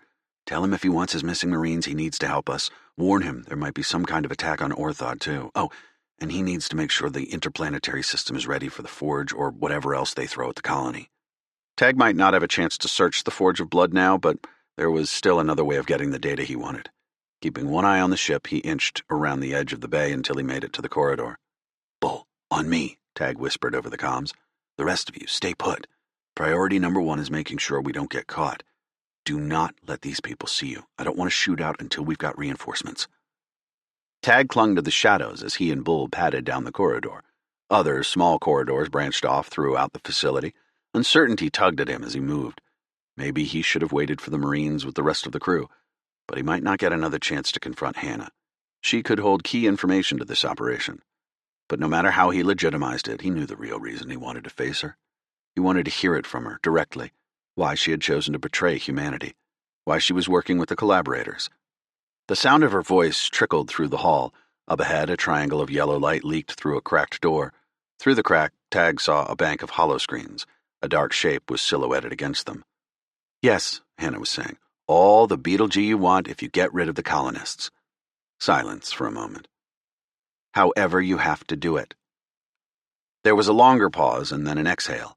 Even though she was nothing but a shadow from Tag's vantage point, he could see her shoulders sag, her chin tilt to her chest. Her fingers brushed through her hair as she shook her head slowly. Let's go, Tag said, pulling out his pulse pistol. He counted down on his fingers. 3, 2, 1. Bull kicked through the door.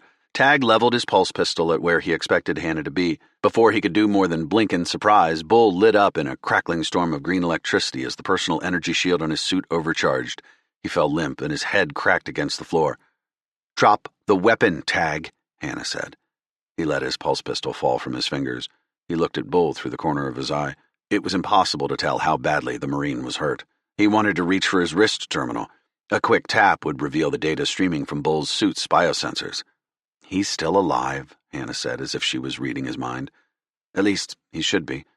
I wasn't expecting the energy shield. Bull might be alive, but you have blood on your hands, Hannah. The Imuji, the colonists, the Marines. Why are you doing this? She flicked a selector on the side of her weapon. We have to. It's not too late. You're smarter than this, better than this. Call off whatever you're planning.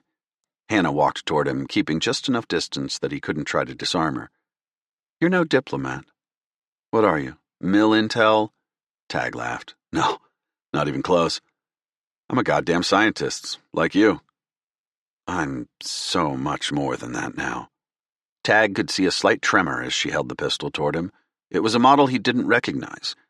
He met her eyes and recognized the emotions he saw there. She had likely never aimed a weapon at another human before shooting Bull. Tag recalled the feelings of adrenaline and horror when he'd first killed someone, albeit a drone mech, and the nightmares that had followed. Envirocosmos and Loris are just shells, aren't they? Tag said. You're working for Sterinsky. But do you know who they are working for? Hannah's stoic expression cracked for a moment. Tag pressed on. They call themselves posthumans, but we've been calling them the Collectors, Tag said. His eyes fell on the dragon tattoo pulsing along her wrist. Do you know what they've done to other races? Do you know the type of genocide and enslavement they've practiced? The cold mask returned as she regarded him. Some sacrifices must be made to survive. Those who don't embrace the future are destined to be forgotten. You lied to me, Hannah, that night, under the stars. Everything you told me about humanity embracing the future and making our own fate. Instead, you're going to let our fate be decided for us. That's not true. The SRE is holding humanity back. We have to succeed. We have to survive. And to do that, we have to be uncomfortable. We have to challenge ourselves and push ourselves forward. Uncomfortable. That's what you call it. Tag's chest heaved. Tendrils of fire twisted in his gut. You saw Corin? The Collectors enslaved his people using nanites. That's not embracing our future. That's resurrecting the worst of our history. No, Tag. Hannah shook her head. I've met posthumans. They've shown me what humanity could be, How we could control our own evolution rather than wait for nature and passing millenniums to do it for us. We can be the masters of our destiny. She sighed. Tag, don't you get it? You met a post-human. Did it show you the luminals? Then Tag understood. You mean those strange beings that appeared on the UNS Hope, the ones they say massacred most of the crew and then made others go crazy? Yes, Hannah said, her eyes gleaming. You claim to be a scientist, so how do you explain that? Tag's silence was answer enough. You can't. We can't. Even the post-human can't. But they're trying. When the luminals decide they've had enough of humanity, the SRE won't stop them. Only the post-humans will save us. There has to be a better way. The collectors are going to use the people you've abducted as lab rats. You're hurting people, not saving them. Look at what people do to the indigenous life forms of other planets. We barge in, exerting our influence over the environment, whether it's intentional or not. The luminals probably look at us no differently than we look at the insects floating around the steam vents, waiting to be squashed and taken prey by something stronger, something smarter. The post-humans saw that. They figured out before we did that there are dangers out there that humans could not possibly imagine, and we had to be prepared. That was the fear that had sparked the collectors to embark on their zealous quest to conquer humanity and force the whole of humanity to follow their path. They were driven by fear. The fear that there were more powerful beings out there, dangers beyond human. It was driving Hannah now. She wanted humanity to succeed. She thought the SRE was weak, ineffectual, that the current form of interstellar human civilization wouldn't last against the denizens of the galaxy. She had said as much to Tag before. He should have been satisfied knowing this, but he wanted her to admit it, wanted to know there was still a shred of humanity left in her, that she wasn't actually on some hell-bent maniacal quest for power or money. Please, Hannah, there are other ways. We're scientists, for the gods' sakes. We can find another way to prepare ourselves without all this subterfuge and treason and taking human lives. You and I both know that the advancement of medical science, our very understanding of biology and physiology, didn't come cheap. There's no substitute for experimenting on live subjects. I don't relish it, but we must test the post-human genetic treatments to ensure they work on all humans. Tag searched her eyes for something other than cold determination. Where was the woman who'd lain in his arms while they counted the stars? Was she still in there somewhere, or had even that been a lie? Come with us. Give the SRE a chance. Give me a chance. I can't do that, Tag. Hannah took a step toward him, her weapon raised. I don't suppose I can convince you to join me? Tag pictured Ezekiel on the dawn. The post-human collector had tried to persuade him their cause was righteous, necessary. But Tag couldn't agree with the egotistical unilateralism of it all, the selfish idea that every sentient being, including humans, should bow to the collector's will in some crazed attempt to combat a future invasion by the near godlike luminals. I've made my decision, Tag said. So have I, Hannah said. She squeezed the trigger. A blue bolt stabbed into Tag's chest. There was no pain, just the cold sensation of his muscles and joints locking. Then everything released, and he collapsed. His head smacked against the floor, and he saw only Hannah's feet. She walked away from him and tapped on the terminal. Site B armed and loaded, a computerized voice said. Site A primed. Detonation in 10 minutes. Goodbye, Tag, Hannah whispered. Then she left. Chapter 39. A dull throb at the back of Tag's skull was nothing compared to the pain of Hannah's betrayal. He tried to will his muscles to work, but the only thing he achieved was a surge of raw frustration. He was as paralyzed as Bull. Gods be damned, he thought. He needed to reach his wrist terminal to warn Sumo, Gornado, and Lone Star. He saw movement in his periphery. Bull was trembling, his mouth opening and closing. Cap, he stuttered. Before he could finish the word, a deep rumble shook through the facility. Would this really be the end for them? Paralyzed and left to die in an explosion on a goddamn worthless rock like Orthod? Hannah hadn't even had the guts to kill him herself. Maybe that would help her sleep at night. The quaking intensified, shaking dust from the domed ceiling. Tag's fingers twitched, and he managed to clench them into a fist. His lips started to work, though he could make no sounds. The paralysis was wearing off, but not fast enough. Then footsteps pounded down the corridor. Bull's hand stretched toward his rifle, but the weapon might as well have been a kilometer away. The Marine's eyes locked with Tag's. A fire burned in them. Tag could tell what the man was thinking. No warrior deserved a death like this, paralyzed and unable to fight back. You bastards. He tried to say the words, but they came out in a meaningless gargle. Figures burst through the door, weapons raised. He'd come so close to unraveling the link between Sterinsky and the collectors. So goddamned close. "Captain," Sumo called. She knelt next to him and propped his head up. "You okay, boss?" she asked. Tag mumbled something completely incomprehensible. "All clear in the passage," Corin called from somewhere behind Tag. "Let's go." Gornado and Lone Star lifted Bull between them. The sergeant's legs moved as if he was a toddler trying to walk for the first time. Pinpricks spread from Tag's toes and into his legs. Sumo and Corin each took an arm, and the group dragged Tag and Bull back toward the ship's bay. The Forge of Blood was gone, but Hannah's shuttle was still here. "Load them up," Corin said. "I can't defuse the bomb, but I can open the shuttle bay." "You got it," Gornado said. He and Lone Star dropped Bull into one of the shuttle's crash couches and clicked the restraints together. They then helped Sumo secure Tag. Corin jumped into the pilot's seat. The door of the shuttle closed with a bang, and the thrusters growled to life. "Was that the bomb?" Tag asked. His tongue stuck to the roof of his mouth. "Thought we had 10 minutes. "No, that was the bomb at Site B. Caused a small earthquake," Corin said as he pulled back on the shuttle's controls and guided it into the moon pool. The world turned dark blue around them. The shuttle's lights were their only guide through the murk. "Alpha, did Cho set up the planetary defense systems?" "They appear to be experiencing some kind of technical difficulties. Cho claims they are associated with the earthquake," Alpha replied over the comms. "He said this is the issue he reported to you before. Every time there is an earthquake, the defense systems go dark." "Cap, I'm not one for coincidences, and this seems like an awful big one," Sophia said. "You got that right. It's all connected. That old fission bomb going off at the test site." Tag shook his head. "Make an earthquake, then take the defense systems down. Alpha, there's no reasonable explanation for how an earthquake would affect the orbiting defense systems, is there?" "There does not appear to be a probable and reasonable explanation to me, Captain. Unless, of course, these man-made earthquakes are simply, as you all might say, a smokescreen." "We'll have to check the Marine's log later," Tag said. "But for now, catch the Forge. It's going straight back out into space." "We'll do our best," Corin said. Then he made a call over the public comms. "Alpha, what's your ETA?" 1 minute from your position," she said. "The Forge has already taken off," Corin said. "Track them." "It's a stealth shuttle," Sophia interjected. "How are we supposed to track it?" Corin almost smiled. "Check the frequency I just sent you." "I've got a ping," Alpha replied. "That's them," Corin said. "I managed to get a transponder on their hull." "Like the one Lone Star put on the Argo?" Gornado asked.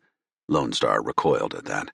She'd been duped by a collaborator into installing the transponder on the Argo that enabled the drone mechs and collectors to track their ship. "The one I installed won't survive a hyperspace trip." "Damn," Tag said. He tried massaging his jaw with his trembling fingers. "As you humans would say, no dice," Corin replied. "The only way we can figure out where they're going is if we board the ship." "Then that's what we have to do," Tag said. The shuttle shoveled through the water, light glowed ahead, and then clear blue sky appeared. "Alpha, did we get those reinforcements?" "Cho gave us 1 squad," Alpha said. "The rest are back at the Principality." Tag was almost afraid to ask the next question. "Is he posting guards around the town?" "Yes, Captain. He also told me to tell you that you owe him one. After the footage we showed him, he wants to have a discussion with you to understand, and I quote, 'What in the God's name is going on in this hellhole?'" A fan of orange light exploded from below them. Water burst upward in a spray of mist and expanding gases. Tag was thrown about in his restraints, the aches in his body turning to fire. Site A had detonated. The facility below was gone. A sudden loss of acceleration jolted his stomach. The wailing alarms and crimson lights flooded the cabin. Through the shuttle's windows, Tag watched gray smoke plume from one of the thrusters. "Gods," Bull growled. "Can't you fly this damn thing straight, Corin?" The mechanic gave Bull a one-fingered salute that he had picked up from the humans. "I've got you in my sights," Sophia said. "The Forge is about to clear the atmosphere," Alpha said calmly. Tag's mind raced as he tried to figure out their next move. Before they could chase down the stealth ship, they needed to rendezvous with the Argo and Cho's men, but by the time they did that, the Forge would be in hyperspace. Alpha, secure us with a grav tether. We won't have time to dock with the Argo. But without, yes, I know. We won't have the safety of an energy shield, and we don't have any goddamn weapons. But right now, the Forge's crew doesn't know we can see them. They think they have the advantage. As he thought of the abducted colonists and Marines on the Forge, Hannah's words repeated through his head. Some sacrifices must be made to survive. Fire on the ship. Engines, then weapons, in that order. It'll all be for nothing if they get away. To be clear, Sophia said, the hostages are still on board, right? Yes, Tag said. Then, with more confidence than he felt, there's no other choice. We'll worry about the hostages when we board, but the only way we can do that at this point is if you kill their engines. Tag closed his eyes, grateful his crew couldn't see his face. He was risking the lives of innocents to complete his mission. How was that any better than what Hannah had done? Chapter 40. The shuttle lurched as the Argo snagged it with the grav tether. Momentum pulled Tag's body against his restraints. The shuttle rattled, ill-equipped to deal with the maneuver. Engage energy shields, Tag said. Sophia, keep us on the Forge's tail. They've got to be getting nervous now, Skipper, she said. Then let's not give them any time to think about it. Alpha, let loose with the Gauss and pulse cannons as soon as you have a lock. Give her everything you've got. Yes, Captain, Alpha said after a pause. He knew what he was asking of Alpha was no easy task. She had to aim blind, with Corrin's transponder her only guide. A sudden flurry of orange bolts lanced from the Argo. The round seared through space. Tag watched, waiting for some sign that they'd found a target. Nothing. The pulses disappeared into the darkness as if they had fired at a ghost. Mark trajectory and acceleration maintained, Alpha reported. All signs indicate that I have missed. Keep at it, Tag said. Hannah and her crew knew the Argo was on their tail now. They'd be racing to make the jump to hyperspace. Alpha unloaded another salvo. The shuttle was tucked close enough to the Argo's belly that its fuselage was caught in the shock waves. The little craft shook, and Tag's fingers tightened unconsciously around his restraints. A trail of fire tore through the vacuum. Tag's vision narrowed on the bands of orange like streaks of violent magma stretching to grasp their unseen foe. Then, a spark of green. They had scored a hit. Recalculating now, Alpha said, sounding far more confident than before.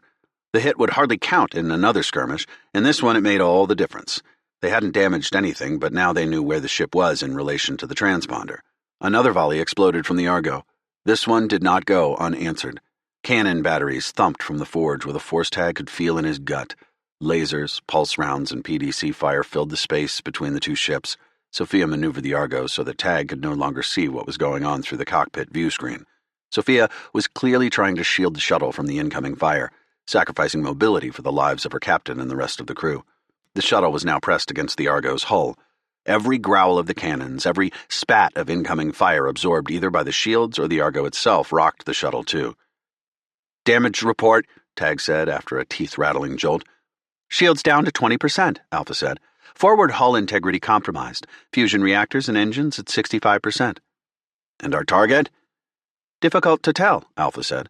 Cloaking shields still appear to be functional. Acceleration maintained. Damn it, Tag thought. He glanced at his wrist terminal.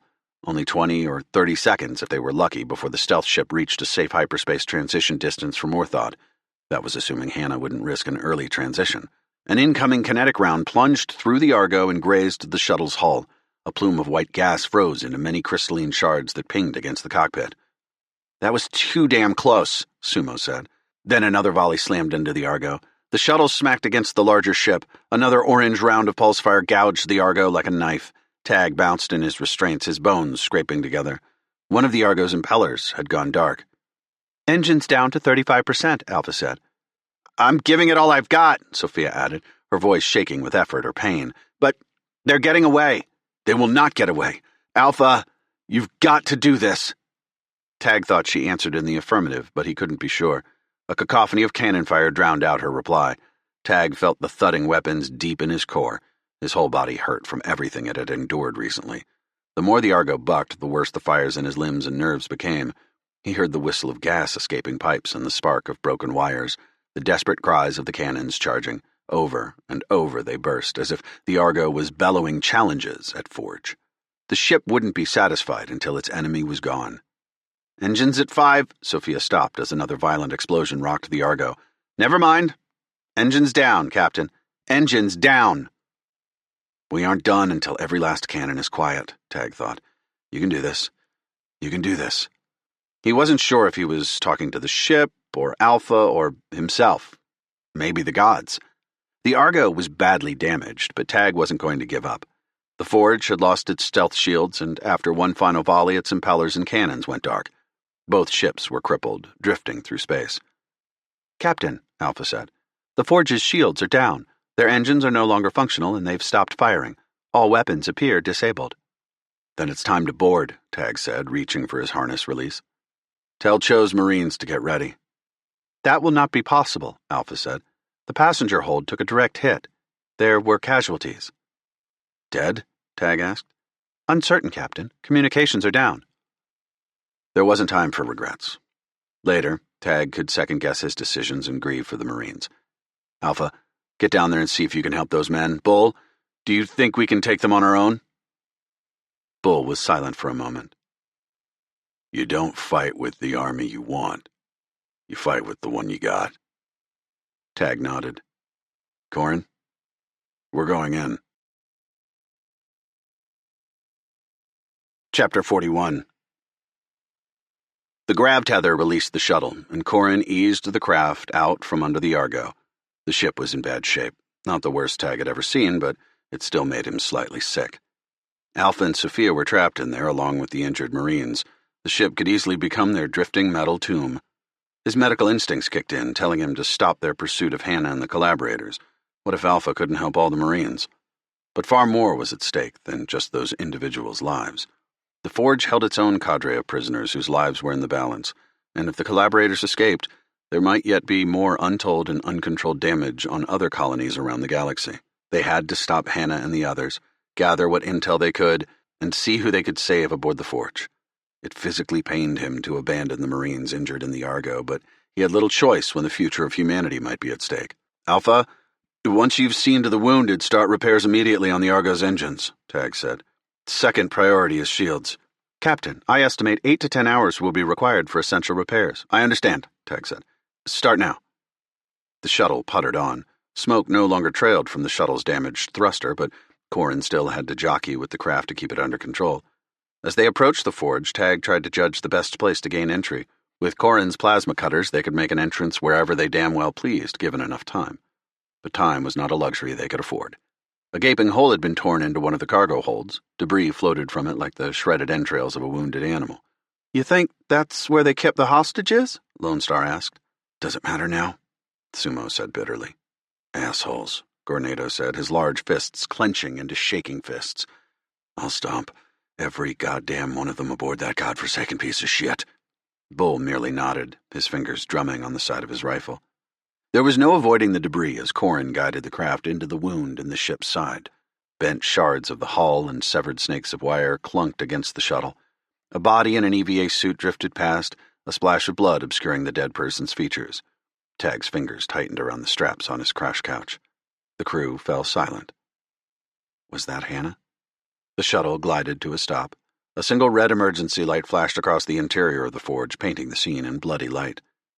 "That's as close as we can get," Corin said. Tag nodded, undoing his restraints. "Bull, take lead on this. Priorities are—" He had to pause and think for a moment. As much as he wanted to rescue the hostages first, their mission was vital to the survival of the whole human race. "Priorities are gathering intel from the ship's systems, capturing Hannah and any collaborators alive, and rescuing the abductees." "In that order, sir?" Bull asked. "In that order." Something flashed across the Marine's face. His lips twitched as if he wanted to question the order. "Is there a problem?" "No, sir," Bull said. "Understood, sir." The shuttle bay doors opened, welcoming them into the eerie silence of the vacuum.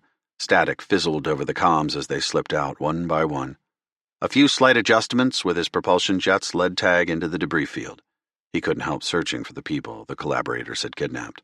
He prayed he wouldn't see their broken stasis chambers leaking fluid or their bodies already destroyed by depressurization.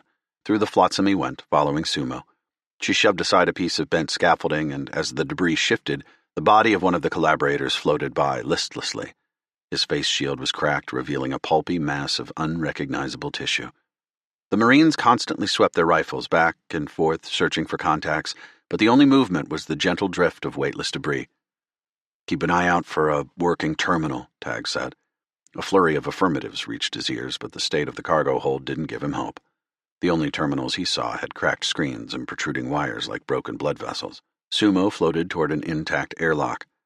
"Want to see if anyone's home?" "Corin, get us in there," Tag said. "If you can't override the system, you'll need to cut us a door." Corin glided up to meet the airlock. He paused next to the terminal controls, but they too were nothing more than shredded wire and shards of polyglass. The mechanic's fingers, even in his EVA suit, deftly twisted the wires. Maybe he would be able to short the airlock and force it open. "No power to the door," Corin said. "Maybe not." "Clear the hatch," Sumo said. Her fingers rested on the emergency airlock release.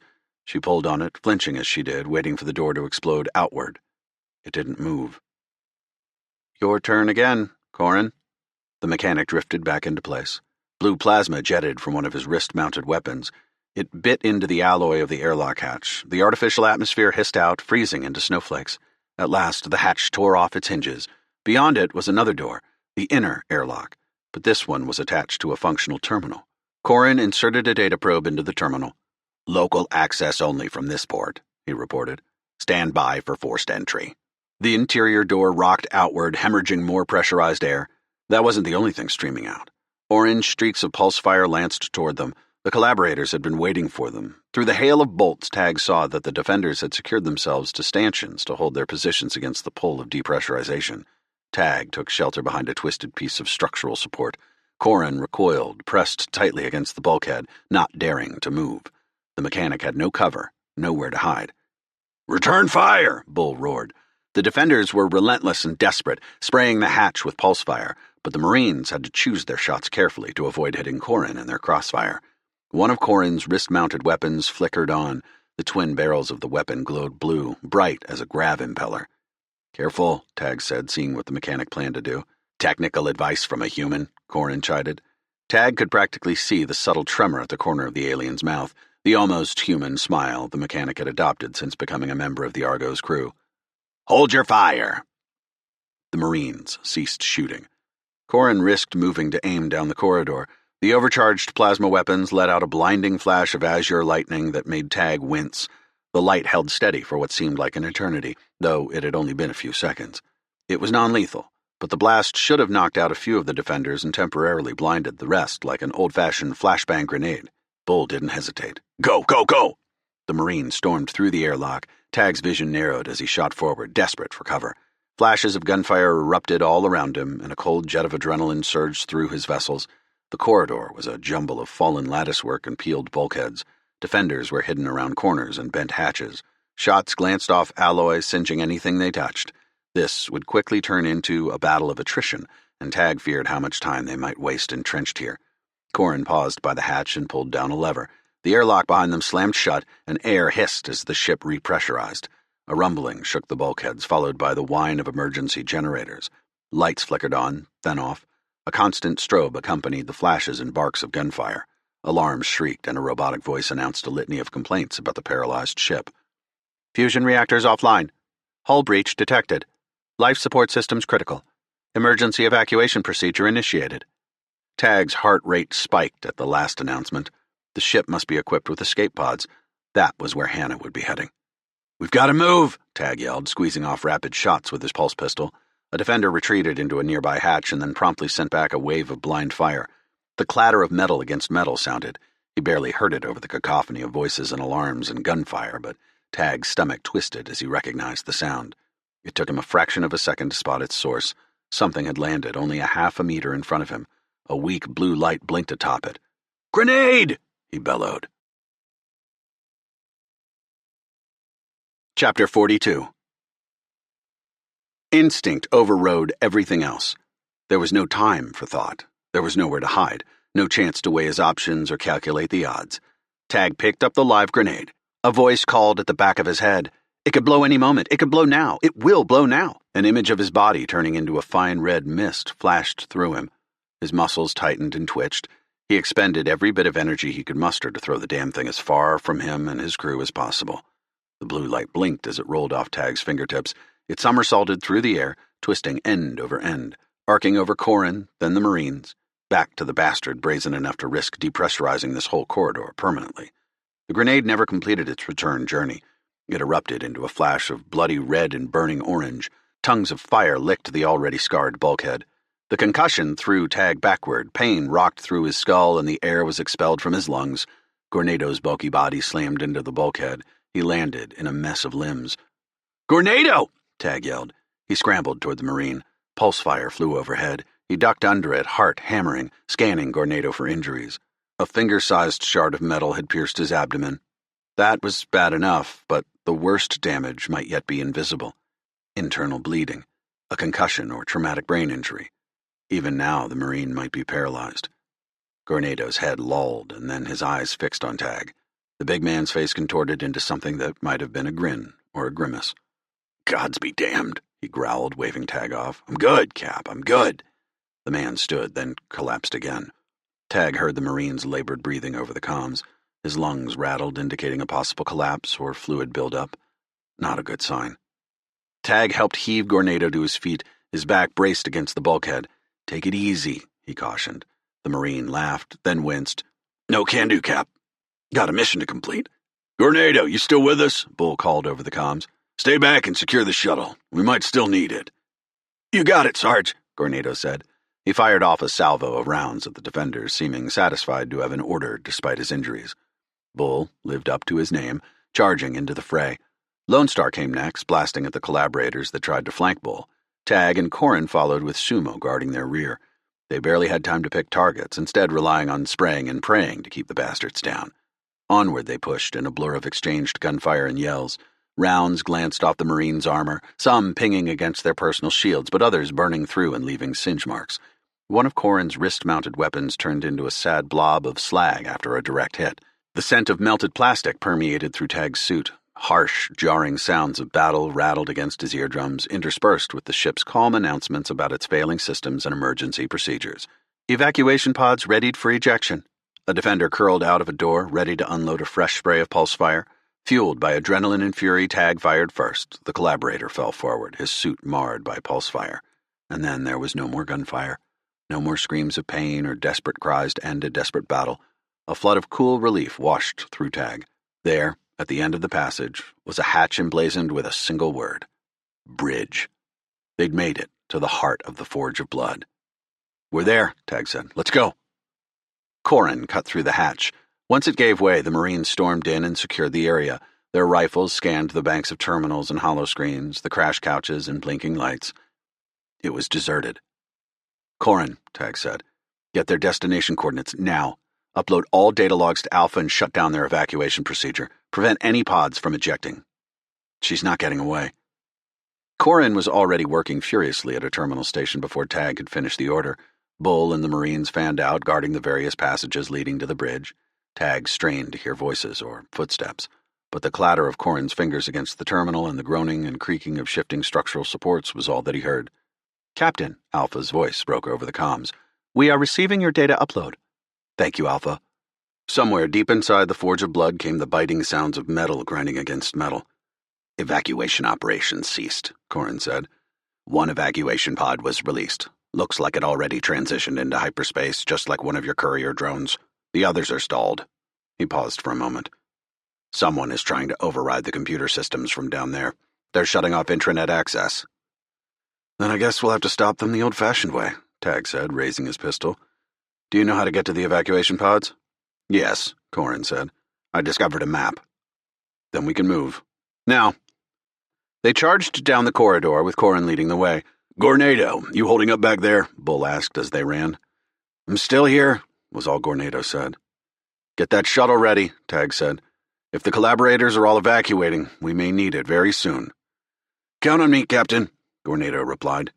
Tag heard the forced bravado in the words. He imagined the pain in the man's chest. Gornado needed a regen chamber, or at least rudimentary medical care. There were so many lives at stake, the hostages, the people of Orthod. colonists, Marines, and Imuji alike. His crew, the rest of the goddamned SRE, the pressure built up in him like a swelling storm front. "We're almost there. Look out!" Corin yelled. He dove for cover and the Marines followed suit. Then Tag heard a familiar voice. "Don't take another step." Chapter 43. Hannah stood in the corridor with a pistol in her hand. Several of the Forge crew members were working on the manual emergency releases of the escape pods. They carried on as if they hadn't been interrupted, shoving stasis chambers into the small craft. One of the collaborators was bent over a terminal. He seemed to be the one that had been disconnecting the pods from the computer system. Hannah's gun wasn't pointed at Tag. Instead, she pointed it at the naked, scared woman still wet with stasis fluid standing next to her. The woman's limbs trembled, her face blue with cold. Tag knew her. Beth Foster. Porter stood beside her, with another man and two women that Tag guessed were the other missing Marines Joe had reported. They leveled their weapons. Tag and his crew had the advantage of cover, otherwise he probably already would have gone down in a blaze of pulse fire. "Not another step," Hannah repeated. "Not another shot, or this woman dies. Her blood will be on your hands." She turned to look at the collaborator working on the terminal. "How much longer?" "Almost done," he said. "Turn around and leave, Tag," Hannah said. "Take your precious ship and get the three hells out of SRE space if you don't want to join our future. It's that, or die here." Tag heard Bull talking on a private comm channel to Gornado, whispering something to him, but Tag's attention was on Hannah and Beth. Where?" Beth stammered. She shivered, her arms folded over her chest in a feeble attempt to warm herself. "Where's Sam?" "Help!" She trailed off, her eyes sweeping the stasis chambers in search of her husband. Tag watched Hannah's eyes. She wouldn't take an innocent life. She was an idealist at heart, even if her cause was misguided. "You can't do it," he said. "You'll have no excuse this time, Hannah. No one else to blame but yourself. If you do this, you'll be a murderer, a monster." Beth continued to shake. "Oh, God. What's happening?" "You're wrong, Tag," Hannah said. "I'm already a monster." Then Tag saw something in her eye. A glimmer. The budding of a tear. It frightened him more than anything he had seen so far from her. He knew what it meant, what it foreshadowed. "No, Hannah," Tag said, aiming his pistol at her. He saw the Marines in his periphery aim their rifles. "Don't do this!" He tried to do the math in his head. How long would it take to disable Hannah and the handful of technicians and henchmen with her? There would be no way he, Bull, Sumo, and Lone Star could take them all out in a single volley. It would take seconds, maybe just a fraction of a second, to stop all the armed bastards, assuming their aim was true and their trigger fingers fast. But that moment would be more than enough time for the collaborators to take him and his crew out. Backing away now wouldn't mean Beth or any of the hostages in their stasis chambers fared any better, though. The collaborators were taking them to the collectors, and Tag saw what became of those people. They would be prisoners trapped in their own bodies, destined to serve as experimental specimens and nothing more. All those thoughts pressed against Tag's skull. Sweat trickled across his forehead, stinging his eyes. "You're a damn Marine, Porter," Bull said, then looked at the others Joe had reported missing. "All of you. You took an oath to protect the SRE, and you think this is how you do it? End this." Hannah gave Porter a sideways glance. She seemed uncertain when Porter shifted, but the man's aim never strayed. "I am protecting the SRE," Porter said. "I'm helping secure our future, and you're stopping us. Do what the doctor lady says." He stepped forward, jabbing his rifle toward where Lone Star had taken cover.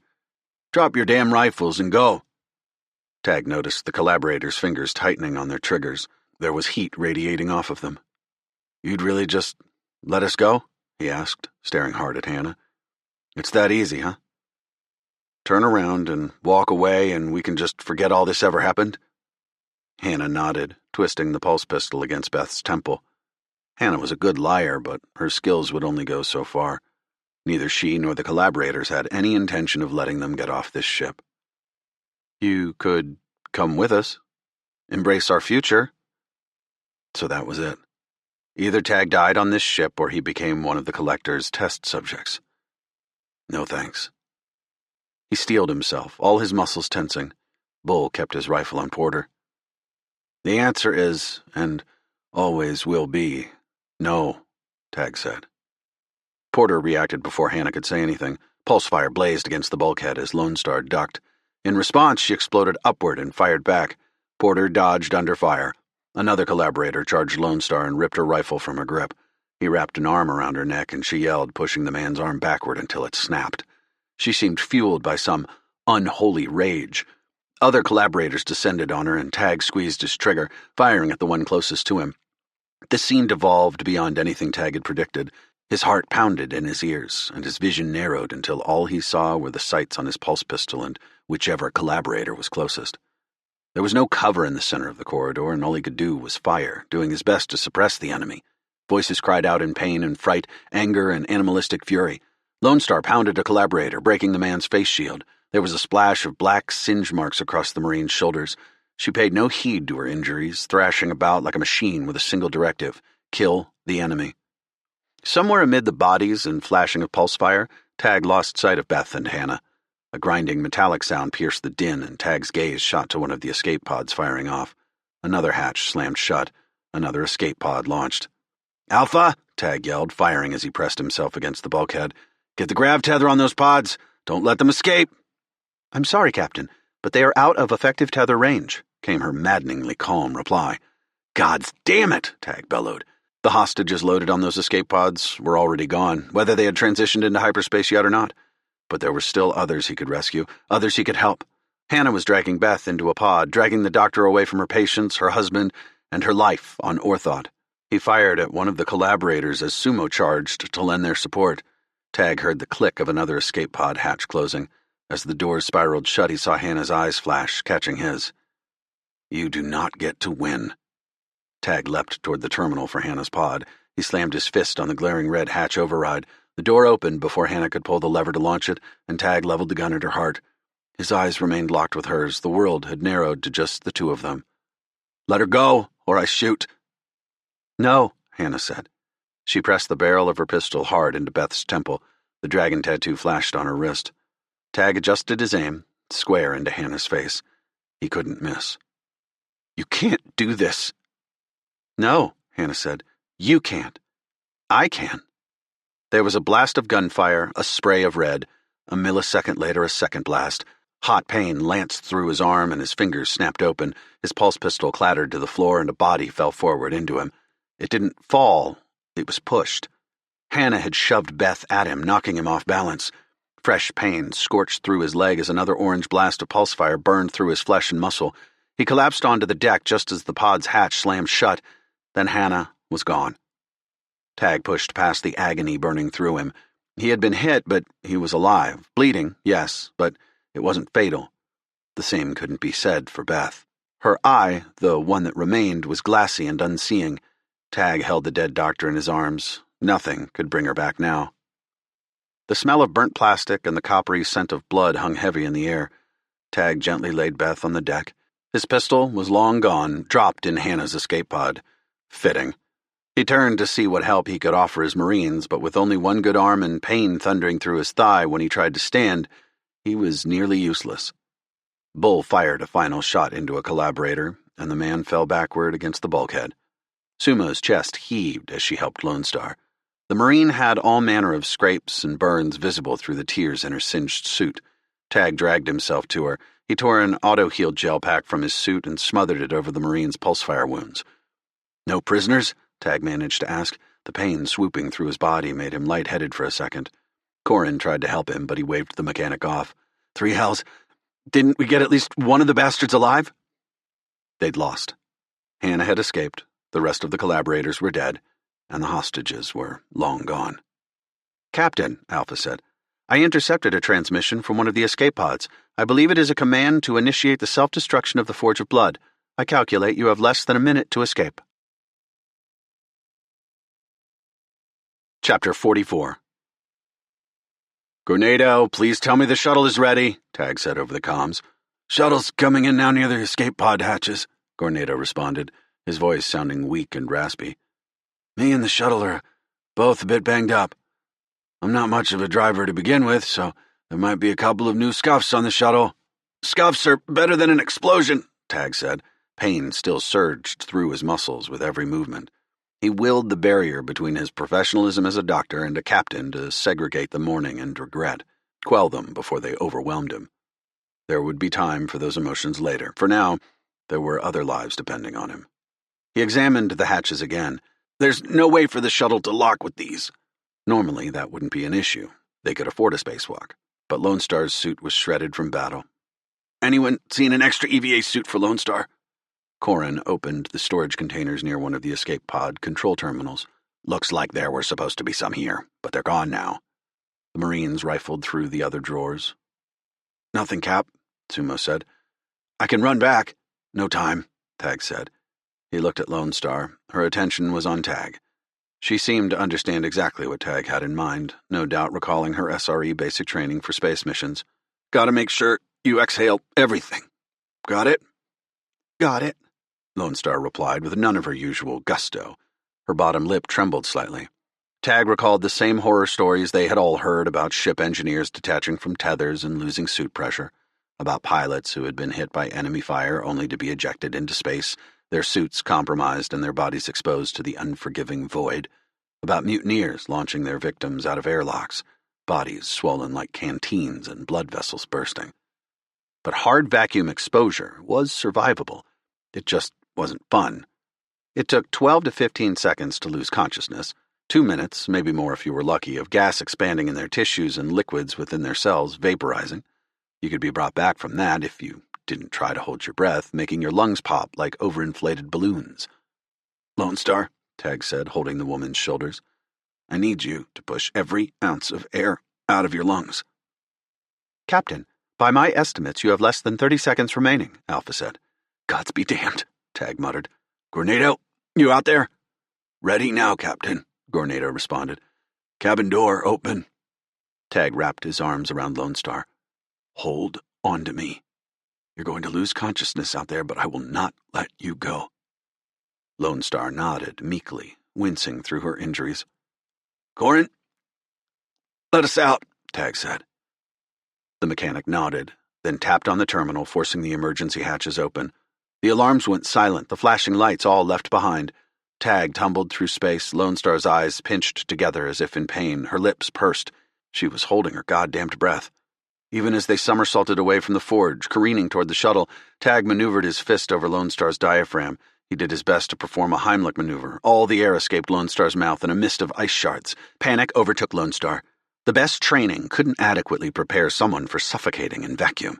She writhed in Tag's arms, and Tag did everything in his power to hold on, ever conscious of the imminent explosion on the forge. Not a comfortable place to be, Tag knew, but he wished the Marine would at least quit flailing to make the trip a little easier. He struggled to maintain his grip on the Marine, and each kick or flail reignited the flames of agony deep in Tag's muscles. Cold crept through the punctures in his suit, but the auto-sealing mechanisms fought back enough to keep the holes to a pinprick. Still, he shivered uncontrollably. Finally, the Marine went limp, losing consciousness. 12 seconds in the void. 15 more to detonation. They swooped through the open door of the shuttle's hold. The other Marines and Corin were close behind. Bull came in last and pulled the switch to shut the doors. Warm air pumped in. The temperature and oxygen readings on Tag's HUD returned to safe levels, but while Tag had quit shivering, the surgeon had not. He grabbed an emergency blanket from their first aid supplies. Bull helped him to throw Lone Star into restraints. Before Tag had even buckled his own latch, Gornado accelerated at a rocketing burn away from the forge. There was no inertial dampener in the shuttle. It wasn't built for interstellar travel, much less escaping exploding warships. Structural joints and supports creaked and groaned, bending under the forces applied by the maxed-out thrusters. Alarms flashed on the hollow screens, but Gornado paid them no heed. A flash of blinding white light cracked through the darkness. It slashed through the shuttle, and Tag shielded his eyes, the burn scalding his retinas. Debris slammed against the hull. Each impact made Tag cringe. One strike could punch a hole in the craft, depressurizing the cabin and killing them all. A hit to the reactor would set off a chain reaction, leaving them in no better state than the forge. Not today, he thought. Not after we've lost so much already. Tag stared straight ahead through the cockpit as if doing so would make the shuttle fly faster. A marker on the holomap indicated the Argo growing ever closer, and the sounds of scrap hitting the shuttle became more and more sporadic. Tag's breathing slowed, but his fingers still trembled. Pain was returning to his wounds. He tapped a command on his wrist terminal for his suit to administer more painkillers. Not enough to dull his senses too much, but enough to let him take care of the others. Corin, take Gornado's place, Tag said. I need to check him over. Blood had pooled around the fragment of metal still protruding from Gornado's abdomen. It was a wonder Gornado was even conscious, much less capable of piloting the shuttle. Tag adjusted Gornado's suit-dosed drugs and used several of the auto-heal gel packets from the first aid kit. He needed to get him back to the ship and into the medbay. As Tag helped Gornado, he tried to keep his mind focused on the tasks at hand, but his thoughts continued to stray. He saw Beth's face, the other colonists, all lost because he hadn't been quick enough, because he had hesitated when he should have shot Hannah right away. Cap, you okay? Sumo asked. Anything I can do to help? I'm fine. Tag tried to shake the dark thoughts from his mind, but they weren't going anywhere. Can you apply pressure to this gel? He made room for Sumo to hold the auto-heal gel in place on a burn across the Marine's back. It's not your fault, Sumo said in a low voice as if she didn't want the others to hear. Bull was trying to warm Lone Star at the other end of the hold. She was still unconscious. We lost those people, Tag said. We lost Beth. Next time we see Hannah and those other assholes, we will make them pay, Sumo said. Tag cauterized a bleeding vessel. Damn right. And we can't forget about the collectors. I'm hoping whatever we uncovered is going to be enough to end Sterinsky and bring down the walls the collaborators have been hiding behind. It's about time. They continued working together, silently. Soon every wound on the Marine was bandaged and wrapped. With the emergency blanket covering him again, he looked more like a soldier taking a quick nap rather than a man who had just endured gunfire and vacuum exposure. Alpha's voice broke over the comm. Captain, we have a visual on the shuttle. We're prepared for docking. Thank you, Alpha, Tag said. Another strip of the Forge's hull bounced off the shuttle. I'm ready to get off this tin can, Lone Star said. Buck's harder than anything at the rodeo. Lone Star, how are you feeling? Tag said. She blinked her eyes. Can't see straight. My head hurts like it was stomped by a cow, but I think I'm alive, aren't I? This sure as the three hells ain't heaven. No, afraid you're stuck with us, Tag said. Captain, I have more good news, Alpha said. With the aid of the ship's AI, I have been able to decrypt and parse much of the data from the Forge and the Loris facility. I believe there is some information here that is pertinent to our mission directive. What did you find? I discovered concrete evidence Sterinsky is working with the collectors, as well as evidence of abductions on Orthod and other colonies orchestrated by Sterinsky personnel. I have also uncovered the apparent locations of collector facilities for experimental work, along with what appears to be some military operations. Goddamn, Tag said. A smile struggled to form over his lips. This is good news, Alpha. Good work. I could not have accomplished it without your efforts, Alpha said. The droid's trying to be modest, Sumo said. Kind of cute. I do not believe I fit the aesthetic of cuteness, Alpha responded. I might suggest you are suffering from some kind of psychological trauma if you would assign such an adjective to me. Hey, Gornado managed, his face still a touch gray. Sumo's into some weird stuff. No need to try and diagnose it. Sumo grinned. Don't knock it till you try it. What you all do in your free time is up to you, Tag said. There was a lull in the conversation, and then Bull said, I guess this means we'll be leaving Orthod soon. That makes you sad, Sarge? Sumo asked. A little bit. Bull mimed, wiping a tear from his eye.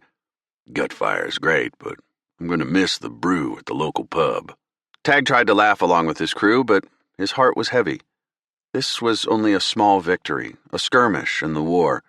Tag realized he hadn't even kept track of the lives he and the Marines had taken today. Their success had come at a tremendous cost. Tag shuddered, feeling the cold grasp of countless ghosts reaching into his chest. If this was an indication of the war to come, he feared the price humanity would pay to resist the collectors. Images of people trapped in the stasis chambers and memories of the drone mechs flashed through his mind. He imagined a future in which the collectors won, with the SRE in ruins and humanity in chains. Freedom was worth any price. Tag looked out the cockpit, seeing the Argo glimmer among a diamond-studded backdrop. Their future was in the stars, and Tag would do everything in his power to ensure that the collectors didn't steal it from them. Chapter 45. It had taken several long days in space to ensure the Argo could limp toward Orthod's surface and survive atmospheric entry. Tag had spent the time scouring the data they had recovered. He was on his way to explain their findings to Governor Burton and Lieutenant Cho, from the malfunctions in the planetary defense systems to the abduction of the colonists. He had held off from sharing too much information over Lightbeam, preferring to do it in person. Tag entered the building. "Brewer," Cho said, standing. Burton smiled. "Glad to see you made it out alive." "Me too," Tag said. Burton motioned for him to take a seat. Tag wrapped his hand around the back of it, but he couldn't sit before addressing the burden he'd been carrying on his conscience. "Lieutenant, I want to express my sympathy for the men and women lost in the attack against the Forge of Blood. Governor Burton, I am deeply sorry for the lives of the colonists that were lost in our attempted rescue." "Apologies be damned," Cho said. He tilted his head, thumbing his chin as if in thought. "Why shouldn't I request the SRE fusion bomb the shit out of those fish? We lost 3 Marines defending the Principality against the Imuji." Tag turned to Burton, fully expecting her to unload on him next. "We lost 5 colonists," Burton said heavily, "not including the ones kidnapped prior to the attack." "Again, my condolences," Tag said, "but our enemy isn't even on this planet. It's not the Imuji. Those addicts we warned you about, they were manipulated, just like everyone else involved in this mess." Tag hadn't gotten a response yet from his courier drone to the Montenegro. Three hells, he didn't even know if the Montenegro had survived the aftermath of the attempted mutiny against Admiral Doran. Without orders from the SRE to guide this conversation, Tag decided to start at the beginning. People were going to find out soon enough that the collectors were out there gunning for humanity, and he might as well plant the seeds of truth now rather than trying to help the SRE cover it up. At least, he thought, Hannah had been right about that. The SRE was too cautious, too slow to react. He wouldn't make that mistake again. From the drone mech attack on the Argo to the encounter with the space station that had been the UNS Hope post-human, Tag left no detail out. His story was met with various degrees of doubt, from Cho cursing him out and calling him a madman to Burton claiming this was another horror story to convince the colony to give up its independence. Tag had been prepared for that. He brought as much video, audio, and data evidence as he could muster. Eventually, it was enough to push past Burton and Cho's disbelief. "What you uncovered from the labs shows this beetle stuff was made there?" Burton asked. "Right," Tag said. "Apparently Hannah and some other human collaborators had tried to use nanites on the Imuji, but they weren't successful. Nanite technology, especially when used on aliens, is extremely complex. So they resorted to turning them into addicts," Cho said. "That's some evil shit." "That's right," Tag said. "And according to the Forge's logs, the collectors are working with human collaborators to abduct and recruit people on other colonies, too." "Gods be damned," Cho said, shaking his head. He punched one meaty fist into the other. "Can't believe these Sterinsky assholes are working with them. Why in the 3 hells would they do that?" "Maybe it's just greed. They were the company that funded the initial nanite research on the UNS Hope that the collectors used. They originally weaponized it, and now I believe they're working with the collectors because, as ridiculous as it sounds to us, they're selling collector technology back to the SRE." "Like that stealth ship of theirs?" Cho asked. "Exactly," Tag said. "It's strikingly similar to the mechanic stealth technology." Cho pounded the table. "Shit! Sterinsky makes those goddamn planetary defense satellites. They were responsible for the outages, weren't they?" Tag nodded. The earthquakes were just them detonating an old bomb from the Loris Group's smuggling operations. Burton's face grew flushed even as she remained straight-lipped. "If I had known," Cho sighed. "Give me a break." Tag saw their newfound camaraderie cracking and tried to get them back on track. "Look, what's done is done. We're here now, and we can't waste our time bickering among ourselves. This colony won't survive if the collectors and their collaborators succeed." "Damn it all," Cho said. "There's something else I want to know. You said you came here because a bunch of Marines tried to kill Admiral Doran. Now, why in the God's name would any Marine do that?" "That's the question that started this all," Tag said. From his wrist terminal, he played the holo that Ezekiel had shown him of the lightning-like aliens, the Luminols, Hannah had called them. Burton and Cho watched in bemusement as the strange beings absconded with dozens of crew members from the Hope.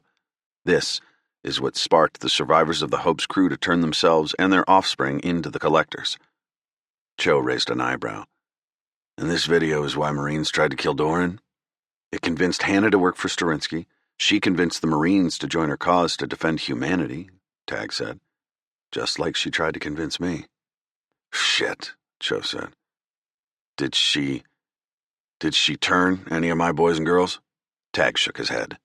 We found no evidence anyone in your platoon was being recruited. Cho let out an audible sigh of relief. What about my people? Burton asked.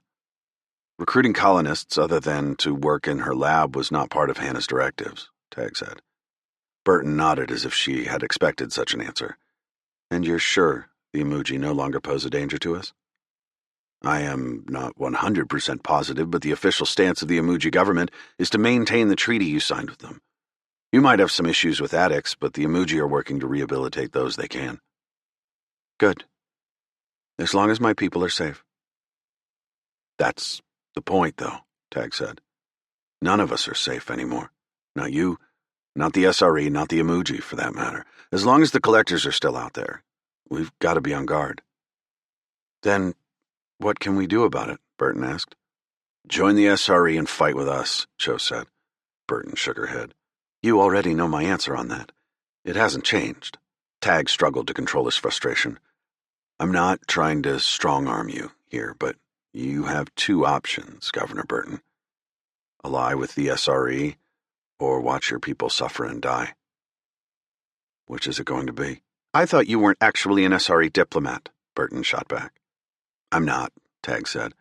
I'm just telling you what I'd do if I were in your shoes, because if you were in mine, you'd be damned worried about what the collectors intend to do with your colony.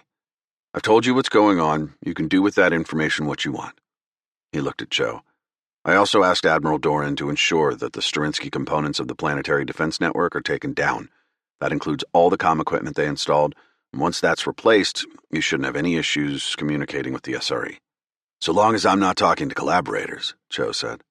That's being worked on, Tag said. Burton, have you decided? Burton sighed. 3 hells. When your people get the comm network back in order and we're no longer getting censored by Sterinsky spooks, let me know who I can talk to. I want my colony to live free, but most of all, I want them to live. Chapter 46. Tag returned to the table with a fresh round of beer for his crew. After slipping between Alpha and Sophia, he took a sip of the slightly grassy-tasting beverage. It was starting to grow on him. I am still uncertain why humans enjoy this, Alpha said. It has a dampening effect on my neural comp interfaces. That's why we like it, Sophia said. Because of my neural comp interfaces? Because of the impact on our whatever interfaces, Lone Star drawled, already 3 beers deep. Corin took a hesitant sip, his nostrils flaring. I miss the green doll. You're the only one, Sumo said. I don't know, Lone Star said. I kinda liked it. The crew had been busy helping the repair bots to prepare the Argo for flight again, but they were short on supplies and parts. Tag hoped his courier drone had gotten to the Montenegro and that Doran, assuming she was still there, would at least send the materials they needed to get the fusion reactors and T-drive repaired for a hyperspace journey. It's nice not getting shot at for a little while, Sophia said. Makes me wonder what Doran will have us do next. I would like to have a chance to focus on the scientific aspects of our mission, Corin said. There's a lot left to be done on nanite research. Tag traced a finger around the rim of his glass. I just hope Doran and the Montenegro are safe. He had calculated the time it would take for their drone to reach the Montenegro and estimated how long it would be before he could expect a reply. The earliest time had already passed 3 days ago. I sent just about everything we had to her. What if I was sending intel straight into the hands of the mutineers? If only we could have delivered the message ourselves, Sophia said. I keep thinking what I could have done differently. If I'd flown better, maybe they wouldn't have hit the fusion reactor. Maybe the T-drive would still be online and maybe we'd be back at the Montenegro already. 3 hells, maybe we could already be going after the collectors. What I wouldn't give to get my hands on one of those blue bastards. Sophia chugged her beer. Sorry to let you down, Skipper. You didn't let me down. You got us right where we needed to be. Glad you think so. I still can't quit replaying everything over and over in my mind. I get it, Tag said. Can't help seeing Hannah's escape every time I close my eyes. You actually liked her, didn't you? Sophia asked. Tag raised a brow, feigning ignorance. What do you mean? Come on, Skipper. Can't put one past me. Remember, before this mess, I used to study cultures for a living. You're like an open book. Yes, Tag admitted. I admired her scientific prowess. Our conversations were interesting. Sophia laughed. Don't try to make it sound so clinical. You liked her. Tag paused before taking another sip of beer. Didn't know you were also a psychologist. Not a psychologist, just a normal human being. She looked around the table, eyeing Alpha, Corin, and the Marines. Well, the closest to normal you've got in this crew. Can't disagree there. Tag set his glass down. I still have a hard time understanding how someone like her joined the collaborators. I'm going to go with cognitive dissonance, Sophia said. Tag cocked his head. And that is? Her worldviews were built around saving life on planets like Orthod, right? That's why she was so vehement about doing whatever it takes to defeat the perceived threat of the Luminols. She also believes science holds all the answers to our problems, so naturally she thought the collectors, using advanced technology and science to fulfill their self-proclaimed purpose, were doing the right thing. Where's the dissonance part come in? Tag asked. I'm going out on a limb here and say she idolizes the collectors and the technology they're developing. She thinks she's a good person and what she stands for is good, so when presented with the idea that maybe taking colonists away for experimentation is a bad thing, she has to reject it, because she believes she is a good person and therefore doesn't believe that she is capable of doing bad things. She justifies what we perceive to be evil as necessary. Sounds like some crazy mental gymnastics, Tag said. Then, after a breath, You sure you weren't a psychologist? In another life, maybe. Already got too much going on in this one, Skip. That's the truth, Tag said, raising his mostly empty glass. All around him, people were talking, laughing. A cold spike drove itself through his chest. How many of them would survive the coming storm? Tag looked at his crew.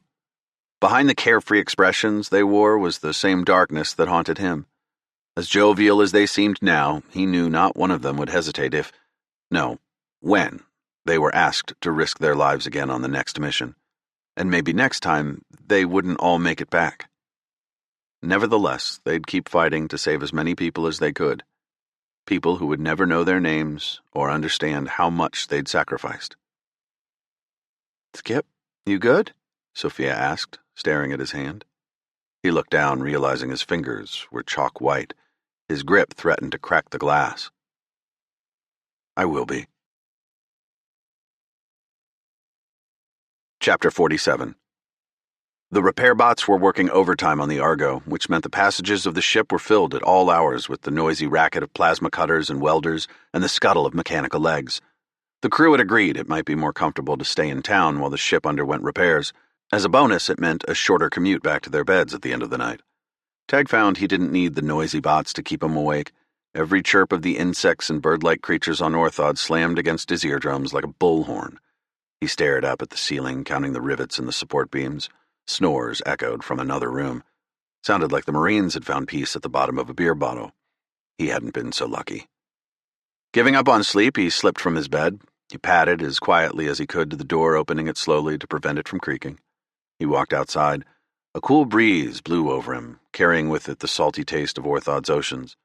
A few lights hung from poles between other houses and buildings. The streets were empty except for tire tracks and footprints over the dusty pavement. Something sounded behind him, and he instinctively reached toward his hip for his missing pulse pistol.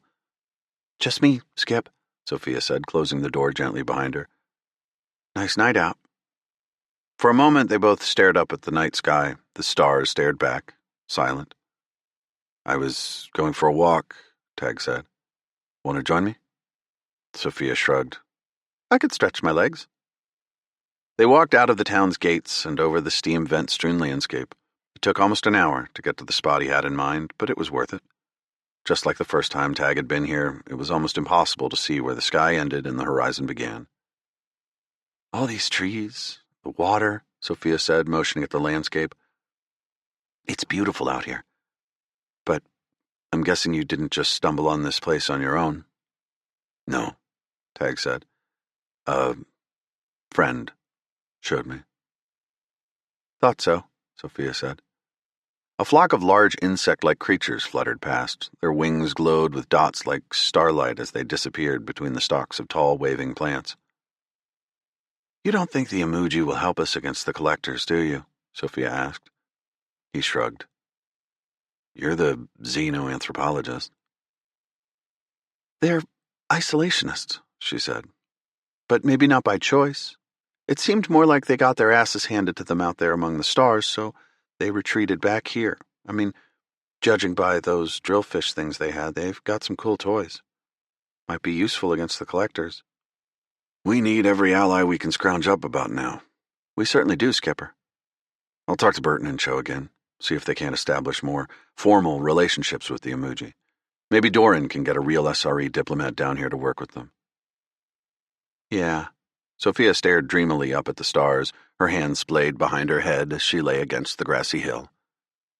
You okay, Skip? Didn't drink as much as the others. You? That's not what I meant. I'm talking about Hannah, about all the shit we went through. I'm okay, he said. Then he shook his head. Nah, I'm lying. I'm not okay. I'd be surprised if any of us are okay. I'm shaken up, Sophia.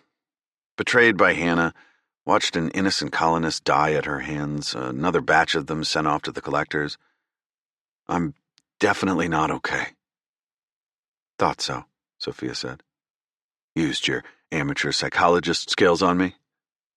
Didn't need to, Sophia said. Skip, let's just say you'd be a shit poker player. She shifted to face him, resting her head in one of her palms. But that's what I like about you. Why we all like you. I just want you to know that. I appreciate it, Tag said. He sighed. This has been a rough couple of months. I gotta say, I don't know how I'd do it without any of you all. He faced her. Especially you, Sophia. I mean, you saved my ass back on 8-5, and I don't know what I would have done without a pilot like you since. She grinned. You would have been shot out of the sky. I would have been. For a while they both sat in companionable silence. The songs of the bugs and birds no longer seemed so abrasive out there. There was something peaceful about embracing the nature around them rather than shutting it out with 3D fabbed walls. A sudden crack like lightning jolted him upright. His heart pounded against his chest. Sophia sprang into a fighting stance beside him. The sky seemed to split open, light flashing in wide arcs blotting out the stars. There were no clouds, no rain. Nothing to indicate a storm.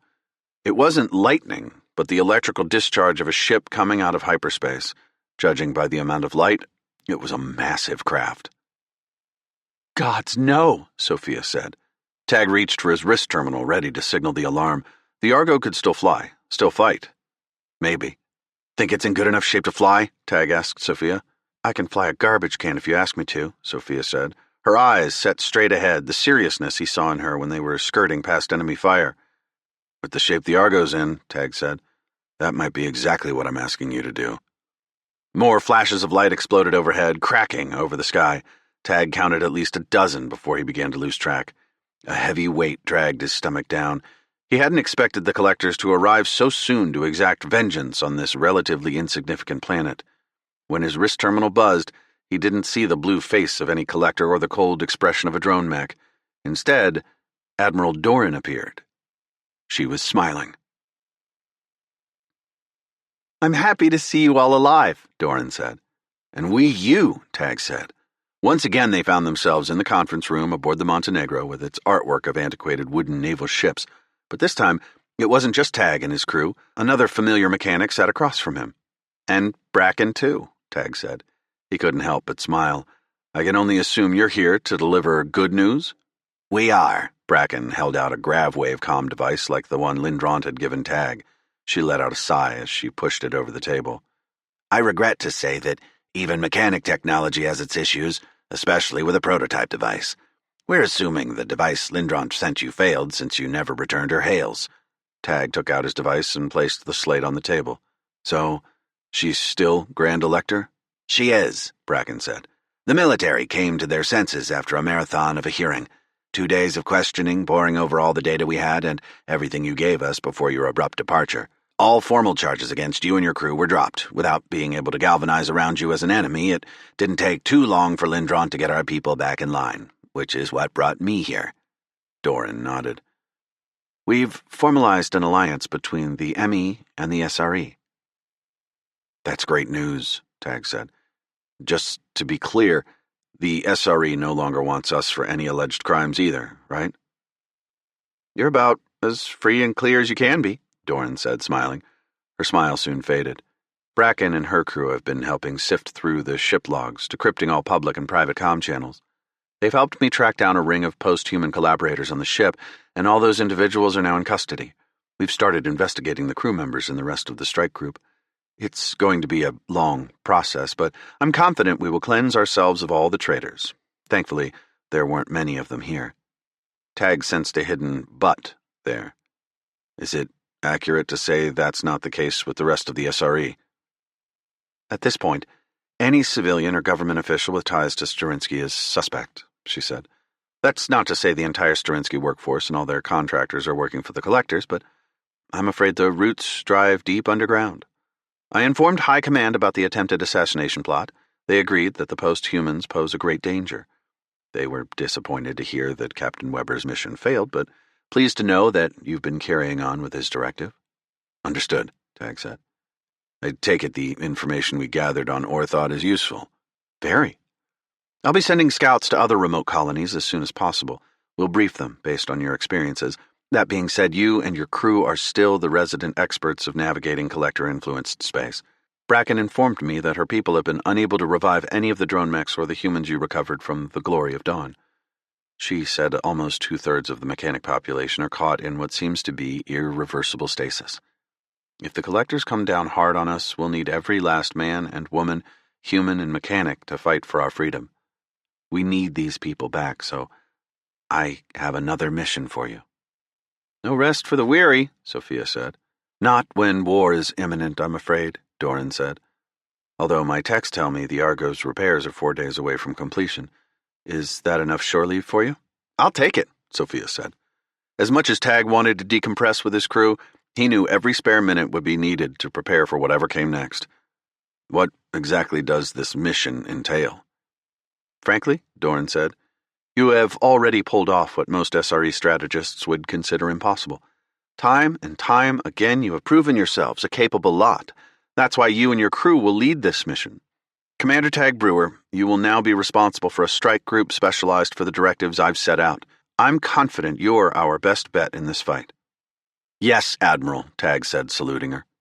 Not long ago, Tag had been content in his position performing research and aiding the odd sick or injured crew member.